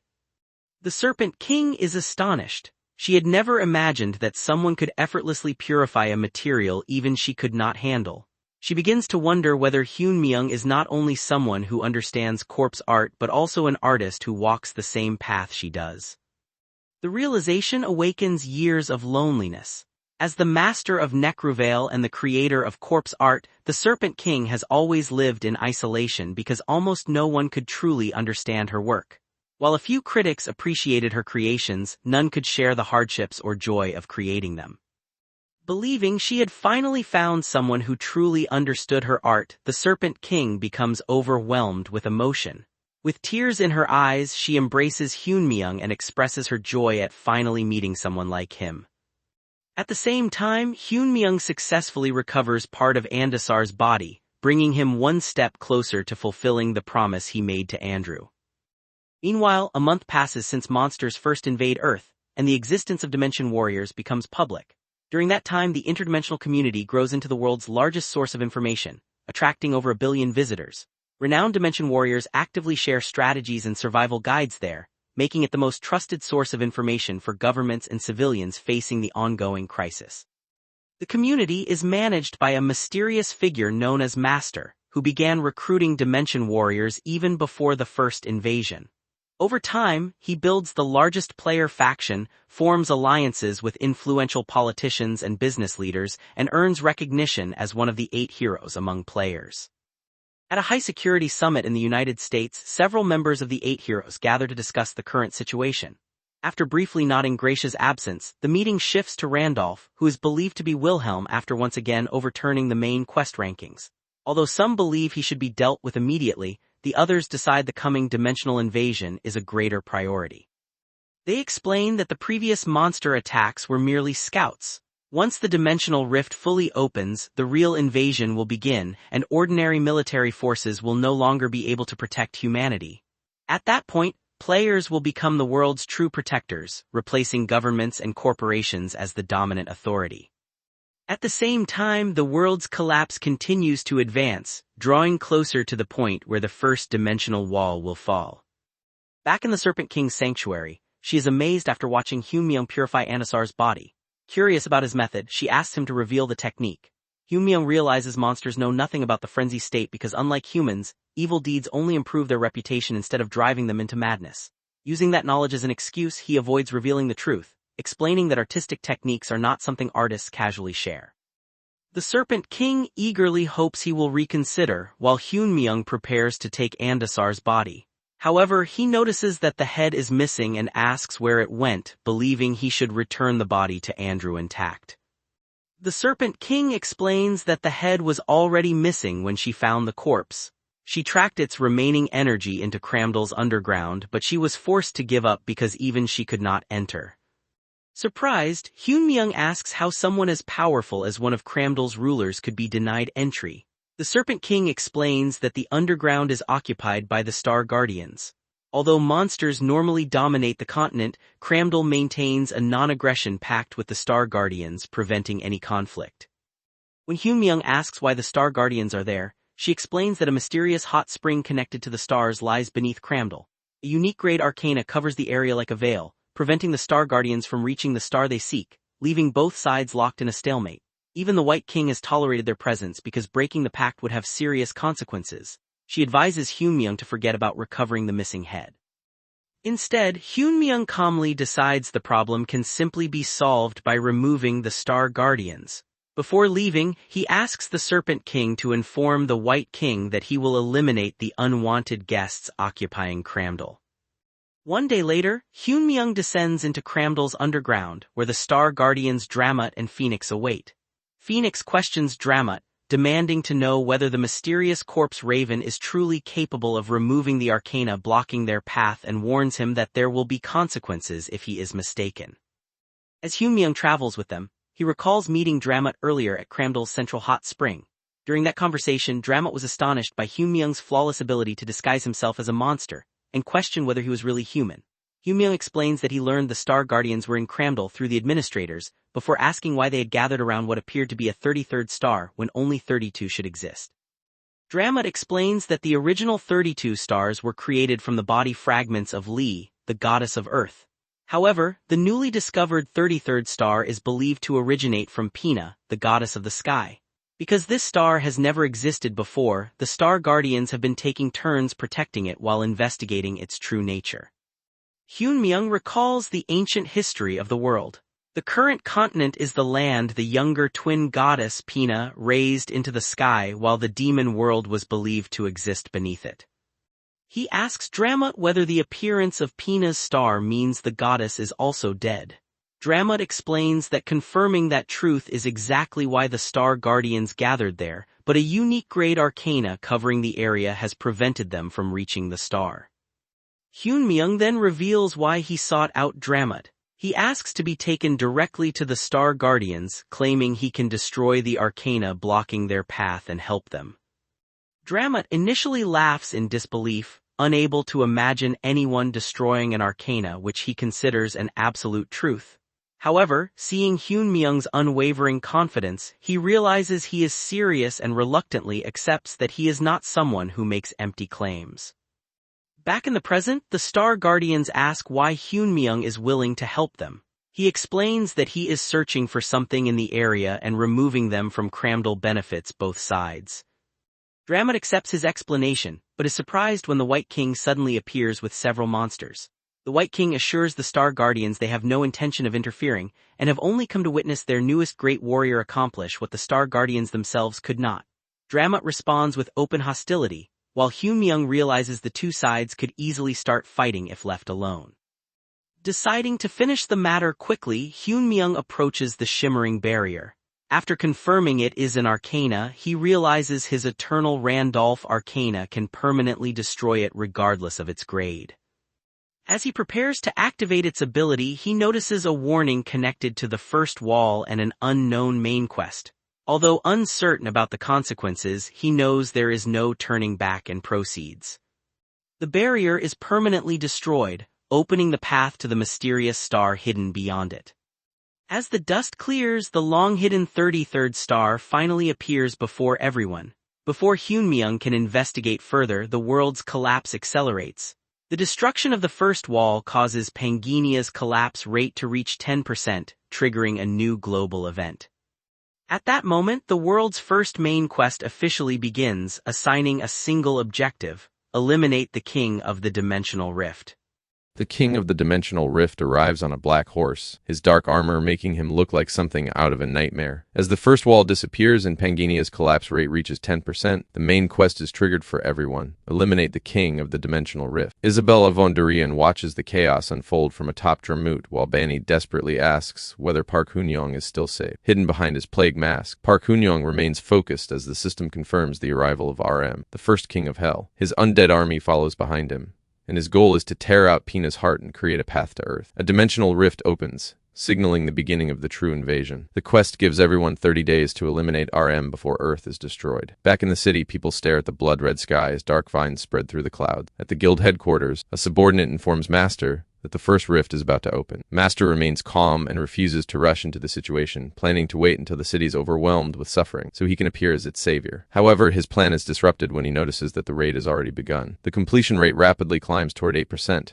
Leaving him stunned that someone is attacking a rift before it is even fully opened. On the battlefield, the raid progresses even faster, reaching 17%. A massive attack strikes RM and sends debris flying. The King of Hell is shocked that someone is already overpowering him, and his body begins to crack under the assault. A huge pillar of light then erupts across the battlefield. There are said to be only 3 beings among the ordinary races of Pangania capable of truly challenging one another: the White King, Wilhelm, and the Demon King. However, those rankings only apply to the world's regular races. Beyond them are beings created by the system specifically to protect the stars. One such being emerges from the darkness, the Giant of Evil Extermination, one of the most powerful star guardians. He demands to know who dared interfere with a symbol of the goddess. Wilhelm watches carefully and realizes that the energy they destroyed had been suppressing RM's power. He continues monitoring the area to ensure nothing else emerges from the rift. The Giant of Evil Extermination stands behind Wilhelm like a mountain of stone and muscle. Park Hunyong lands nearby and recognizes how valuable it is to have someone so reliable on their side. The White King approaches and admits that the Giant finished the job faster than expected. He also expresses disappointment that he never got to see Park Hunyong's true abilities. Park Hunyong refuses to take the bait and reminds him that he only agreed to destroy the Arcana. The White King realizes that Park Hunyong is much sharper than he appears and did not fall for the provocation. He concludes that Park Hunyong is simply another person who needs to see someone's power before being impressed. A flash of light strikes the battlefield as the weakened King of Hell struggles to maintain his form. RM curses the Star Guardian, furious that his plan is collapsing because of Park Hunyong. He gathers his remaining strength and creates another massive surge of dark energy, mocking his enemies for refusing to die. A vision from the past suddenly appears, showing a younger RM kneeling before a dark god. He receives a portion of the god's power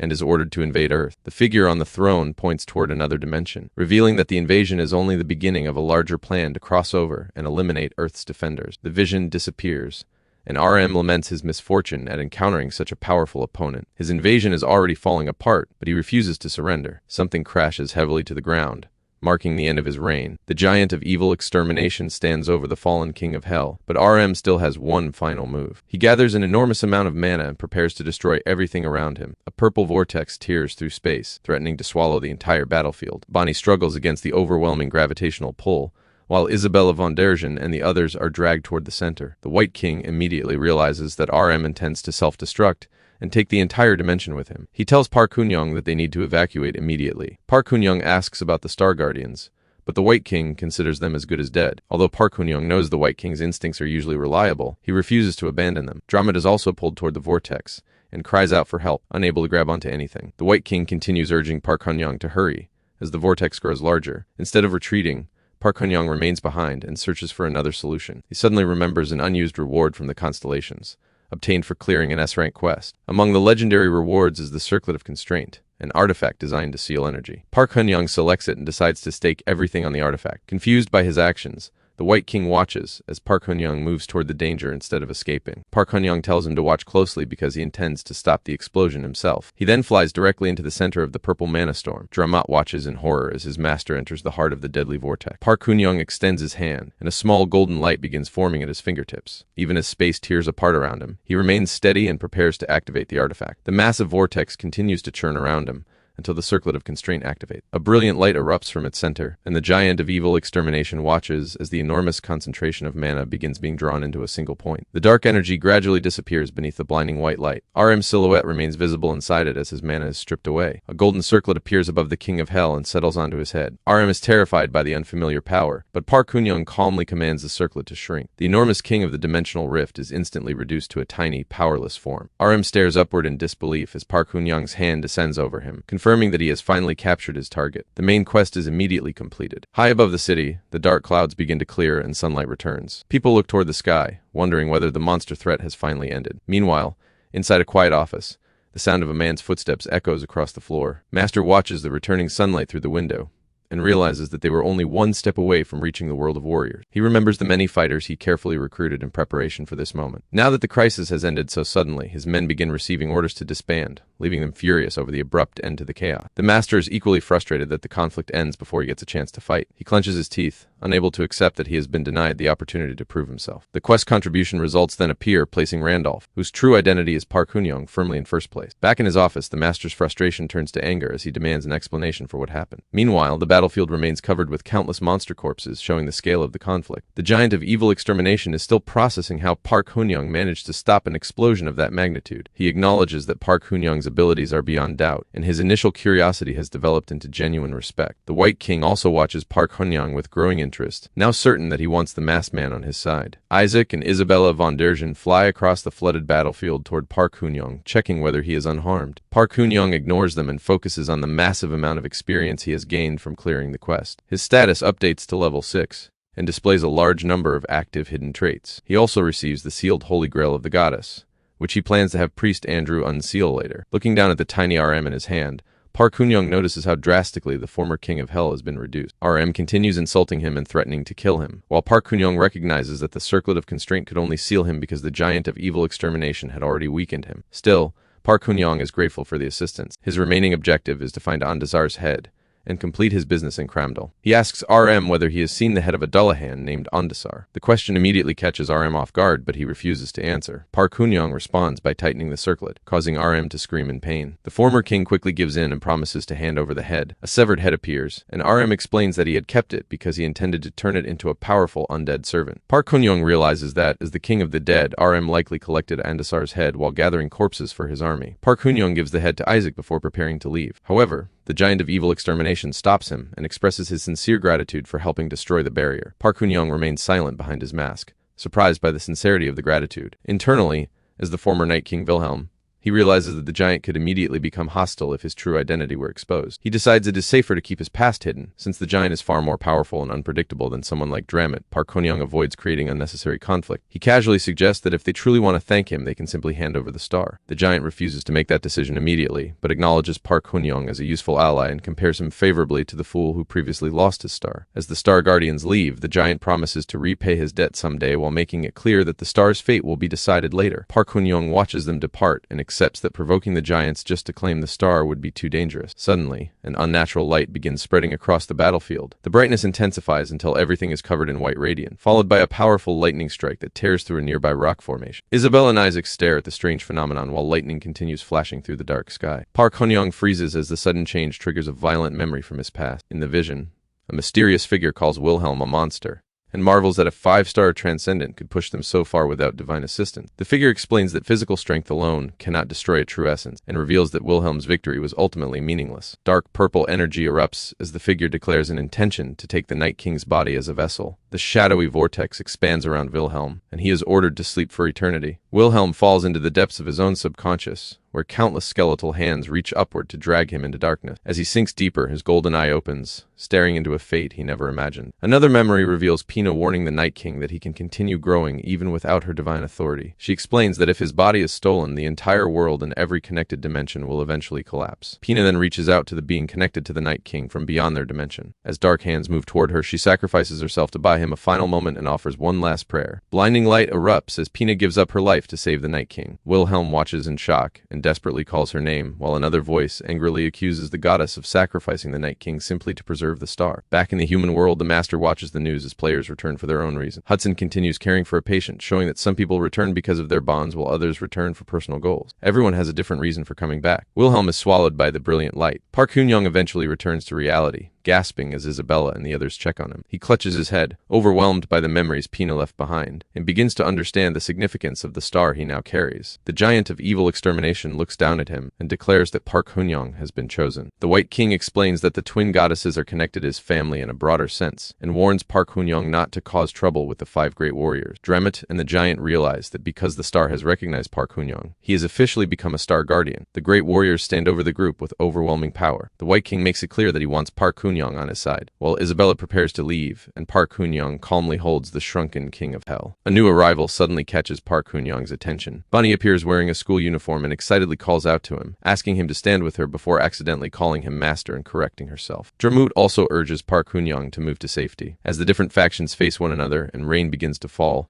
Park Hoon-young laughs at the situation and questions why everyone else is deciding his fate without asking him. The White King reminds him that he already agreed to become a great warrior, while the giant insists that becoming a star guardian is his destiny. Park Hoon-young considers both offers and challenges them to prove which side can give him the greater benefit. Later, thick fog covers the mountain city of Kramdel, hiding its ancient towers beneath a gray haze. The White King is displeased that Park Hoon-young is treating the prestigious position of main pillar like a negotiation. Standing before a massive stone monument, Park Hoon-young remains indifferent to the White King's pride and makes it clear that he is willing to walk away if the offer is not good enough. The White King immediately backs down and tells him to return. Park Hoon-young then considers the Star Guardian's proposal as well, but under his mask, his expression remains cold. To him, their offer is only satisfactory. As the massive statues of Kramdel loom over the city, the final decision is made. Park Hoon-young is granted a special title, which is exactly what he needs to investigate the stars more easily. The White King is pleased with the opportunity to offer something better than his rivals. He even promises Park Hoon-young a city of his choice if he joins his side. However, cities under the Arhan Empire or the Black King's protection are excluded, and Kramdel itself remains under the White King's control. Park Hoon-young recognizes the significance of the offer. The White King is willing to conquer new territory, just to give him a city to rule. With only the Black King and the Arhan Empire remaining as major powers capable of resisting him, the deal would give Park Hoon-young access to an entire city's resources and the ability to command the monsters everyone else fears. Still, Park Hoon-young understands the hidden condition. The White King considers him a potential threat, so the city is not simply a gift, but also a way to keep him under control. Since the negotiations have reached their limit, hesitating any longer could cost him the White King's trust and the leverage he has gained. Park Hoon-young accepts the proposal. The formalities are completed quickly, and the White King announces him as his new main pillar. Park Hoon-young is now officially part of Kramdel. The Star Guardians are unhappy about being rejected and leave with a warning that he will regret his decision, but Park Hoon-young pays little attention to it. Before leaving, he secures Andasar's body, and his companions help prepare the remains so they can be returned to Andrew. The White King personally comes to see him off, though Park Hoon-young finds the extra attention unnecessary. The king insists that it is the least he can do for one of his great warriors. Bonnie waves goodbye and hopes they will meet again soon, while Park Hoon-young simply acknowledges her before preparing to leave. His new status is then confirmed, activating the warp authority available to the 5 great warriors. Park Hoon-young uses it to teleport, establishing a new waypoint in Kramdel, and gaining a significant increase in honor for being recognized by the White King. Their next destination is the Knight's Garden. The group arrives around sunset, but the normally peaceful golden light feels unsettling. Park Hoon-young's companions are still adjusting to seeing his human appearance. He reminds them that regardless of how human he looks, they remain bound to serve him for a year. Isabella von Dergen then asks where he is keeping their tiny prisoner. Park Hoon-young reaches into his pocket and pulls out a small bottle containing RM. The former king of hell is now reduced to a tiny nuisance demanding to be released. They continue toward the city gates, but something immediately feels wrong. As the Knight's Garden comes into view, the streets are unnaturally quiet. They enter the city and find almost no signs of life. The air feels heavy, and Isabella notices the same strange atmosphere. Hudson was supposed to be rebuilding the city, yet the place now resembles a ghost town. As they move deeper into the streets, the blonde companion suddenly stops and turns pale. A massive wooden structure stands in the center of the plaza, casting long shadows across the fading light. Dozens of bodies hang from the gallows. This is not a reconstruction effort. It is an execution site. Park Hoon-young's expression immediately hardens as he takes in the scene. The executed residents sway in the wind beneath the blood-red sky. Priest Andrew kneels in the dirt before the gallows, completely broken by the deaths of the people he was supposed to protect. Isabella and the others stand silently in the desolate square. The blonde companion, shaken by what he sees, asks what happened. Andrew looks up and recognizes the star-bearer. He immediately urges them to hide, warning that the attackers are still nearby, and that they will suffer the same fate if they are discovered. Park Hoon-young remains calm and asks Andrew exactly what happened to the city. Andrew begins explaining the massacre. The Kaiser mercenaries and their leader Maxim are responsible. The conflict begins with an outstanding debt owed to a duke, which Maxim uses as justification to seize the territory. Although Sir Hudson offers to settle the debt, Maxim has no interest in the money. He arrives as a conqueror, using the situation as an excuse to take control. Maxim is one of the 8 heroes, yet nothing about his behavior resembles a hero. When Marquisa reminds him that they've already agreed to repay the loan, Maxim simply mocks him and invents further excuses to keep the territory. One of the local knights can no longer tolerate the disrespect and draws his sword. He stands before a monument honoring the city's fallen defenders and refuses to let the invaders defile it. The residents join him, taking up farming tools and spears to defend their sacred ground. Maxim laughs at their resistance. In his eyes, only the 8 heroes deserve to be called heroes, while everyone else is nothing more than disposable trash. A mass of red eyes appears behind him, reflecting the demonic power he serves. Andrew explains that the battle ends quickly, By the time the news reaches the relief station, the massacre is already complete. The knights and residents fight bravely, but they cannot withstand Maxim and his mercenaries. Once the city falls, Maxim's cruelty only becomes worse. The only reason everyone is not killed is because Sir Hudson steps forward and offers himself as a negotiator. In the flashback, Hudson, covered in blood, begs Maxim to stop the killing and offers all the money he possesses. Maxim mocks him and explains that the Duke has no need for his gold. Hudson refuses to give up. He offers twice the original amount in exchange for 30 days of peace. Maxim briefly considers the offer before reverting to his cruelty. He pins Hudson's hand to the ground with his sword and mocks him for trying to negotiate when Maxim could simply take everything. He drives the blade through Hudson's palm and twists it while demanding to know whether Hudson is ready to discuss money now. Hudson endures the pain and continues smiling defiantly. He explains that as a merchant, he understands when something is worth paying for, but he would rather die than allow himself to be robbed for nothing. He remembers Park Hun-young's earlier instructions to hold out for 30 days, until the Star-Bearer returned, regardless of the cost. Park Hun-young had trusted him to protect the city from the Duke's ambition. That is why Hudson refuses to surrender. His only condition is that no one, including the people of Serengeti, will be harmed for 30 days. That is the only agreement he is willing to accept. Back in the present, Andrew looks toward Park Hun-young with desperate hope and questions whether these so-called heroes are truly the people meant to protect humanity. He has witnessed men like Maxim and Master claim the title of hero, while killing the innocent they are supposed to protect. Park Hun-young's expression hardens as he absorbs everything Andrew has told him. An intense, cold energy begins building within his body, centered around his chest and resonating with his anger. His heart starts beating with an unusual rhythm as a deep blue glow develops within it. His heart of the iron-blooded monarch recognizes the anger within him,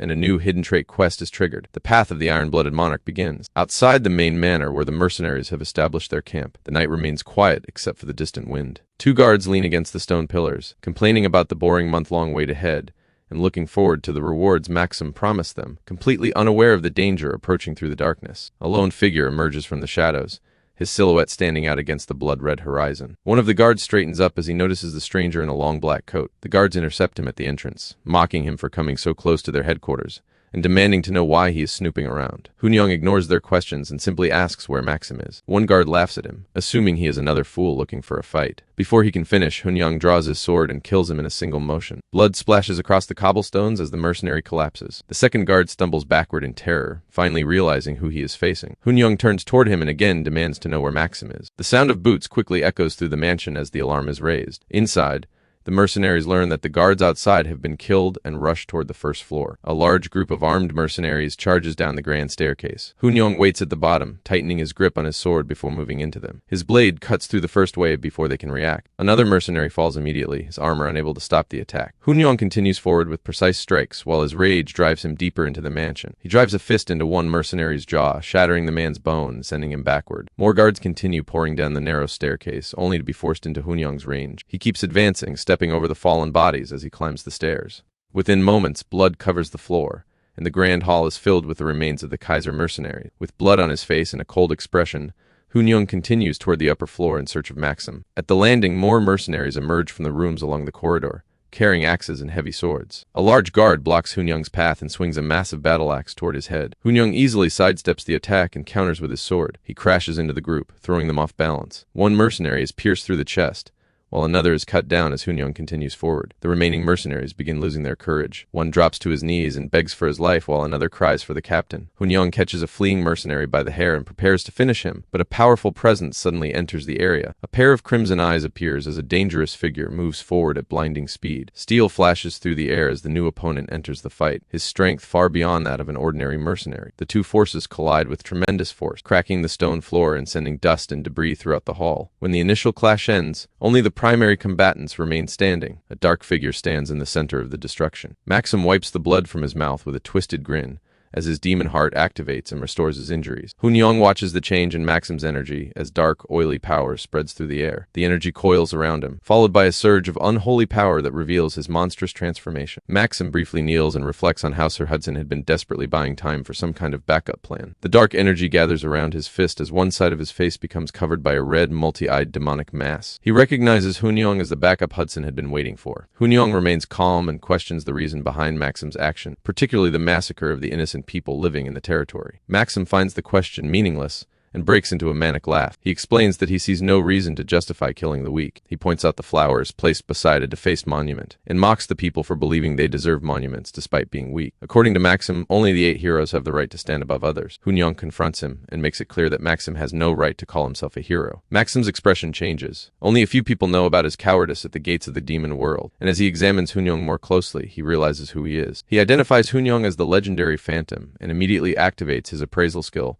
to determine whether the former Starbearer has truly started over from the beginning. The result shows that Hoon-young is only level 6. Maxim laughs at the idea of a former powerhouse returning at such a low level, and assumes Hoon-young is relying too heavily on his past reputation. He charges forward and unleashes a powerful strike that sends a shockwave across the hall before following with another attack aimed at killing Hoon-young. Blood splashes across the walls, and Maxim assumes his attack has succeeded. However, Hoon-young has stopped the attack completely. He looks at Maxim with a cold expression and asks whether he has finished talking. The look alone makes Maxim hesitate. Hoon-young grabs Maxim's arm and reminds him that he should have taken the money and left the townspeople alone. He then declares that the Kaiser mercenaries will end there. Maxim attempts to threaten him by revealing that Marquis Weiser and the others are still being held hostage in the dungeon. He claims they will be dead before anyone can rescue them. Hoon-young remains unfazed and tells him that will not happen. Deep inside the dungeon, Marquis remains trapped behind bars, but his rescue is already underway. Hoon-young's companions move through the prison and quickly neutralize the guards. Back in the hall, Hoon-young calls Maxim what he truly is: a fugitive. He activates Star Pierce level 2, causing starlight energy to surge through his body as a 76-second countdown begins. Maxim begins sweating despite Hoon-young's level 6 status. The pressure coming from him is far beyond what his level should allow. Park Hoon-young clenches his fist as steam rises from his hand. He fixes his eyes on Maxim and makes it clear that there is no way for him to escape. Maxim's past life then comes to mind. Before becoming one of the 8 heroes, he was an ordinary person who never stood out from anyone else. He lived an average life, constantly working without ever becoming exceptional or falling far behind. He felt that his existence would leave no trace on the world,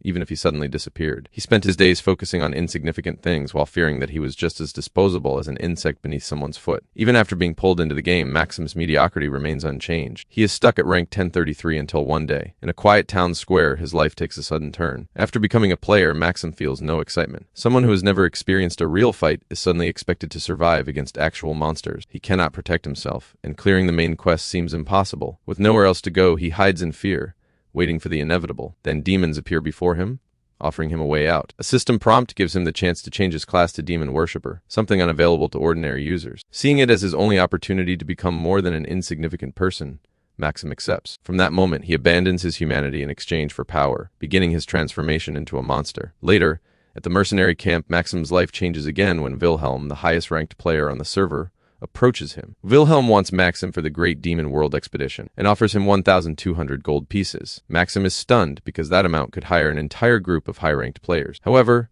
Wilhelm explains that he does not need mediocre fighters who would only consume his supplies. He specifically wants Maxim and leaves before even waiting for an answer. For the first time, Maxim feels recognized by someone at the top. But as the excitement fades, another fear emerges. What happens if they actually win? If the game is cleared, everything will end, and Maxim will be forced back into his ordinary life. He cannot accept returning to being insignificant after finally experiencing what it feels like to be special. Instead of giving up his newfound power, he chooses to embrace his demonic side. Back in the present, gives Maxim one final chance to run. Maxim laughs at the suggestion, convinced that escaping from someone he considers weak would be ridiculous. He charges forward, determined to crush the person who once stood at the top. His massive attack crashes into the ground, sending shock waves through the room and scattering debris and broken glass. Hoon-young narrowly avoids the initial strike and slides across the floor as Maxim towers over him. Maxim tells him to learn his place in the new hierarchy before attacking with demonic tendrils that spread through the room. Hoon-young remains composed and opens his system menu, summoning the Extreme Iron Sword. He then equips several legendary artifacts, including Hermes' boots, Michaela's armor, and Michaela's helmet. With the Celestial Dragonborn set activated, his appearance changes into ornate blue and gold dragon armor. Hoon-young activates swiftness and disappears from Maxim's sight. His sword cuts through Maxim's massive demonic arm before the monster can react. Hoon-young's speed continues overwhelming him as attack after attack tears through his body. Hoon-young lands behind Maxim with his sword ready for the next strike. Maxim refuses to believe that such attacks can hurt him, but Hoon-young only becomes faster. The room fills with successive slashes as Maxim's enormous body is systematically cut apart. His monstrous form begins collapsing as red mist and dark energy spread throughout the hall. The Knight Commander and the remaining survivors can only watch as Maxim is reduced to his core. Hoon-young continues attacking until only Maxim's demonic head remains. Maxim is unable to understand how Hoon-young deflected his attacks so easily. Hoon-young criticizes his fighting style as crude and dependent almost entirely on raw stats. He admits that he was not certain he could defeat Maxim in a single attack, but Maxim's actual combat ability is far below what he expected. He concludes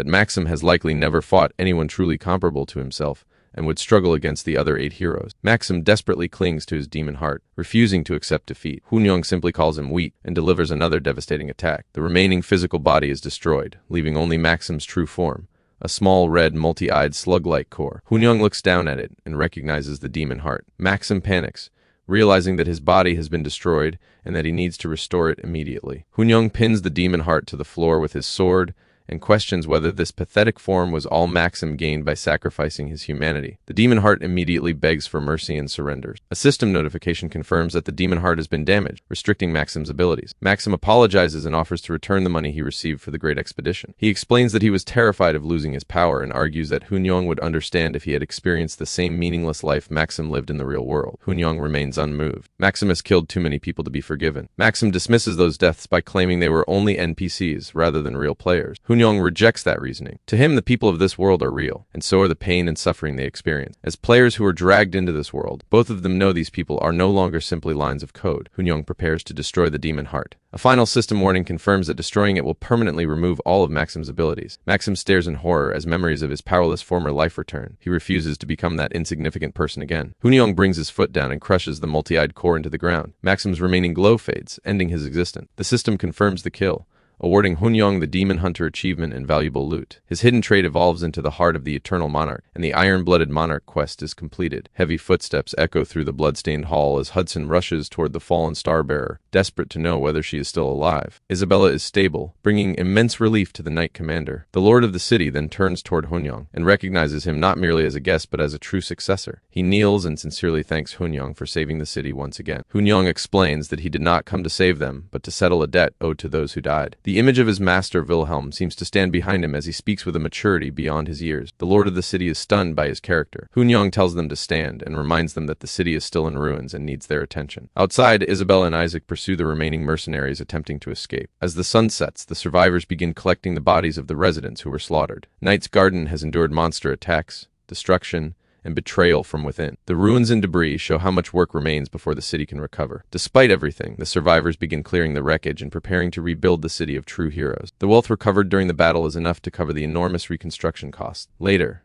in a quiet chamber, Hudson and Hunyong sit together and discuss the next steps for rebuilding the city. Hudson's face is bruised and battered, but his only concern is Serengeti's condition. He explains that he was the only one who took serious injuries while holding his ground and considers it fortunate that Maxim did not interfere with Serengeti's treatment during his rampage. Maxim likely intended to hand her over to the Duke unharmed so she could remain a valuable bargaining chip. The Knight Commander acknowledges the danger they have just survived and tells Hunyong that he did well. Hudson also expresses his trust in the young man, who has fulfilled every promise he made. Hunyong approaches Serengeti to fulfill the final part of their agreement. He extends his hand, releasing a brilliant golden energy that fills the room. The system confirms that the blessing of the stars is being applied, temporarily suppressing the Demon King's curse. The divine light gradually pushes back the darkness consuming Serengeti. Her expression softens, and her eyes slowly open as she regains consciousness. She looks toward Hudson and gently reassures him that they will meet again. Hudson calls her name emotionally as he reaches toward her. Serengeti then looks at Randolph and nearly calls him by another name. Hunyong simply smiles knowingly and asks whether she slept well after everything she endured. Hudson repeatedly thanks Hunyong for saving Serengeti. Hunyong explains that the curse will only remain suppressed for 56 hours, but promises that she will eventually be freed from it. Hudson vows to repay the debt. Later, in the quiet bedroom, Hunyong observes the two of them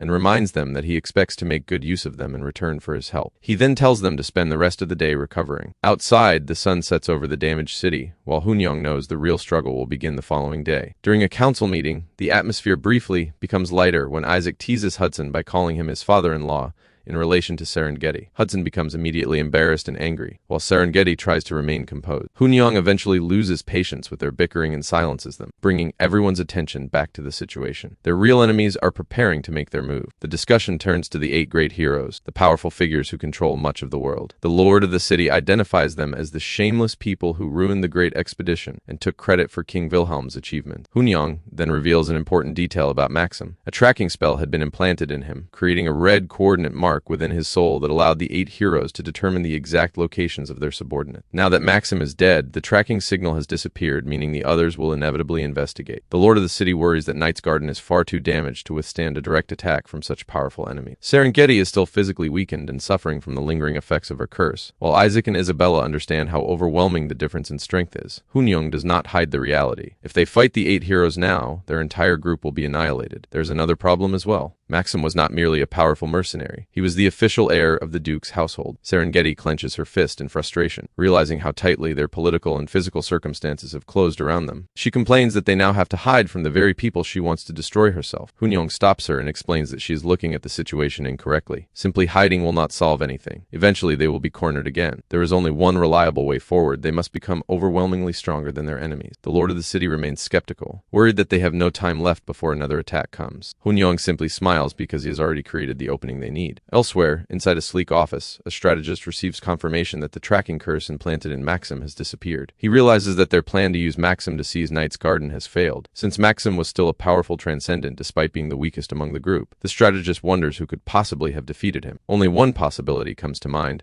the person they believe to be the Phantom, Randolph. The strategist refuses to take any chances and orders his forces to mobilize the great heroes and hunt Randolph down immediately. Before the order can be carried out, a panicked subordinate rushes into the room with another report. The messenger claims that Lord Maxim has appeared at the Duke's estate and killed the Duke. The strategist is stunned because he knows Maxim is definitely dead, yet the messenger insists that Maxim has personally arrived at the estate. At the Duke's residence, Duke San welcomes the returning Maxim and asks about the war. A dark figure enters the room, and the Duke quickly realizes that the person standing before him is not actually Maxim. The figure explains that he has come to deliver a message, and tells Duke San that he will pay for his greed with his life. He draws his blade, leaving the Duke frozen in terror before the puppet Maxim attacks and kills him with a single strike. This is Randolph's plan. Using the King of the Dead skill he acquired from Arm, Hunyong can control the dead, and even place their souls into other bodies to make them carry out his command. By controlling a high-ranking being such as Maxim, he also gains a permanent increase to his own stat. Hunyong knows that someone powerful must have been supporting Maxim to bring him so close to the Duke. Their objective was to eliminate every remaining trace of the Phantom. By using Maxim's corpse to assassinate the Duke, Hunyong completely disrupts the strategist's carefully arranged plan. The strategist is now left questioning whether Maxim was somehow alive all along, and whether someone within his own organization has betrayed him. He begins searching for possible accomplices,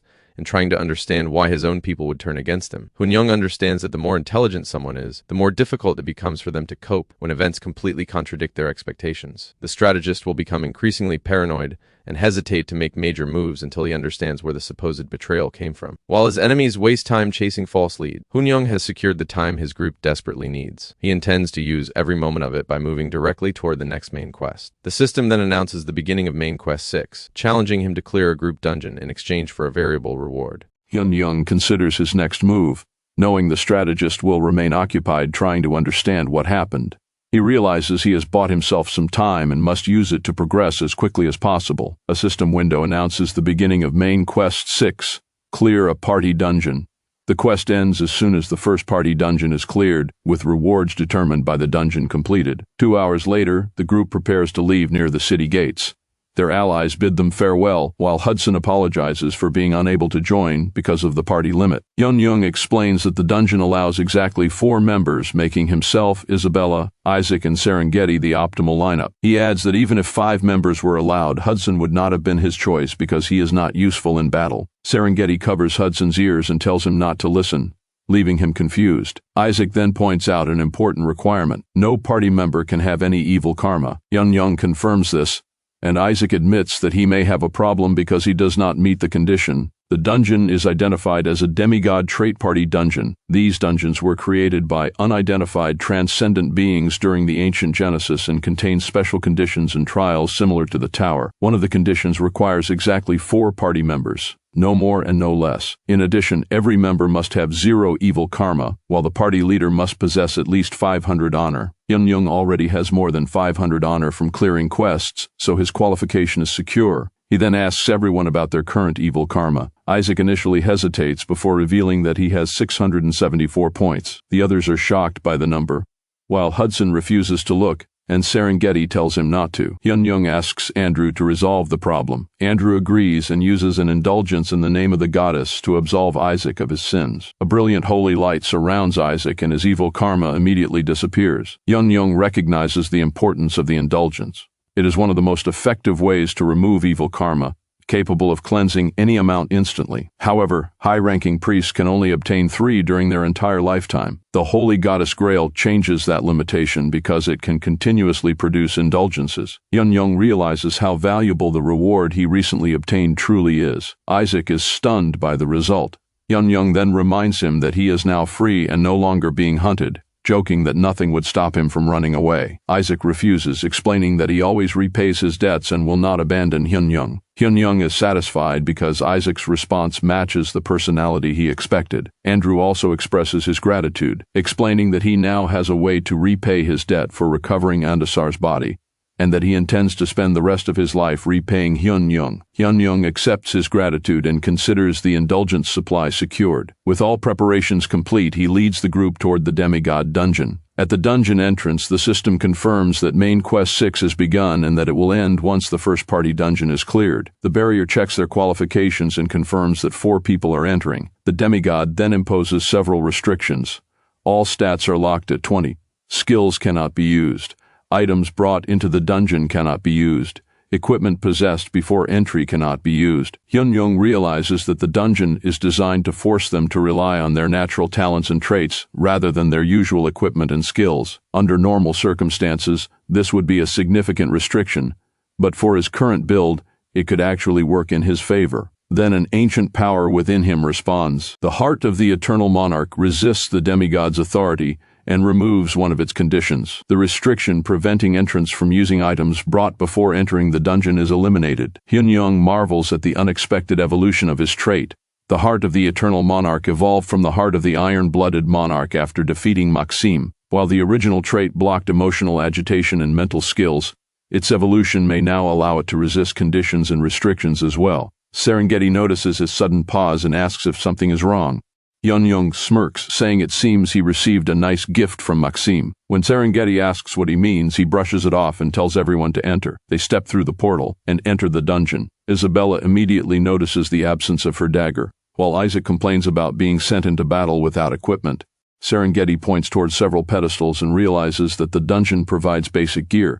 The system explains that each person can select only one item, with equipment divided according to roles, ranged attackers, shield bearers, and healers. Healers can only use their equipment on teammates. Serengeti quickly understands the purpose of the items but notices an unusual egg-shaped object. Hyun-young corrects her, explaining that it is actually an egg. Isaac wonders if it is food, but Hyun-young tells him to look around. The rocky mountain resembles a nest built to protect the egg. Serengeti realizes what he means just as Isaac suddenly notices something approaching. The ground begins to tremble. Hyun-young immediately realizes that the dungeon is starting. With no time for further discussion, he assigns everyone's roles. Serengeti and Hyun-young will serve as shield bearers. Isaac will handle ranged attacks, and Isabella will act as the healer. Isaac protests that he has never fired a bow before, while Isabella asks what she is supposed to do. The system then reveals the stage. Demigod Trait Party Dungeon. Nest of the Dead Ancient Dragon. Hyun-young gives the only order that matters: defend their position. A swarm of monsters begins rushing toward them with aggressive roars. Hyun-young raises his shield and orders everyone into position. The system announces their objective: protect the ancient dragon's egg from the incoming bomb bugs. Remaining bomb bugs, 0999th. The battle begins in complete chaos as a swarm of bomb bugs overwhelms their defenses. Serengeti struggles to hold the line, while Isabella warns that one has broken through on the right. Hyun-young quickly identifies the team's biggest weakness. Normally, 2 shield bearers would divide the entrance and hold their positions while a ranged attacker covers any gaps. However, Serengeti and Hyun-young are the only ones capable of using shields, while Isaac and Isabella have no experience with ranged weapons or proper defense. Isaac struggles with his bow and misses, allowing another bomb bug to break through from the left. Realizing their conventional defense will eventually fail, Hyun-young decides to use a different strategy. He asks Serengeti if she can use position exchange and instructs her to swap positions with him the moment he raises his right hand, then switch back exactly 10 seconds later. He also orders Isabella to stay beside Serengeti and be ready to use a potion. Hyun-young then uses the Lord of Eternity trait to remove the dungeon's equipment restriction and equips the Celestial Dragon set. Isaac watches in shock as Hyun-young charges toward the swarm alone. The bomb bugs immediately change direction and pursue him. Hyun-young realizes that the bugs have a fixed target priority. Their highest priority is the dragon egg, but once they move far enough away from it, they switch to nearby enemies. He realizes the dungeon was likely designed to punish players who tried to flee, but he can use the same behavior against them. Since the team cannot defend the entrance perfectly, Hyun-young decides to draw the entire swarm away and destroy them before they can reach the egg. The bomb bugs swarm him as he taunts them, and a massive explosion tears through the cavern. As the smoke clears, Isabella desperately calls out to him. A system notification confirms that his equipment has been damaged and will only be restored 24 hours after being unequipped. Position exchange is also activated. Isabella rushes over and worries that Hyun-young could have died, but he calmly says the situation was manageable. He explains that the explosion significantly reduced their numbers, the shield protecting the egg remains intact, and his armor prevented him from being killed instantly. With the remaining potions, he believes clearing the floor will be easy. Meanwhile, deep within the ancient realm, a mysterious entity senses that Hyun-young has violated the dungeon's rules. It reviews the restrictions imposed by the demigod, all stats fixed at 20, skills sealed, pre-existing items sealed, and pre-existing equipment sealed. The entity considers Hyun-young an impure being who should never have been able to enter after violating the creator's rules. It declares that he must be punished by losing everything he possesses. Back in the dungeon, the system confirms that all bomb bugs have been defeated, and that the floor was cleared in record time. Hyun-young gains 30 fame, while the constellation of adventure becomes excited by his adventurous spirit. The constellation of fortune is relieved, and the constellations of the 100 Stars Temple begin taking interest in him. The system confirms that Floor 1 block entrance has been cleared. Hyun-young congratulates everyone, saying the floor was barely any trouble. Isaac points out that if they keep clearing floors that easily, they will eventually get themselves killed. The dungeon immediately prepares to move them to the next floor. Hyun-young realizes they will not even have time to rest as the next trial begins. Isaac asks if Hyun-young knows anything about the next trial. Hyun-young says he only remembers it vaguely but expects it to be easier than defending the entrance. Isaac is relieved by the answer. Hyun-young recalls that the next floor should involve defeating the werewolf king, Blue Wolf. Unlike the previous defense trial, this one suits their pure damage-focused party. A countdown begins, and the system teleports the challengers to the next floor. When the light fades, Hyun-young finds himself alone in an unfamiliar, eerie space. He does not recognize the location from his previous experience as Wilhelm, and wonders if the others have been teleported elsewhere. Instead of facing the werewolf king, a system window presents an unexpected trial called the Oath of Truth. The system requires every party member to sign the oath and submit one anonymous question for the others to answer. No one can refuse or avoid answering, and if even one member fails to answer truthfully, the entire trial will fail. Hyun-young remains unfazed by the unexpected change. Whatever the trial is, he believes there must be a way to clear it. Once all 4 party members complete the oath, the system announces the beginning of the Room of Truth trial. Deep inside the Sky Whale dungeon, members of the Player Alliance prepare for their next raid. A guard approaches Park Tae-woo, the Hero Alliance leader, and reports that everyone is ready. Park Tae-woo calmly praises their work. The guard hopes they can clear the dungeon safely again, and Park Tae-woo confidently assures him that their growing strength will see them through. Still, the guard admits that every dungeon feels just as difficult despite their progress. Curious about his leader's experience, the guard asks which dungeon was the hardest he had ever faced. Park Tae-woo recalls the Lightning Blade dungeon, explaining that its level 11 boss makes it one of the toughest. However, he considers the Demigod Trait dungeon far more unpleasant, and reveals that he once banned Alliance members from entering it. Although its boss is weaker than the one in the Lightning Blade dungeon, the Demigod Trait dungeon corrupts people by drawing out the worst parts of human nature. The trials differ for everyone, but they ultimately create division and betrayal within the party. During Park Tae-woo's attempt, imposters infiltrated the group and deliberately created suspicion, causing the party's bonds to collapse with ease. He considers this the most effective way to destroy a group. The guard agrees that such a dungeon sounds terrible. Park Tae-woo then reveals that even Phantom failed to conquer it. There are only a few dungeons Phantom could not clear, and the Demigod Trait dungeon is one of them.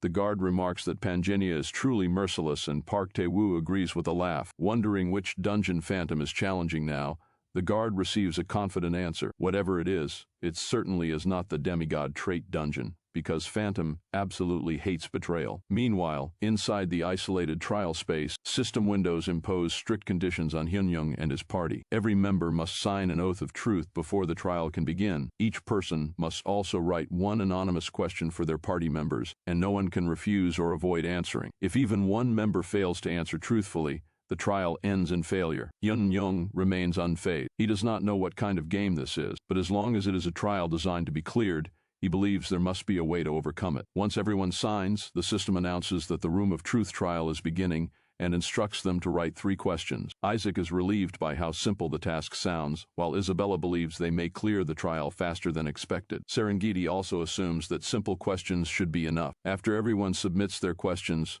The system begins the interrogation. The first question is directed at Serengeti, asking whether she truly loves Hudson. Without hesitation, Serengeti confirms that she truly does. The system immediately verifies Serengeti's answer as truthful through the oath of truth. It then turns to Isaac, asking whether he respects Randolph for erasing his past sins. After a brief hesitation, Isaac admits that he is grateful to Randolph for making him a free man, and that he respects him to some extent. The system confirms his answer as truthful. Next, Isabella is asked which city she comes from, noting her distinctive accent. She calmly identifies Fayetteville as her hometown, and the system verifies her answer as truthful. The second round begins with another question for Serengeti, asking whether Hudson's face is her type. She answers with complete certainty that it is. Isabella is then asked whether she has ever been romantically attracted to Hudson. She dismisses the idea, saying that she would have to want to die for that to be true. Isaac's second question asks whether he has ever planned to replace Isabella as Randolph's right-hand man. He casually denies having any interest in doing so.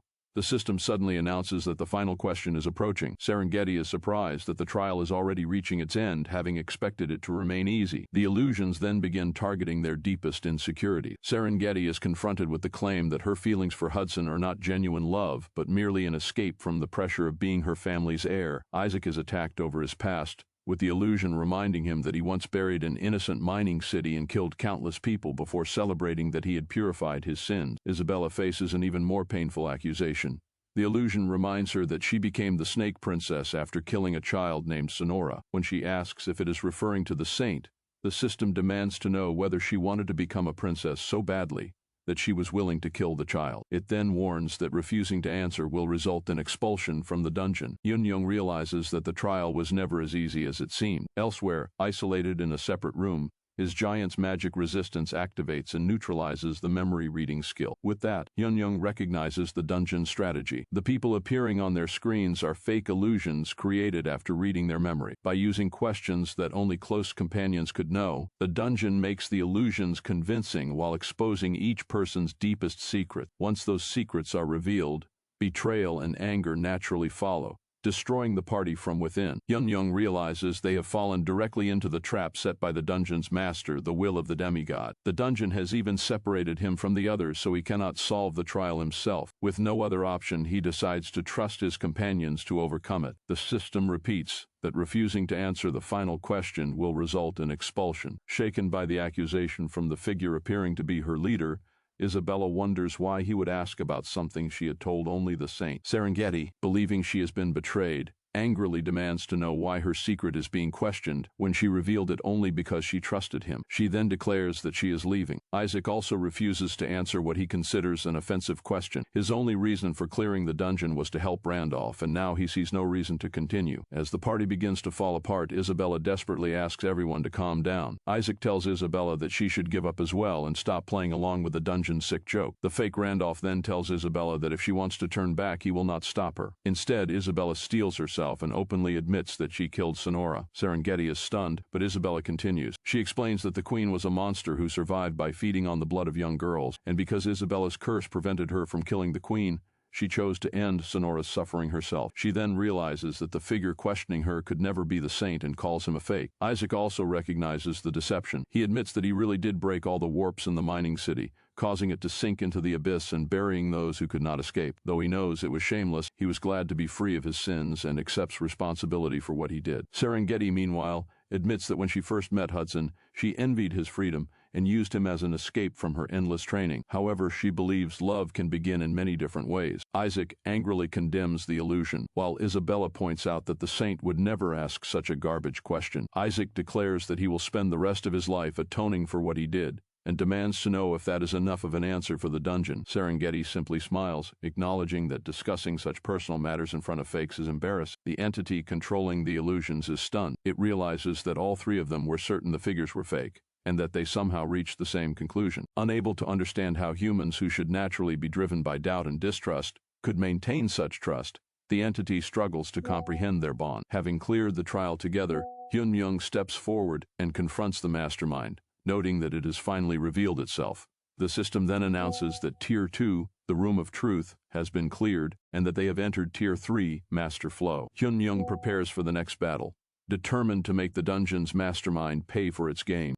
In a quiet office, a male colleague leans over his partition and asks Kim Hana why she looks so serious, accidentally calling her Kim 1. She corrects him, then explains that the more survivors she interviews, the more she senses that they are afraid of something. Her colleague assumes they are afraid of monsters, but Kim Hana hesitates and drops the subject. He wonders why she stopped halfway through the story before suggesting they grab a drink after work. Kim Hana agrees. After he turns away, Kim Hana reflects on the survivors' fear. They were definitely terrified, but not of the monsters. They were afraid of the 8 heroes. She then looks at a forum post on her monitor and struggles to understand the warning. According to the interdimensional community, if the 8 heroes are truly heroes, there should be no reason to fear them. Yet the post warns people not to trust those who call themselves heroes, claiming there are no dimension warriors, only addict. Kim Hana cannot make sense of what it means. Meanwhile, inside the master floor, Hyun Young confronts the dungeon's mastermind and notes that it has finally shown itself. The system confirms that he has cleared the 2nd floor, Room of Truth, and entered the 3rd floor, Master Floor. Hyun Young glares at the entity and demands that it pay for its game. The entity, however, simply asks who he is. A system window then reveals that the effect of Hyun Young's Heart of the Eternal Monarch has nullified one of the dungeon's entry conditions, removing the equipment restriction. With his gear restored,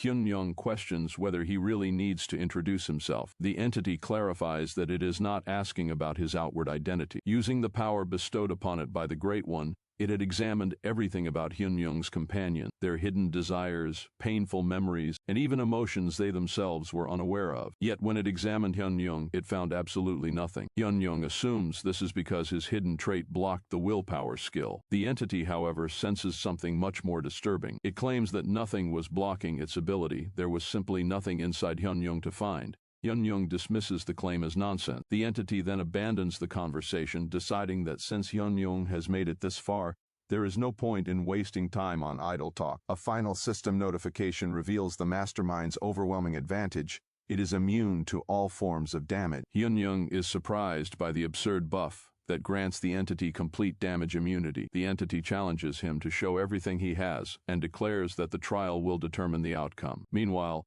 Isaac looks around the unfamiliar surroundings and wonders what kind of trick the dungeon is using this time. Serengeti realizes that they have been transported to a completely different space, while Isabella searches for their leader before suddenly spotting him. From a higher position in front of a massive glowing console, Hyun Young observes the setup. Although the layout is different, the interface resembles a keyboard, leaving him to wonder what the dungeon is trying to make them do. One of the party members looks up and notices Hyun Young, but before they can figure out what is happening, Isaac's body suddenly moves against his will. Isabella panics when her own hand also moves by itself, insisting that she is not controlling it. Serengeti quickly realizes that Randolph is controlling them. Seeing the massive interface in front of him, Hyun Young understands the setup.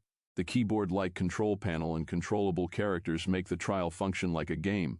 Below, Isaac notices enemies approaching and asks what they are. Serengeti identifies them as figures modeled after the 3 of them. Hyun Young recognizes the dungeon's twisted progression. The first trial blocked their entrance, the second tested them with the Room of Truth, and the third is essentially a 3 versus 3 PvP match. The system then establishes the final condition. Weapons are distributed according to the party members' information, with each weapon exclusive to the dungeon. The action restriction skill is activated, preventing the party members from acting independently. They can only move under the party leader's control, while the leader himself cannot directly participate in combat. If all 3 party members die, the floor cannot be cleared. With all settings complete, the final trial of the 3rd floor, Master Floor, begins. Hyun Young struggles to control all 3 characters at once. Although the controls resemble Pangenia and are therefore familiar, managing 3 characters simultaneously makes things difficult. The problem becomes worse when their mirror opponents coordinate their attacks flawlessly, almost as if they share a single mind. Hyun Young realizes they function like game characters controlled by an AI, creating a clear gap between their coordination and his own control. Rather than accept the disadvantage, Hyun Young decides to stop trying to control all 3 party members. Admitting that his pride has taken a hit, he challenges all 3 opponents at once, turning the intended 3v battle into a fight where he will face them alone in a 1v. From a higher realm,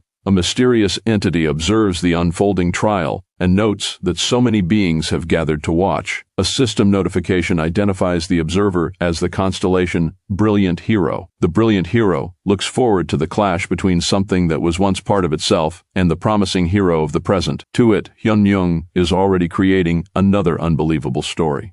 Even if watching that story to its conclusion eventually causes their light to burn out, they still want to witness it because the hope of seeing a hero overcome hardship and adversity is part of their nature. Back on the master floor, Hyun-young decides to abandon the intended 3v battle and take on all three mirror enemies himself. The mirror enemies immediately charge at Serengeti under Hyun-young's control. Two rush her at once, but she dodges their attacks and slams one into the ground with a powerful elbow strike. As the remaining enemies advance, one swings its blade at Serengeti.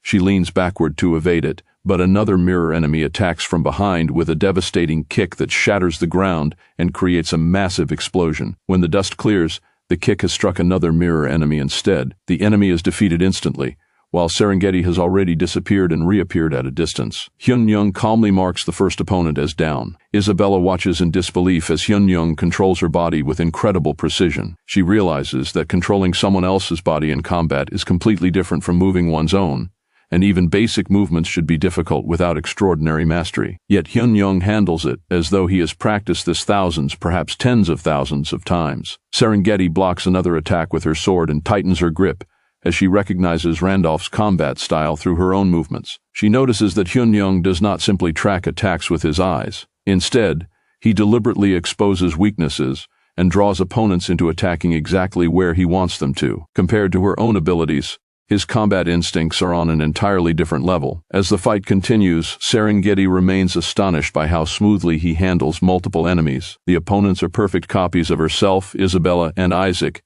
meaning the battle is essentially the same as fighting her own companions. Under normal circumstances, her original stats would make fighting them manageable. However, everyone is restricted to a stat level of 20, making them equally matched. Despite that, Hyun-young continues to overwhelm multiple opponents of the same level. One mirror enemy attacks Serengeti with a powerful kick, but she counters by throwing it high into the air. She then cuts off another mirror enemy's arm, leaving it shocked. Serengeti is stunned by the efficiency of her own movements. She realizes that this is not simply 100% of her abilities, but a combat method that draws out nearly 120% of them. Using the keyboard interface, Hyun-young performs another position exchange. He recognizes that its greatest advantage is forcing the enemies to constantly worry about whether their positions will suddenly be switched. The mirror enemies are eventually destroyed. Watching the outcome, the dungeon's mastermind is amazed that Will has been defeated so easily. It concludes that Hyun-young's ability to obtain something beyond the standard was not a coincidence. Even though only a fragment of its inherited talent was present,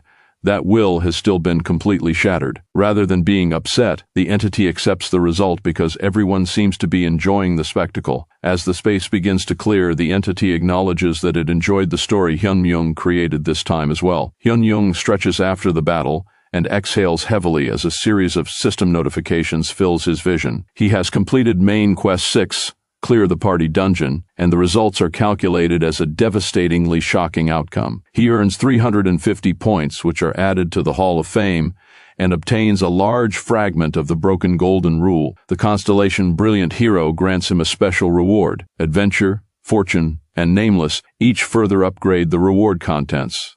The reward list, including the lucky dice, increases by 51 tiers, leaving Hyun-young with 11 items to choose from. Meanwhile, in a dark and severely damaged forest, a hooded figure stands among several other mysterious figures while holding someone's severed head. A subordinate reports that Maxim was not in his right mind and was likely being controlled by a skill. He also suspects that Maxim may have been used as bait to buy time. Standing among the hooded figures, the mysterious superior gives a chilling order: inform the master that the hunt for Wilhelm is about to begin.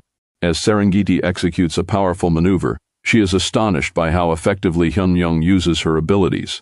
She realizes that this is not simply 100% of her strength, but a combat method that utilizes nearly 120% of it. Hyun-young explains that the true danger of position exchange is forcing the opponents to constantly remain alert, unsure of when their positions might be swapped. The system then announces that Hyun-young has completed Main Quest 6, Clear the Party Dungeon. Hyun-young approaches his companions, claps his hands, and congratulates everyone on their work. Serengeti shyly admits that she does not feel they contributed much, since they simply allowed him to control their bodies. Hyun-young casually tells her that it makes no difference. Serengeti lowers her gaze in embarrassment. The dark entity suddenly appears and expresses surprise that they actually cleared the dungeon. It points out how difficult it is to control others from a spectator's perspective and asks whether Hyun-young has previous experience doing so. Hyun-young recalls his past experience playing games and admits that he has plenty. The entity becomes even more curious about his true identity. Along with that curiosity, however, it senses an unfamiliar anxiety beginning to grow. Hyun-young narrows his eyes and asks what it means by anxiety, but before the entity can explain, the system announces that the accumulated, tainted honor is encroaching upon his will. Hyun-young realizes that clearing the dungeon may have caused the honor he absorbed from previous challengers to run wild. The dark entity then tells him that once its body collapses, a ward will appear that Hyun-young can use to escape. Hyun-young demands an explanation about the anxiety before that happens. The entity reveals that it fears Hyun-young may be another herald of destruction, connected to the destruction that killed goddess Fia. Hyun-young is shocked and confused by the statement, questioning what another herald of destruction means. The entity can only plead that its fears are unfounded before disappearing.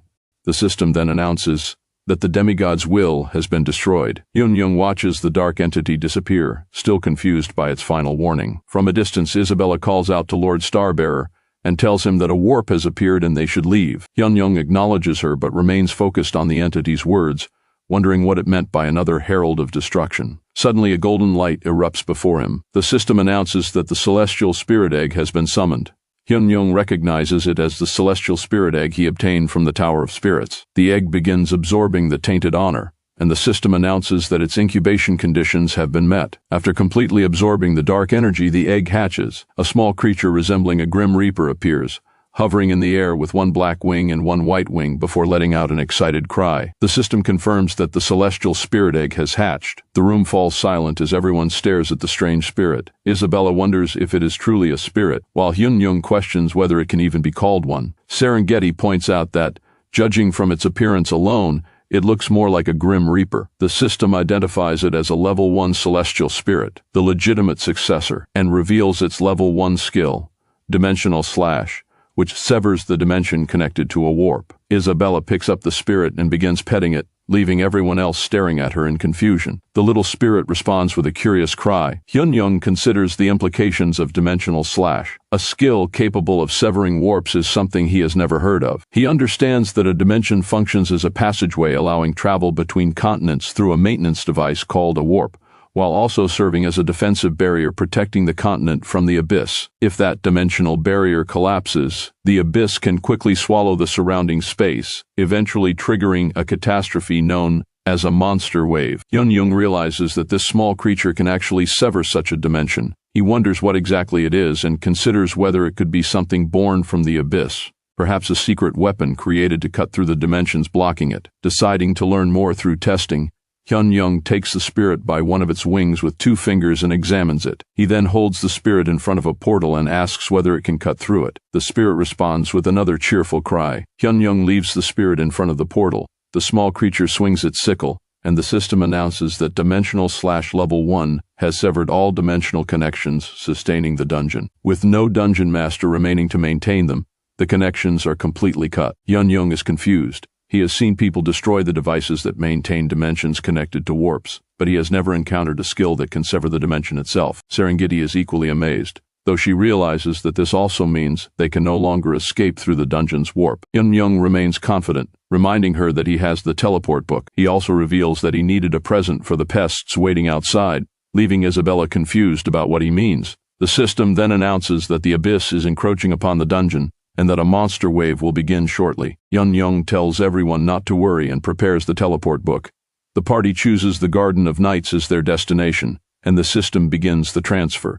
Meanwhile, on the other side of the portal, player Slaughter and his team hide among the trees and walls. Slaughter is determined to finally kill Phantom after repeatedly failing to track him, though he questions why they brought such riffraff along. From a cliff, the Transcendent Assassination Squad watches them. Their leader, Shadow, considers Slaughter's group perfect meat shields, since anything that reduces their own casualties is useful. The system identifies the group as the Transcendent Assassination Squad, Shadow. Shadow notes that the notification about clearing the demigod dungeon has appeared, meaning Phantom should emerge soon.